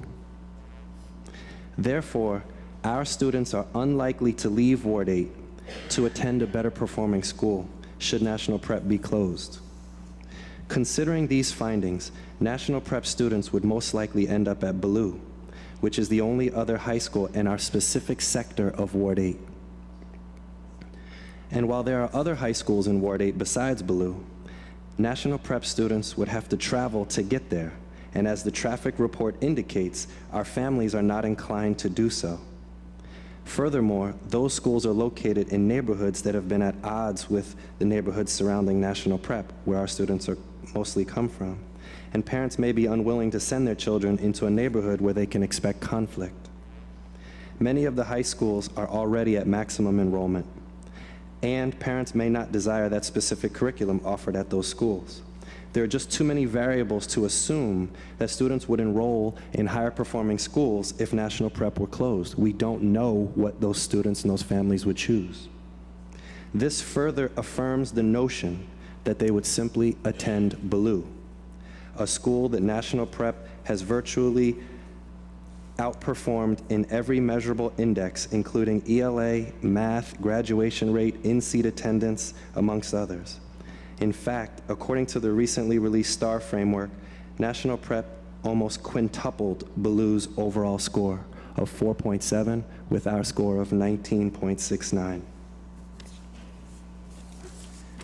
Educating the most disenfranchised communities has always been difficult. There is no magic bullet, and if there is, we should share it with one another to improve the conditions of our students and families.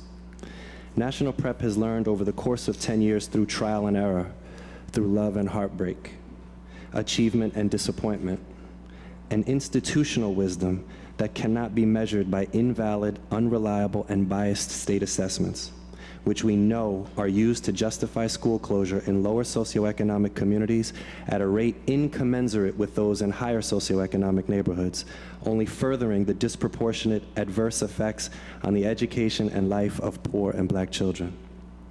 If I may leave you with this, please consider not making a high-stakes decision based on an invalid assessment on a school that has met 8 out of 9 of its charter goals and is unquestionably indispensable to its specific sector and Ward 8 in general. Thank you.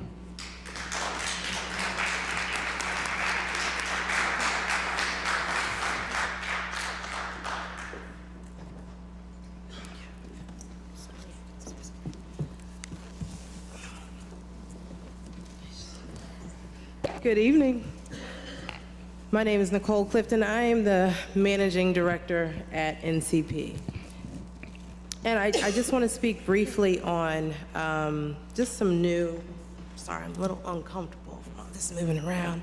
I just want to speak briefly on just some transformational efforts we've been working on our work and to just move the school forward in terms of school improvement processes.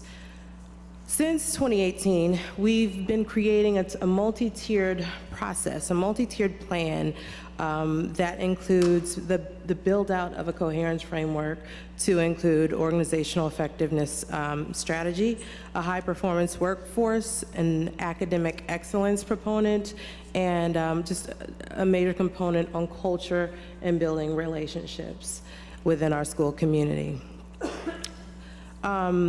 We've been working to create this sound collaborative culture and constant pursuit of excellence, never being deterred by challenges or excuses. Excuses is not what we're looking for here. We're really looking for just growth in every aspect. In doing so, we must continuously analyze our current strengths and deficiencies, whether at the school level or at the CEO level.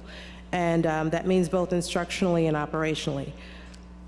We then must assemble, we have been assembling strong teams to plan systemically for continuous improvement. Once we have started the build out of these plans, our plan has been to put our actions actually into action and monitor consistently everything that we've been putting into place. And I just really think that's the bottom line, to just monitor our school improvement processes and to build and grow from our experiences. I will say that just moving back to our multi-tiered plan, we have been we're planning to partner with an organization called Blueprint for Schools as a part of our transformation effort. And we'd like to incorporate an auditing internal process through this organization. So we recognize that internal processes are effective, on a quarterly basis, on a monthly basis, but just really analyzing our work and looking at our work internally so that we're creating success within ourselves and we can monitor our growth in-house. With regard to student achievement, we have partnered with some local charter schools with New Teacher University to ensure that our new teachers, actually fresh out of college, are getting the opportunities to build their professional development and have a fair chance of success within our school.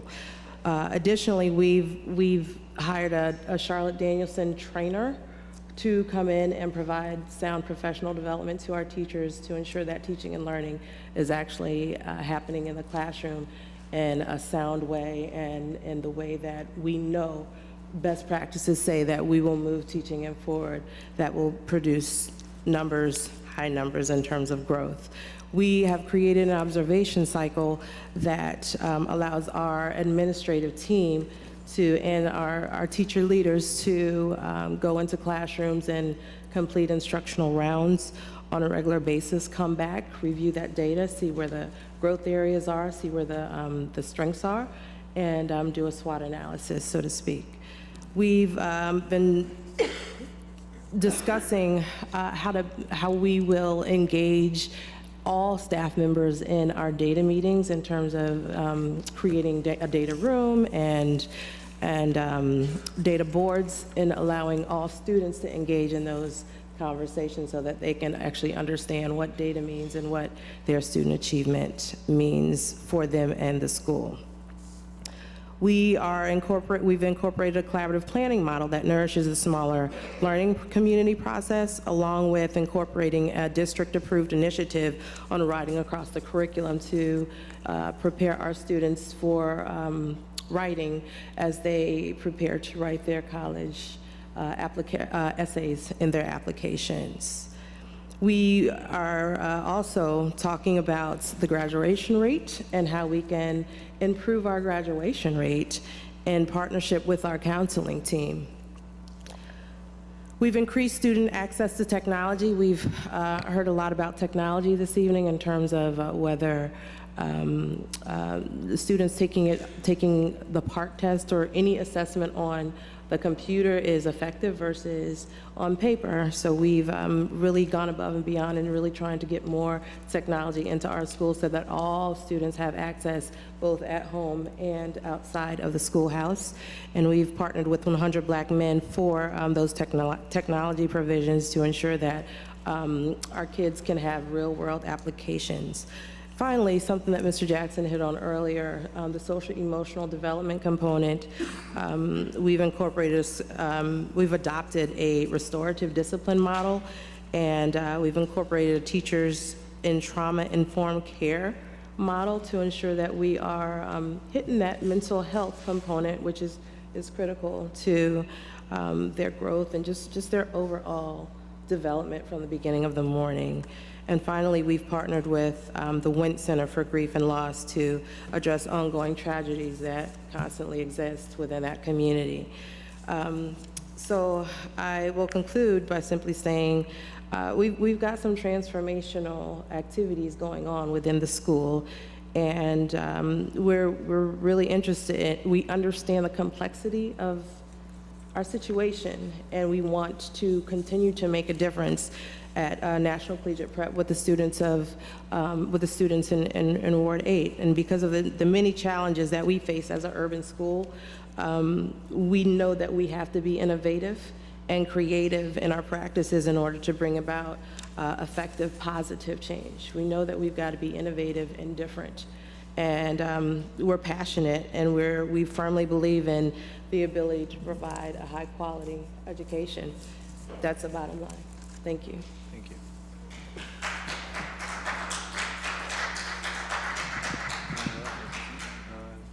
All right, I know it's getting late. Everyone is probably on fumes at this point, but I did want to make a couple of remarks on behalf of the board. Again, my name is Ty Johnson. I'm the board chair for National Collegiate Prep. I've been involved with the board for 6 years. My first 2 years I served as treasurer, and the last 4 years as board chair. I initially got involved with National Collegiate Prep because I see the other side of this, right? So I am 20 years, 25 years working in the mental health system as a hospital administrator, and I see the effects of children and adolescents that come into my hospitals. I have 10 in 7 states, by the way. And I see the effects of the trauma that happens at a very early age. Our hospitals admit children as young as 5 years old, okay? You have not lived until you've read a packet of a child that needs to be admitted into a psychiatric hospital that's 6 years old. Okay, if no one has done that, I'm telling you, it's not something that you really want to do. But that's what we do. And so what I'm saying to you, again, bringing remarks on behalf of the board, is that we are committed to this community. We are committed to these stakeholders. We know that you have a job to do, obviously, and there's all kind of numbers and tests that have to be performed and measurements that have to be made.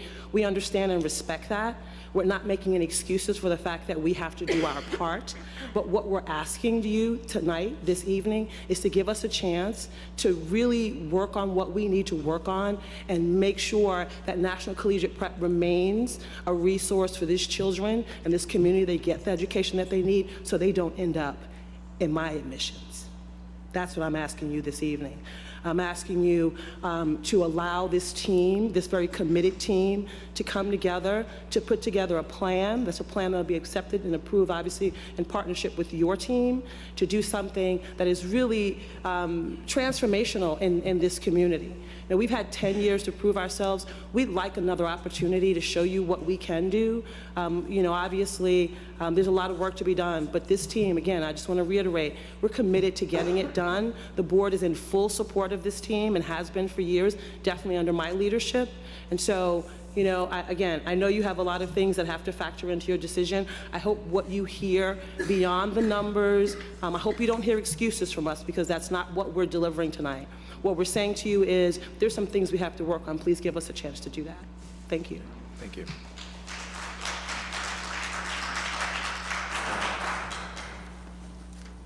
Give an opportunity for our board members to make questions for the National Collegiate Prep team. I can start off. I'm glad you brought up the issue of the graduation rate. It is the second lowest in the charter high school sector and one of the lowest in the city. I looked right before we started. Given what you've said about the importance of the school and the community, I just would like to hear kind of what you think happened to get you to that place, and then what you think needs to change to increase it. And then I just, in the same vein, we're at a 71% re-enrollment rate, which is, again, I think one of the lowest in our sector. So same question.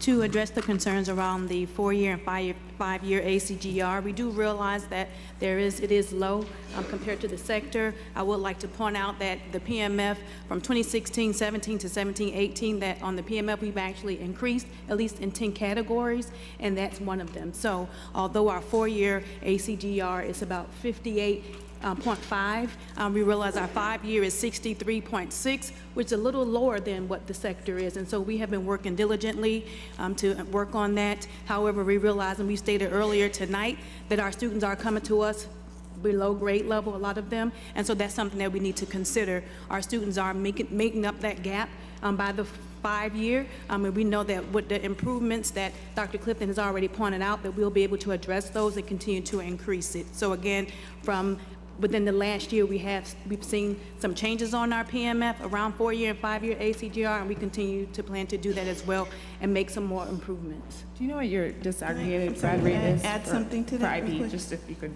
also factor that in. Sure. Well, I wanted to add about the graduation rate. What we also found was that we had students leaving to go to Blue because they were promised that they could graduate in their correct grade on time. And so that left a disparity for us, not understanding why or how they could possibly graduate on time.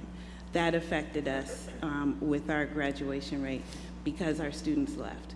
What we found was that they weren't willing to stay and to do our interventions because they were going to go to another school to graduate. What we see now is that because that has been revealed, our students this year our attendance has improved. We're at a 90% average whole school for our attendance, the highest we've been in many years. And we see that our students are buying into, they have to sit in class, do their interventions, do everything that's required so that they can graduate. So we are seeing a change based on that.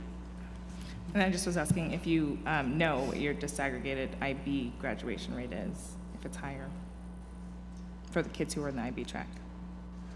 As far as disaggregated, so with our IB program, we realize that our students haven't necessarily received the IB diploma. No, that's okay. Just want to know what their graduation rate is. The graduation rate is still aligned with what we have, yes, so they're still graduating at the same rate. Okay, so kids in IB are still around that 58. Well, we haven't differentiated between our gen ed and our IB students to look at, are they graduating at a higher rate? This score is from OSSE, and we have our whole school score. But no, we can get that data for you, but we do not have it today.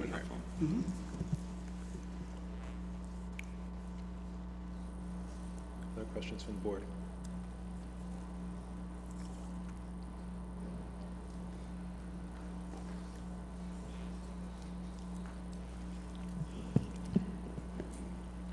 Is that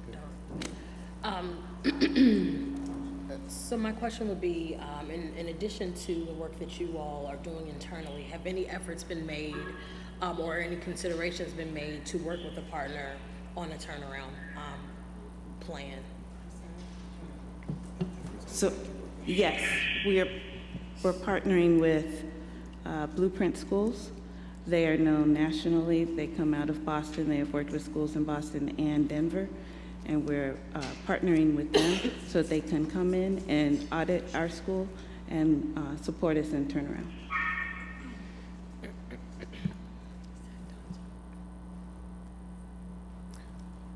Question I have, one of the unique aspects of the school, which you all have spoken about, is the IB program. And we've seen the data in terms of the courses being offered, the success rate around the IB diploma. Could you just contextualize that experience for us? Like, how strong do you consider the program? What families expect of the program? Sure. What do you continue to work on in the program? Okay, I think we can do that together. So I will say, in writing the charter, it was my assertion that we knew that 6 to 12% of our student body would participate in the IB program. We knew that was expensive, but we felt that our children east of the river deserved that opportunity and that they shouldn't have to take the metro to a school across the river to participate. So we knew that we would have a low population. I will say that we have done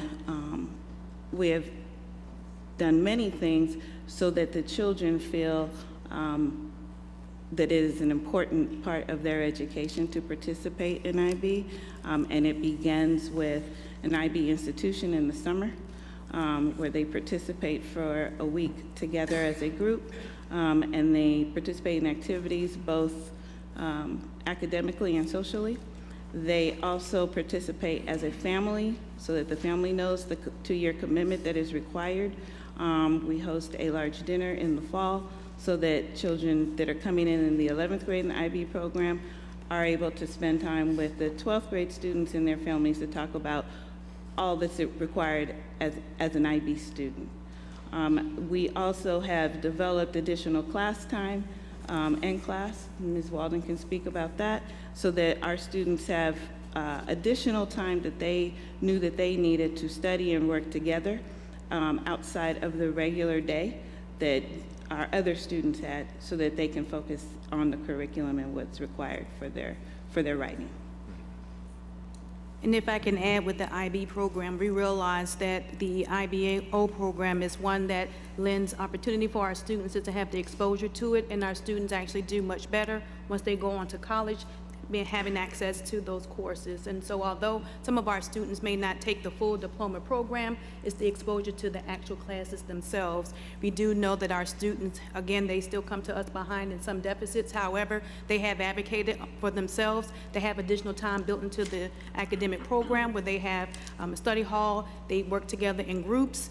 We realize that our students, if they are better in certain core subjects, that they should have that opportunity to have that exposure. Again, if you look at the trends, especially from May 2018 from IBO, it does show that although the scores are from 1 to 7 on average, the average score is about 4.79 as far as the score. And so our students are receiving 3s and 4s in more of the literacy programs. We know there is an opportunity to improve, and we will continue to build our IB program. But again, in our mission statement, it does state that we are to give them that opportunity. We feel like our students are much better off being able to get exposed to that curriculum, the world exposure, being able to access rich text, and being able to just work at a more rigorous curriculum. And so we will continue to build the IBO program, working with our students. We build in even with our ninth honors and 10th honors program that prepare them for the IB program. They will actually follow that cohort, and they continue to build and work together as they're preparing, as we have an entrance procedure that we use, that they actually write essays to get in from their 10 honors group. And so we realize that we've had to encourage our students and continue to support them as far as the writing pieces to it, as all of the assessments are written, and we continue to build that into the structure of the classroom, making sure, again, that more of our students get exposure to it so they are successful outside of NCP. And I want to add one more thing about the IB program to contextualize it. We've presented in your binders and verbally a lot of quantitative statistics and data that I'm sure you're thrilled with. But I wanted to offer, some qualitative data as well. I was taught in school that affective knowledge is epistemologically valid. I didn't know what that meant when they taught it to me at first, but what you feel is real. If you walk in our hallways and you see our IB students wearing their IB sweaters, it gives them a sense of pride. There's a chart somewhere in your binder that shows almost a directly inverse relationship between the PMF comparisons and the at-risk schools. The top performing school, the lowest percentage of at-risk. The most at-risk, the lowest performing. That's not a surprise to anybody. Our children are systematically indoctrinated with inferiority. We have community meetings at our school about complexion, about beauty. These are things that are a part of our curriculum because they're essential to our students' life. So when our students are wearing their IB sweaters, it gives them, they don't have some of the things that the TV tells them or the social media tells them make them special, but they have a sweater that gives them a sense of pride, and that means something to them. And when they come home for Christmas break, like they are right now, and they come to our school, they walk with their head up. So I just wanted to share that because behind the numbers, there's a story. And our children go through the IB program and learn problem solving, and they learn time management and other important skills, but it also gives them a sense of pride, and we're very proud of that.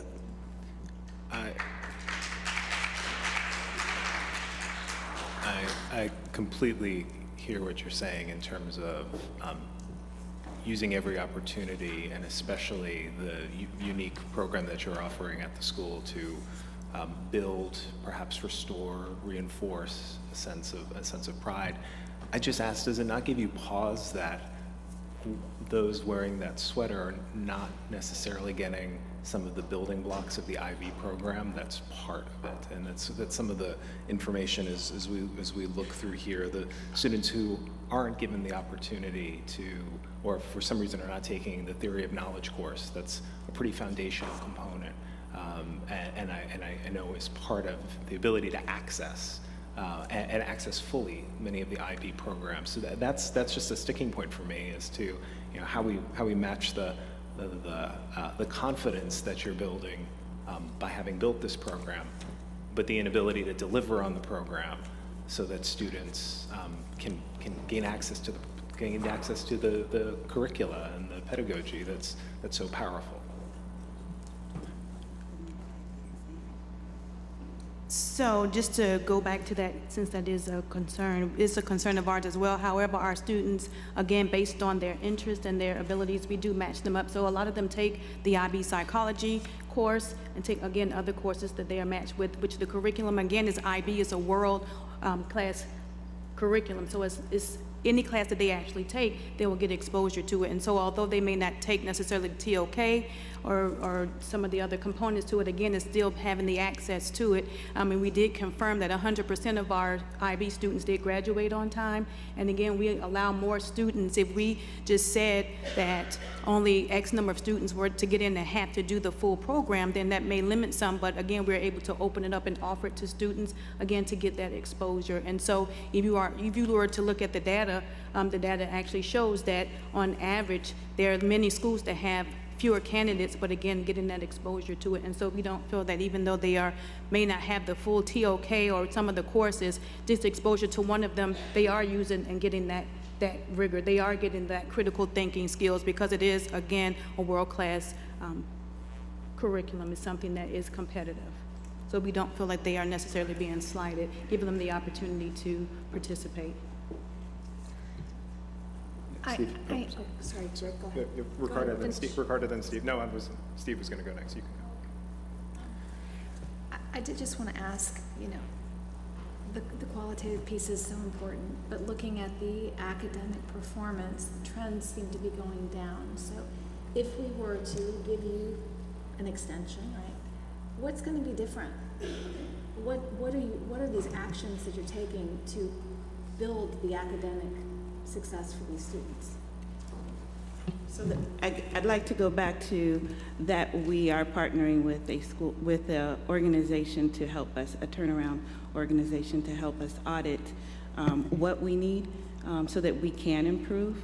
I will say that we have taken steps, as Dr. Clifton stated, first we started with sending 2 of our administrators 2 years ago to be trained in Charlotte Danielson, and this year we spent the money to have a trainer come and train our entire teacher population. We also have built instructional walks and observational walks schedules that are different than we have before to provide more accountability and accuracy and target instruction. We also are in the middle of building our, just like IB takes 2 years to be approved, it takes that same amount of time for AVID. And so we want to address not only our IB students, who we know will be very successful, but help bring organizational skills and improve our instruction for our general education and our special education students. So we are adopting the AVID program as well. So we have been moving in a direction as well as bringing in new staff after looking at who was doing a good job and who wasn't. We didn't do well in math, and so we have an entire new math department. So we've looked at some things to improve and increase and build on what we need to do for our academic performance. But we look forward to getting our results from Blueprint so that we can make those changes and improve our school. When do you expect results from Blueprint? We would expect, so they are coming in January, so we're looking that we would be able to have a plan within 30 days. Mm-hmm.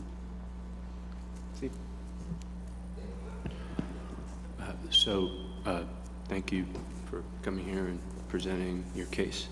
I agree with much of what you said. I'm trying to think if there's ever been a school to come before us in the time I've been here that had a low at-risk population that was at risk of being closed. I can't think of one. And I think this body should think harder about how to support schools that serve high at-risk populations, because there should be an incentive in a town like this to serve those kids, since they're half the kids in our city. So what I did when I looked at this is I looked at the things that I thought y'all had the most control over. And I want to be honest, the thing that jumped off the page to me that made me sad was the graduation rate. 42% of the kids, almost half the kids. I mean, we heard some parents whose children are doing really well. But when I look and I see that almost half the kids aren't graduating, I mean, you're consigned to poverty if you don't graduate from high school. When you're taking kids who are way behind grade level wise, there's the PARCC score is an imperfect measurement sometimes. But this is something that you have control over. And the same with the re-enrollment rate.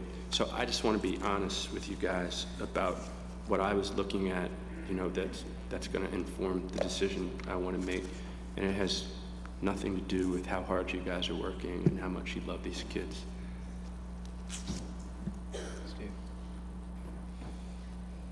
Any other? I guess I would ask the question, are we saying, we've admitted and shown, demonstrated that we are taking kids that are way behind?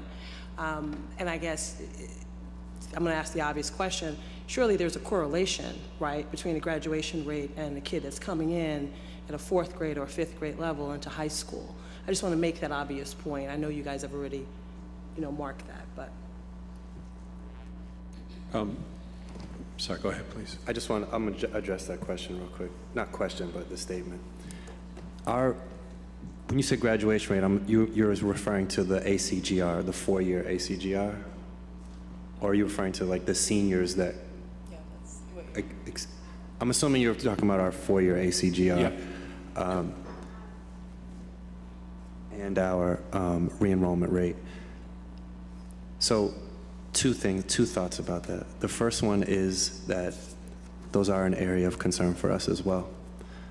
Those are specifically areas that we will address with the consulting group that's coming to help us turn around. Number 2, there's a host of non-academic reasons that play a part in that we are specifically addressing by reaching out to other schools in our sector that deal with similar issues to see what's working for them on those 2 issues, because we know those are critical issues for us. So I want to take responsibility for those and also say that those are the specific things we're reaching out to the local schools in our sector to see what's working for them, so we can include that as an area that we spend resources on and that we emphasize as part of our turnaround. Just one thing for those who don't follow the details of ACGR closely. First of all, the school's graduation rate, their adjusted cohort rate, is not low just for 4 years, it's also low for 5 years. So this is students who haven't graduated within 5 years is, I believe, 63.5% of students graduate in 5 years, and the other 36.5% do not. But it's important to note that if a student leaves National Collegiate Prep, let's say in 10th grade, and enrolls elsewhere, so if that student leaves the school and enrolls at Ballou, they are not included in that calculation. They are removed from the calculation. So the 36.5% of students who drop out, those are students who not only didn't graduate within 5 years, but for whom the school has no record of them actually enrolling in another school. I would like to add to that it's also, we don't get credit for if you go into a GED program. So what we find is that some of our students go into GED programs or work service programs because, remember, we are serving a very working class community, and many times their families decide that they need to go out and earn money and that is more important in the immediate of their needs as opposed to the value of a high school graduation and going off to college and reaping their rewards later on. So that is absolutely correct what Scott just said, but we need to be very real about the population who we serve and what their real emergent needs are. And I would just point out that we have other schools with similar at-risk populations who have much higher graduation rates.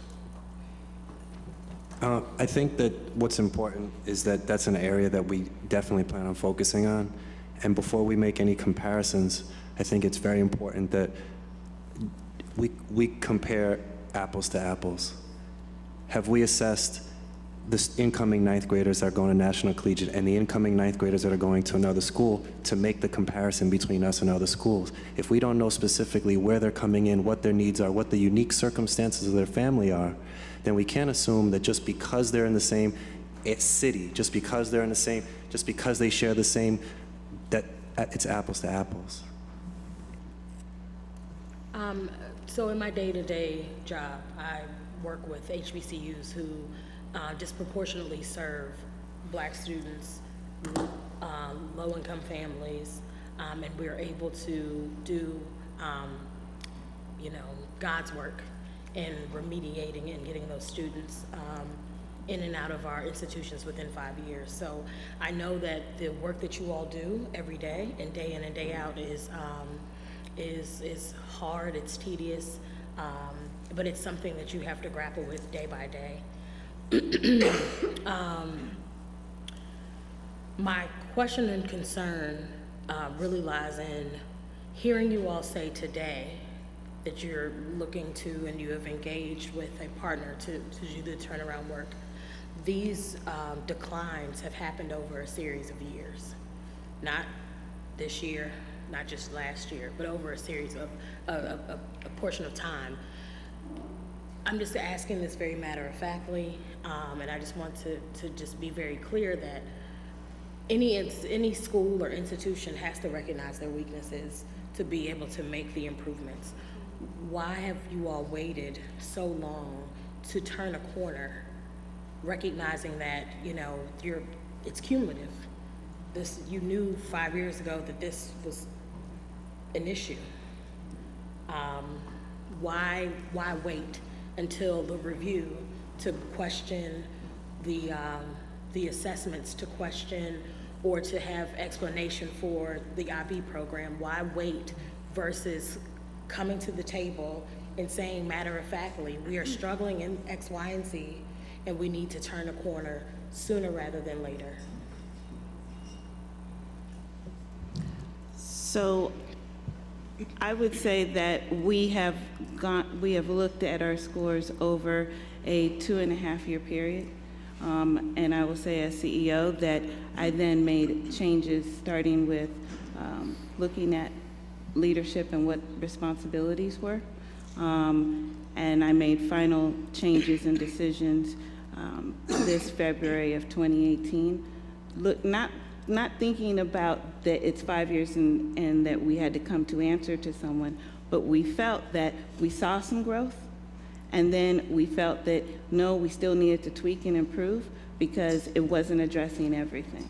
So while we tried to go through traditional ways and hiring different staff, we felt that, no, what we needed to do was increase our leadership to target the needs of our trauma school, and that would include being more data-driven, and that we needed to have more day-to-day oversight that we thought we had, but we just needed, we felt that we needed to increase that. That brought a cost to the school, and that's something that I have to always consider. Like I said, I don't have foundation funds that I live off of. We live off of per pupil. So we had to be, while we had to make changes, we also had to be stringent with our fiscal responsibilities. And so did we take some things a little slower maybe in a judgment? Perhaps. But I feel that we made changes accordingly and assuredly so that the school didn't fail or that the school failed to meet our fiscal requirements while we were looking at what we needed. What we decided was that we needed to change teachers and we needed to make a drastic decision on departmental changes. We also felt that we needed to look at our assessments. We needed to critique them more. And so we felt that bringing in a company would help us. I understand that the timing looks as if we waited, but I feel that this was a path that we had to take in order to make sure that we had used every measure possible in the right way to get to the point where we could then make a most assured decision. So I would also assert that turning around a school and looking at who we serve, our path of students come from predominantly DCPS and not charter. So we had to look at what the changes were that were happening with the schools that we serve.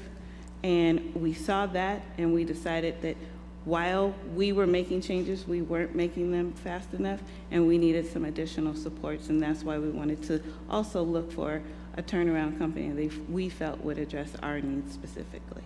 And could I just ask, when did you contract with Blueprint? We just contracted with them in November. In November? Because we don't have the contract in our database. Okay. All right. Well, I'm sorry. So you're talking about a specific contract. We have received our proposal. They will finalize everything so that then we will finalize on the actual number. Okay. So the contract is not yet entered into? It's not as far as on the exact number, so we don't know what the fee will be because they have to finalize on everything and move forward with the plan. So it's still a proposal? It is in a proposal. They're coming. And did you at all discuss that? And just to let the staff know that you were working towards No, we have not identifying talked to the charter school board staff about that. All right. I have some comments to read from Don so that we can all hear them, and then I'll see if our board is ready to vote. So from Don Seufer, National Collegiate Prep's team works hard to tackle one of our city's most pressing and urgent sets of educational need. Nonetheless, it's my conclusion tonight that at its 10-year review, the school's record of accomplishment, according to all of the systems, indicators, and measures established and maintained by PCSB and its task forces, systems which I and my colleagues voted to put in place and align with the responsibilities of the legal framework which empower us to open and continue public charter schools in the District of Columbia, necessitates the urgent deeper dive examination that only a vote to initiate revocation proceedings puts into motion, and that's how I'll be voting tonight. As always, this process is one of inquiry and seeking understanding, and you have my commitment, as always, to weigh carefully the proceedings, findings, and discussions it presents should that process be put into motion tonight. From Don. All right. Unless there's any additional comment, I will entertain a motion from our board.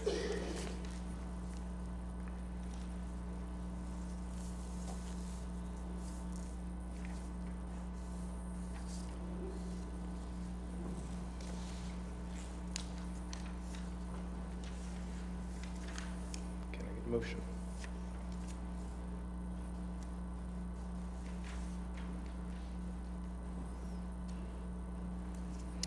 I move to initiate revocation of National Collegiate Preparatory Public Charters High School's charter effective upon the last day of the current school year. I'm going to motion to initiate revocation. Can I get a second? Second. Okay, I have a motion and a second. All in favor? Aye. Aye. Don? Aye. All right, we have 7 votes to initiate revocation. As we explained at the start, the school is not closed. What we were doing is beginning the revocation process. As Nikhil mentioned earlier, you are allowed to ask for a hearing, which we will hold at your school, after which time we'll then schedule a vote after we've had a chance to digest any additional information provided by staff and families, most importantly, and students. Thank you for all that you're doing at the school. We really appreciate it.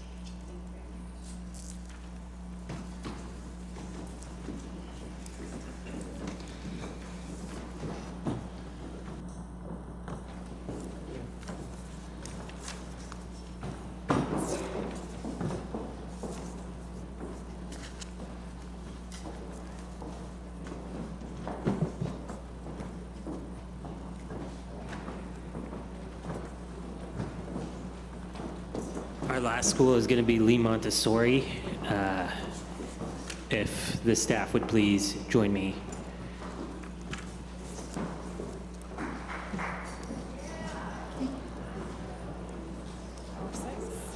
Oh my gosh.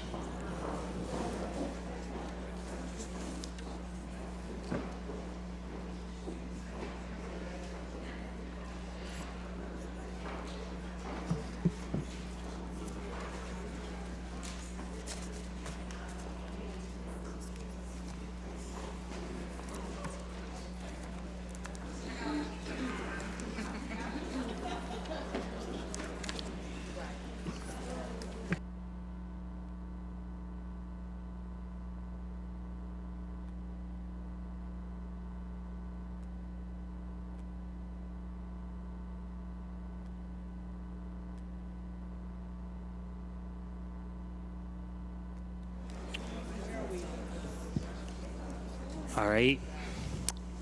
Lee Montessori is a single campus school which educates students in grades pre-kindergarten to 5th and is chartered to expand to 6th grade next year. The school has adopted the PMF as its goals. Pursuant to these goals, Lee Montessori has met its goals and student academic achievement expectations. DC PCSB staff has determined that the school has not committed a material violation of the law or of its charter, has adhered to generally accepted accounting principles, and is not engaged in a pattern of fiscal mismanagement and is economically viable. Staff recommend that the board vote to continue the school's charter without conditions. At this point, I'll turn it over to the school staff.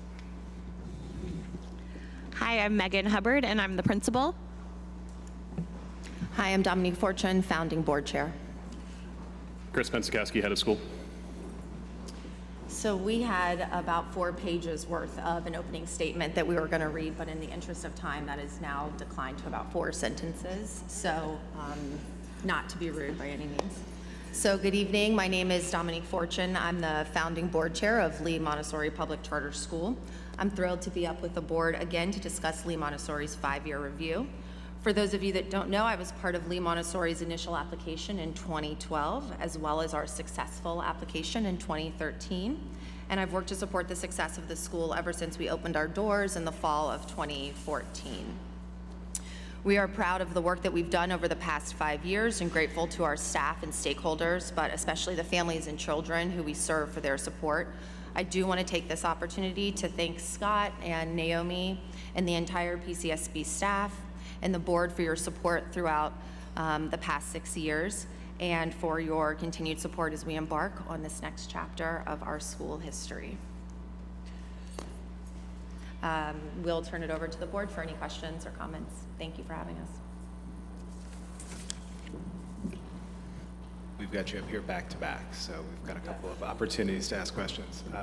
I'll just throw out to our board in hour 6 or so if there are any questions.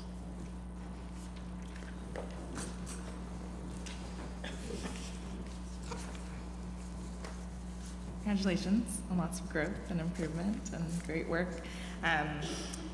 I did note there were a few places in your class evaluation where probably lower than you expected on instructional support, so we'd just like to hear how you are addressing that issue.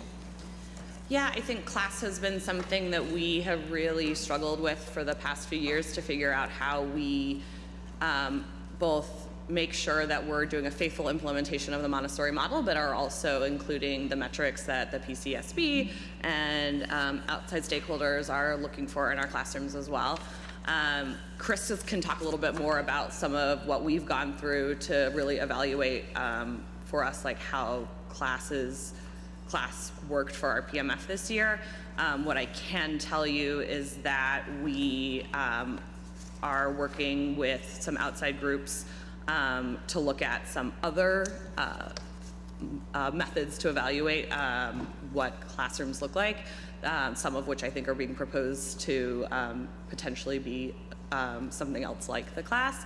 And then in addition, one of our board members is actually a certified class evaluator as well, so she's helping us right now look at our classrooms and look through our previous class scores and look at what we can do to make sure that we have higher scores, especially instructional support, which is where you saw that we were the lowest. And I know that is always a low category for a lot of schools, but that's not where we want to be. Is it something you think might be particular to Montessori, just given the independence? It's not necessarily the independence, I would say, but it is a lot of the fact that the beginning of our primary curriculum, which is the 3 to 6 year old age group, is very, it's not as didactic talk as what is often looked for as a measure of success on class for instructional support. Especially some of the scaffolding that is done verbally that people are looking for in class is done more through materials and physical motions. I will add, just because Megan kind of compelled me to say something. The only thing I'll add is that, yeah, we are working with Apple Tree and a few other schools on a grant that they received to and as well as with Bellwether Education Partners to try to review how class is working within our schools across DC and figure out better ways for that to be assessed. In particular, one of the things that we're really excited for is the potential for either OSSE or the charter board to consider multiple class observations. We were very surprised when our classrooms, which had our pre-K classrooms, which had basically all of the same teachers, plus 2/3 of the same kids, see marked declines in each of the categories of class. That seemed to me to be a significant error in the methodology of the assessment rather than the actual quality of the classrooms that they're evaluating. But part of that, we really do want to be part of that solution and help the charter board and others work to figure out how to best evaluate environmental quality within that age group. Thank you.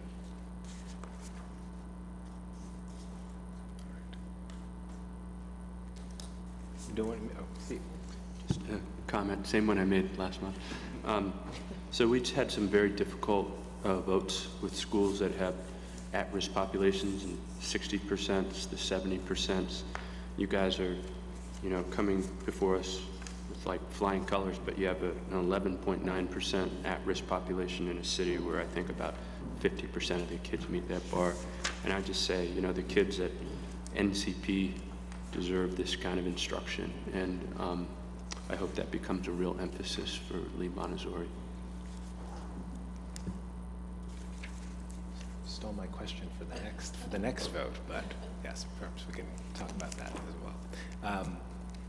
So I'd say, I think congratulations for the performance of the school, as my vice chair said, and we appreciate you guys being such a partner in trying to meld the work that you do with some of our standardized ways of looking across the city, especially given the tremendous appetite that parents have demonstrated for Montessori, which will bring us to our next conversation. And you're interesting and growing, but thank you for that engagement.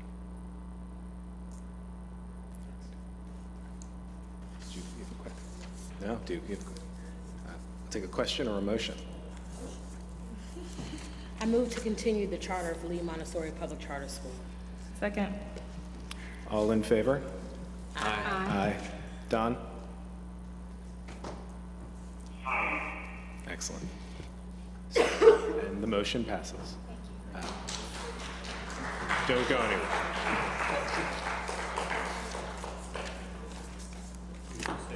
Yeah, just stay up there.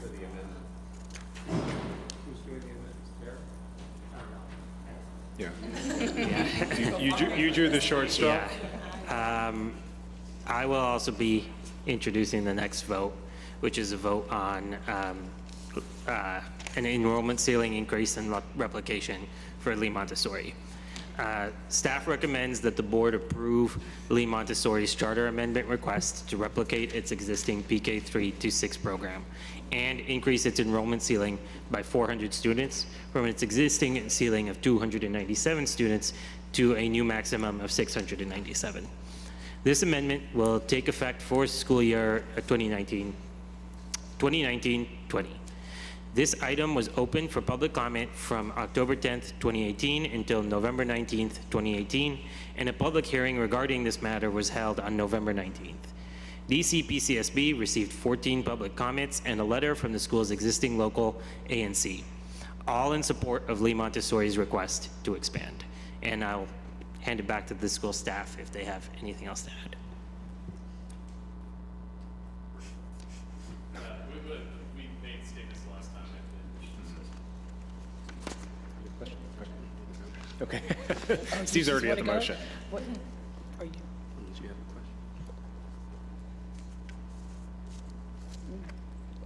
question? I think maybe to address Steve's That's what I was last gonna ask, question, but could you talk about the population you're targeting with your new location?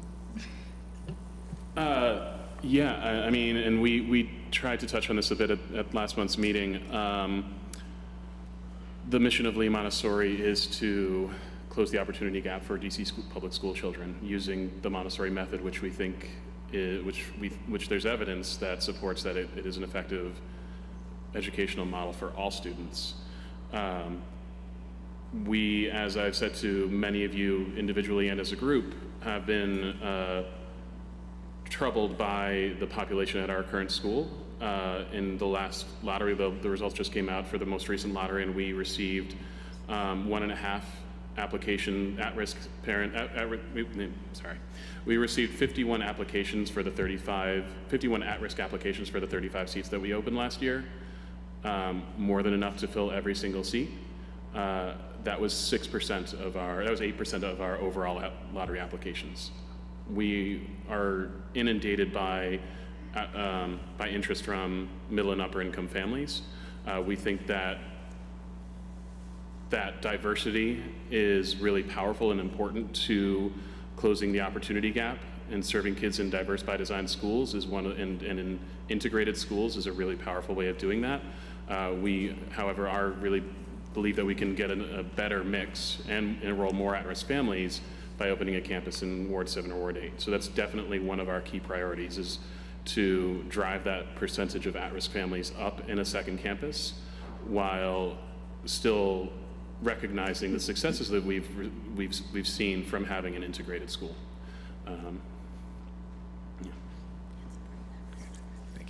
Yeah, I'll also add that I know there's been a lot of talk around the city for an at-risk preference, and we of course would be, like, this is something that when Scott came to visit our school in the fall of 2014, I think in August of 2014, he walked out and said, what's something you can do? And I asked for an income-based preference. That request still stands. I really hope that the board will consider that, especially for schools that's in their earlier years. Once schools are more mature, it's very easy to see that preference has a minimized impact on school enrollments. But in early years prior to siblings enrolling, that can really help us out in controlling that population. So we look forward to seeing that in the coming months and years. I think the lack of questions is also a sign of enthusiasm for you all replicating, and in particular plans on increasing your ability to serve more diverse families. So thank you. I'll take a motion.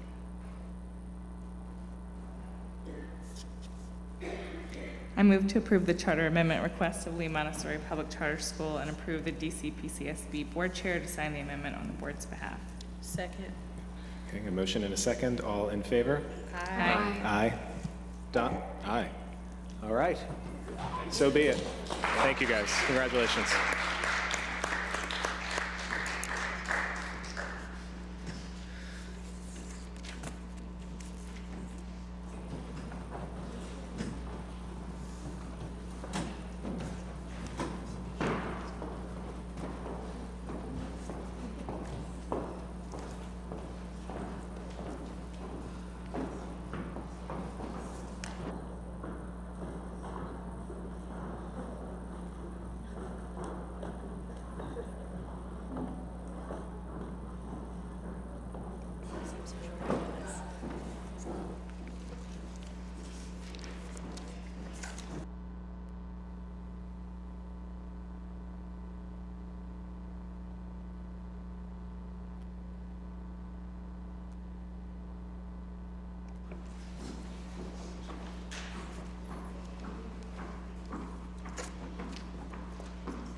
All right. Hi, this is Alyssa, and I'm here again with members of KIPP DC's leadership and Somerset's leadership as well. As I mentioned earlier tonight, this is now an opportunity for you to vote on the item introduced during the public hearing portion of tonight's meeting. As a reminder, on December 5th, 2018, KIPP DC obtained an approved resolution from the Ward 8C07 Advisory Neighborhood Commission to support the school's proposal and waive the 30-day notification requirement to expedite this charter amendment. Likewise, DC PCSB staff would like to expedite this request to ensure a smooth and expedient transition of the school for students and families at Somerset Prep. As a result, both the public hearing and board vote for this proposal are occurring tonight, but the public comment period will remain open until January 25th, 2019. Pending a favorable vote, PCSB staff will work directly with the school and community members to address any comments that arise after the vote.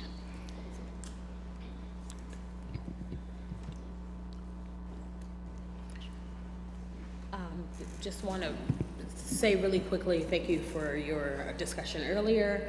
I think it's, as evidenced by the decisions that were made tonight, to have a smooth transition for students and families is something that we can all attest to, you know, being able to feel good about. Your track record in terms of being able to do this work is something we are, I'd say we're all fairly sure that you're able to do. And we'll look to see what the comments are between now and January. And this is exciting. I know it's also frightening, but excited to see something happen very quickly and smoothly to the benefit of the students that attend Somerset. I think I would just add, I agree with you, it's probably scary, but that I really welcome the changes I think I've seen in the organization to continually expand spaces for kids, not necessarily kids that came through KIPP Elementary School or KIPP Middle School, but a willingness to serve all kids. And I'll just add, I think the sense of partnership that was communicated in the comments earlier, unless anything's changed in the last 6 hours,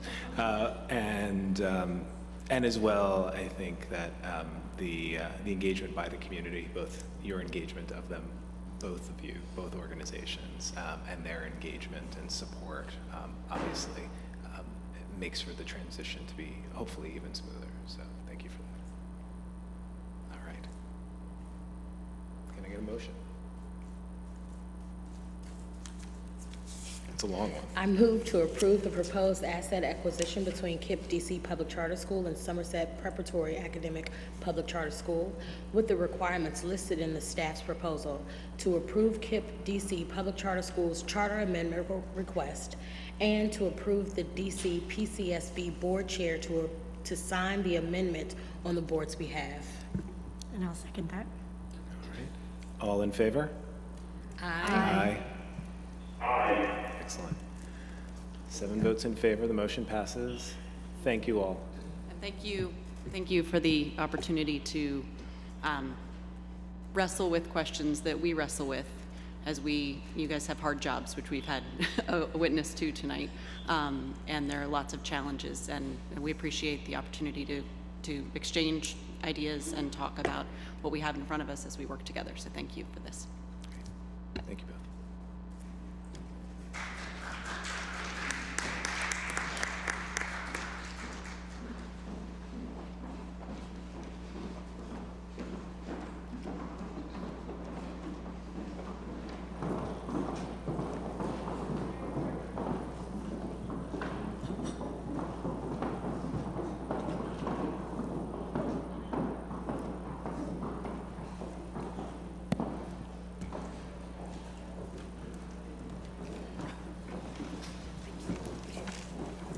Hello again, this is Terry, PCSB staff with members of Friendship's leadership team. As I mentioned earlier tonight, this is now an opportunity for you to vote on the item introduced during the public hearing portion of tonight's meeting. As a reminder, on November 26, 2018, Friendship obtained an approved resolution from the Ward 4B07 Advisory Neighborhood Commission to support the school's proposal and waive the 30-day notification requirement to expedite this charter agreement. Likewise, PCSB staff would like to expedite this request to ensure a smooth and expedient transition of the school for students and families at Ideal. As a result, both the public hearing and board vote for this proposal occurred this evening, and we request that you approve Friendship's asset acquisition and the other amendments requested. Similarly, we'll note the partnership vibe and the support from the community. Sorry, we're getting a little punchy later on, but it's very clear. It's very clear that the schools have done a lot to think about the alignment around mission, the opportunities and the challenges. You noted being in the school a fair bit over the last several weeks in particular. So thank you for that. To the point my colleague raised earlier about the importance of the transition for students and families and faculty. Thank you. We tend to think it's not acquisition, it's adoption, and we will care for our new family campus if you so vote. So I'm going to vote enthusiastically in favor of this, but I want to make a comment for this body, which is that the idea behind charters when they came to the city was to give students a choice. And I think we should be very careful about the trends we see now, which is that at-risk students can go to DCPS, and a huge percentage of them go to KIPP and Friendship. And what we don't want, I don't think any of us want in the city, is a situation where those are the three choices that the most disadvantaged kids have. They should have the opportunity to go to Lee, and Mundo Verde, and Two Rivers. And so I just want to point out that every school we voted to close tonight, and the schools that are being adopted are single-site LEAs. And the schools and the organizations that are taking them over are the two largest charter management organizations in the city.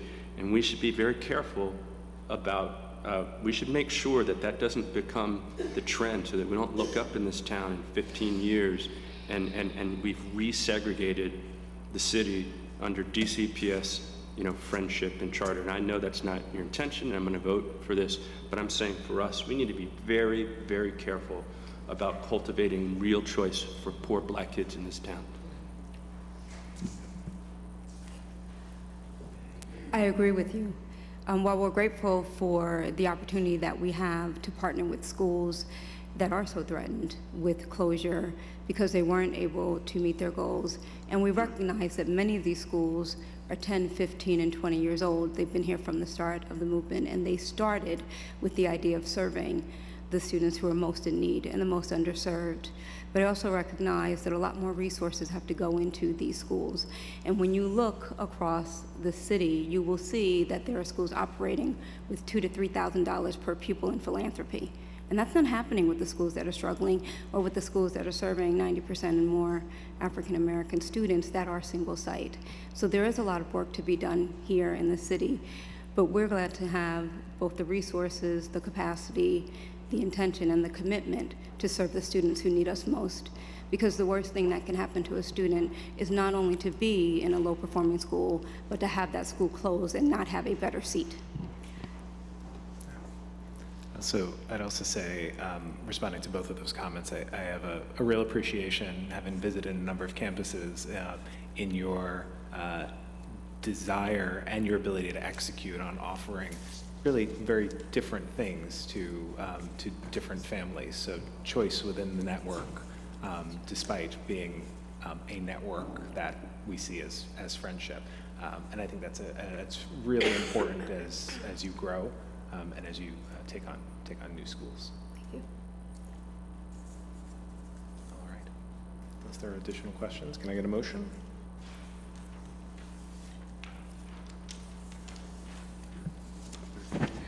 I move to approve the proposed asset acquisition or adoption between Friendship Public Charter School and Ideal Academy Public Charter School with the requirements listed in the staff's proposal, to approve Friendship Public Charter School's charter amendment request, and to approve DC PCSB Board Chair to sign the amendment on the board's behalf.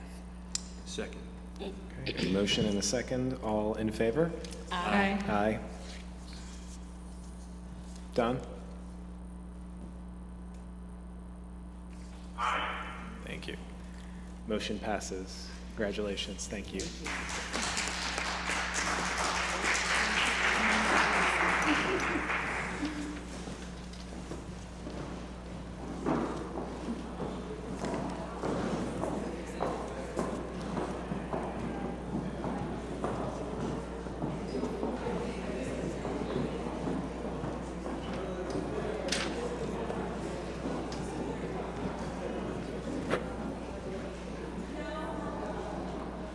All right, Ms. Cabrera. Hi. Okay. Hello. My name is Flor Cabrera. I am the Executive Team Coordinator for the Finance Operations Special Initiatives Team. Tonight, we ask the Board to approve the Advisory Neighborhood Commission Notification Policy Revision. The proposed revisions better align the DC Public Charter School Board's policy with the Advisory Neighborhood Commission Act and the School Reform Act. DC PCSB current policy does not distinguish between charter amendments that will significantly affect the surrounding community and those that relate to internal school policies and procedures, such as the school's goals or mission statement. The proposed revisions add this distinction. A 10 business day notice will be provided for public hearing on items which do not have an impact on neighborhood planning and development, such as changes to the mission statements, goals amendments, and governance structure. We did have an opportunity to discuss this at the last board meeting, and I appreciate in the materials you're drawing the distinctions, as you did just now, to the differences in the proposal or the refinement of the proposal moving forward. So I personally don't have any additional questions, but I don't know if my colleagues do. All right. Well, then I will accept a motion on the ANC notification policy. I move to approve the revisions to the ANC notification policy. Can I get a second? Second. All right, I've got a motion and a second. All in favor? Aye. Aye. Done? Aye. Motion passes. Thank you, Flor. Thank you. All right, just a few final items. Our consent calendar is the next and almost final item. Each meeting, we have a number of relatively unconsequential items, or uncontroversial, not unconsequential, uncontroversial items to read into record. Before we vote on the consent calendar, would any board member like to remove an item from the calendar or need to recuse themselves from any of the items?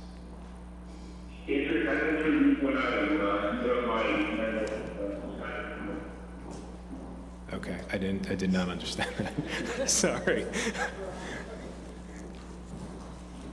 Could you do that again? Yes. Okay.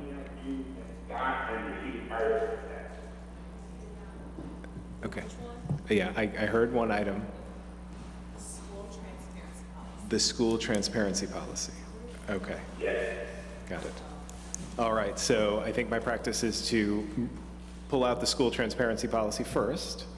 All right, so we have a proposal here to open for comment the school transparency policy. Don, would you like to raise a question to it?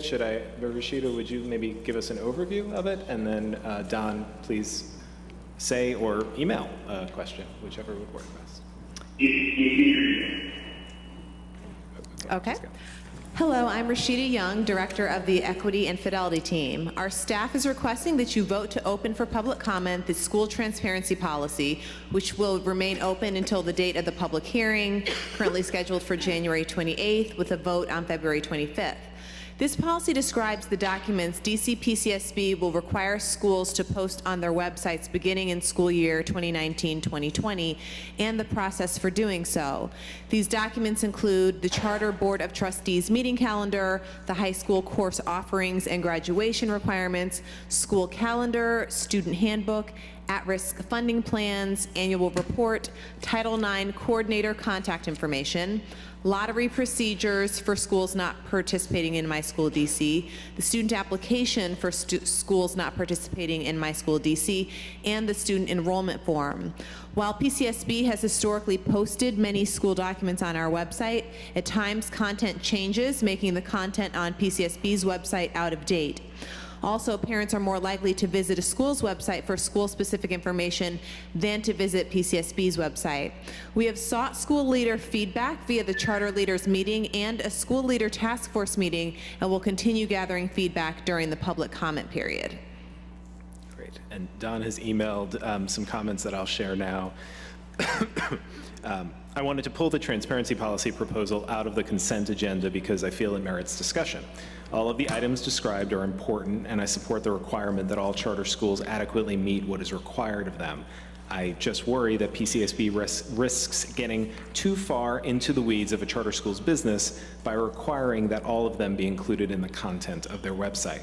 For example, the at-risk funding plans, annual report, and student handbook are all necessary for schools to establish, share with their communities, and make available.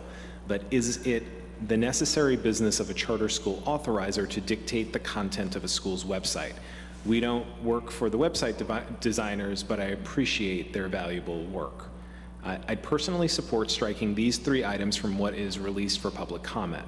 But if that's not the will of the board, I ask our busy community to please consider these proposed requirements carefully and let us know how they feel about them so that we can take that under consideration in the final policy.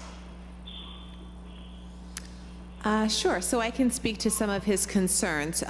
So he did specify the 3 he was most concerned about were the at-risk funding plans, annual report, and the student handbook. When we had our meeting with schools last month, the schools didn't express concerns about the annual report and student handbook. All 3 items are items that we already asked schools to submit via Epicenter, so the question is, are they comfortable placing them on their websites? There was not pushback with the annual report and student handbook.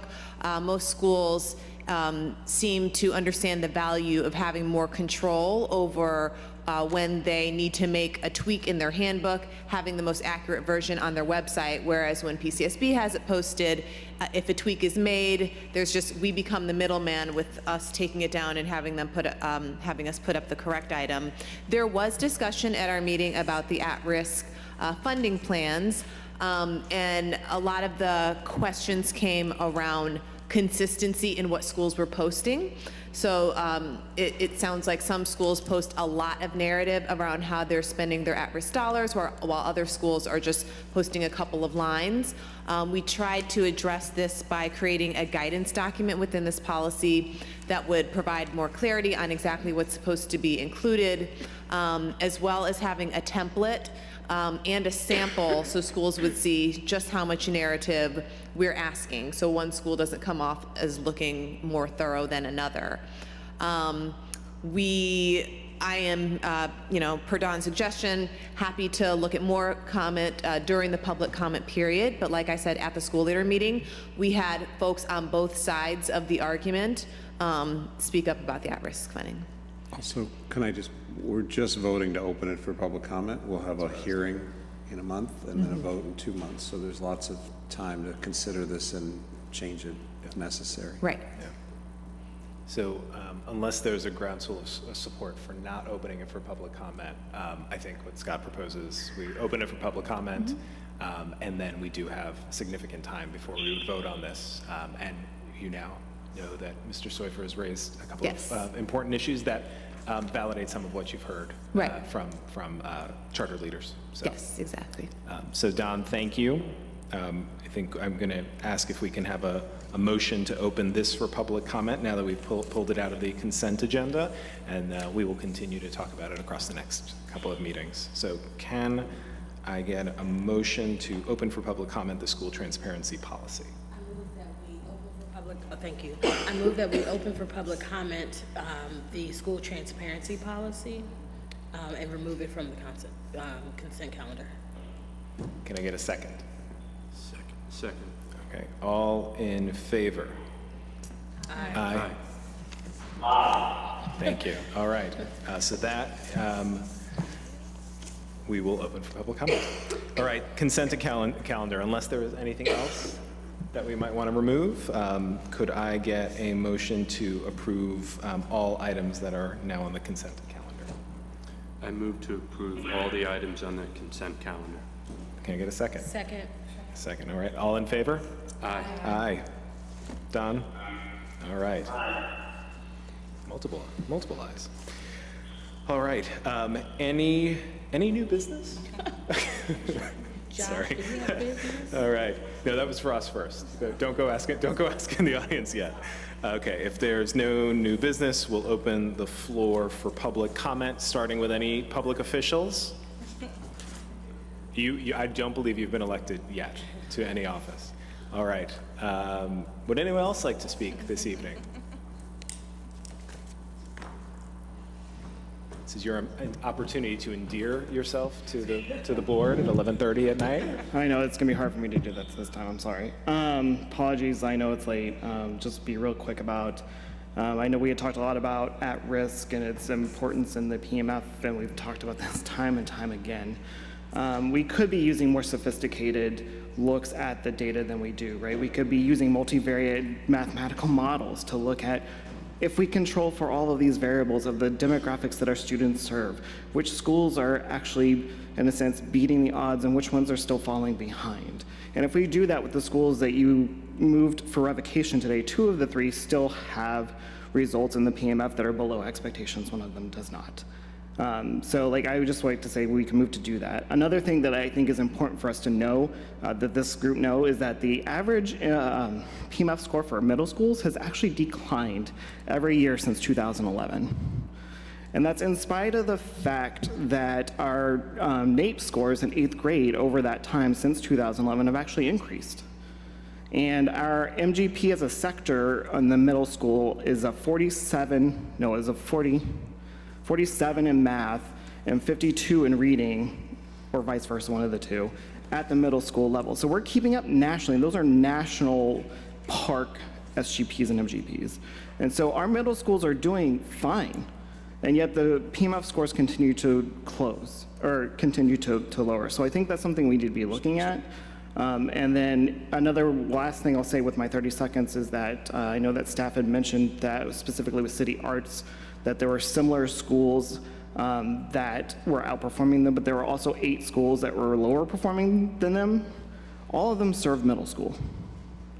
So City Arts also serves middle school, and with these middle school average scores declining, even though our sector is improving both at the growth level and at the achievement level nationally, I think it's something for us to look at. So Josh, I would actually take issue with that. Maybe we can compare data, but my understanding of the data is that up until 3 years ago, our schools had higher MGP than the city average, and DCPS had lower MGP in middle school, and that has flipped, and that now our schools have lower median growth than the city average, and DCPS has higher. And to me, that is a prime explainer of why our middle schools are struggling. The middle school scores on the PMF have gone down. Well, I can hold on real quick. I can probably pick that up. These are the consortium MGPs. In previous years, we had this, what was reported were the DC SGPs. Yes. These are now the consortium SGPs. Yes, I'm talking about DC. Yep, and that would be only for this year on the DC STAR report card. DCPS. Right, and that would be this time on the STAR report card. It's the first time that we have that data. So I had removed DCPS as the LEA. If I rerun the analysis with DCPS as the LEA,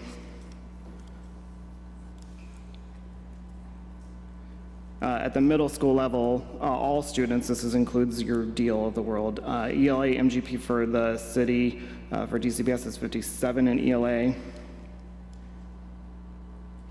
and 47 in math. So we are doing better in math, but doing worse in English than the other sector. On the consortium SGPs, but still keeping pace with the rest of the states that are doing park. Thank you, Josh, as always, for your advocacy for our schools, but also for all of us looking at the numbers in the right way. So I think I'd love to continue this conversation. Yep, you're welcome. Thanks. Thanks. All right, so unless there is any additional public comment, I will take a motion to adjourn. I move to adjourn the December 17th, almost 18th board meeting. Can I get a second? Second. All in favor? Aye. Aye.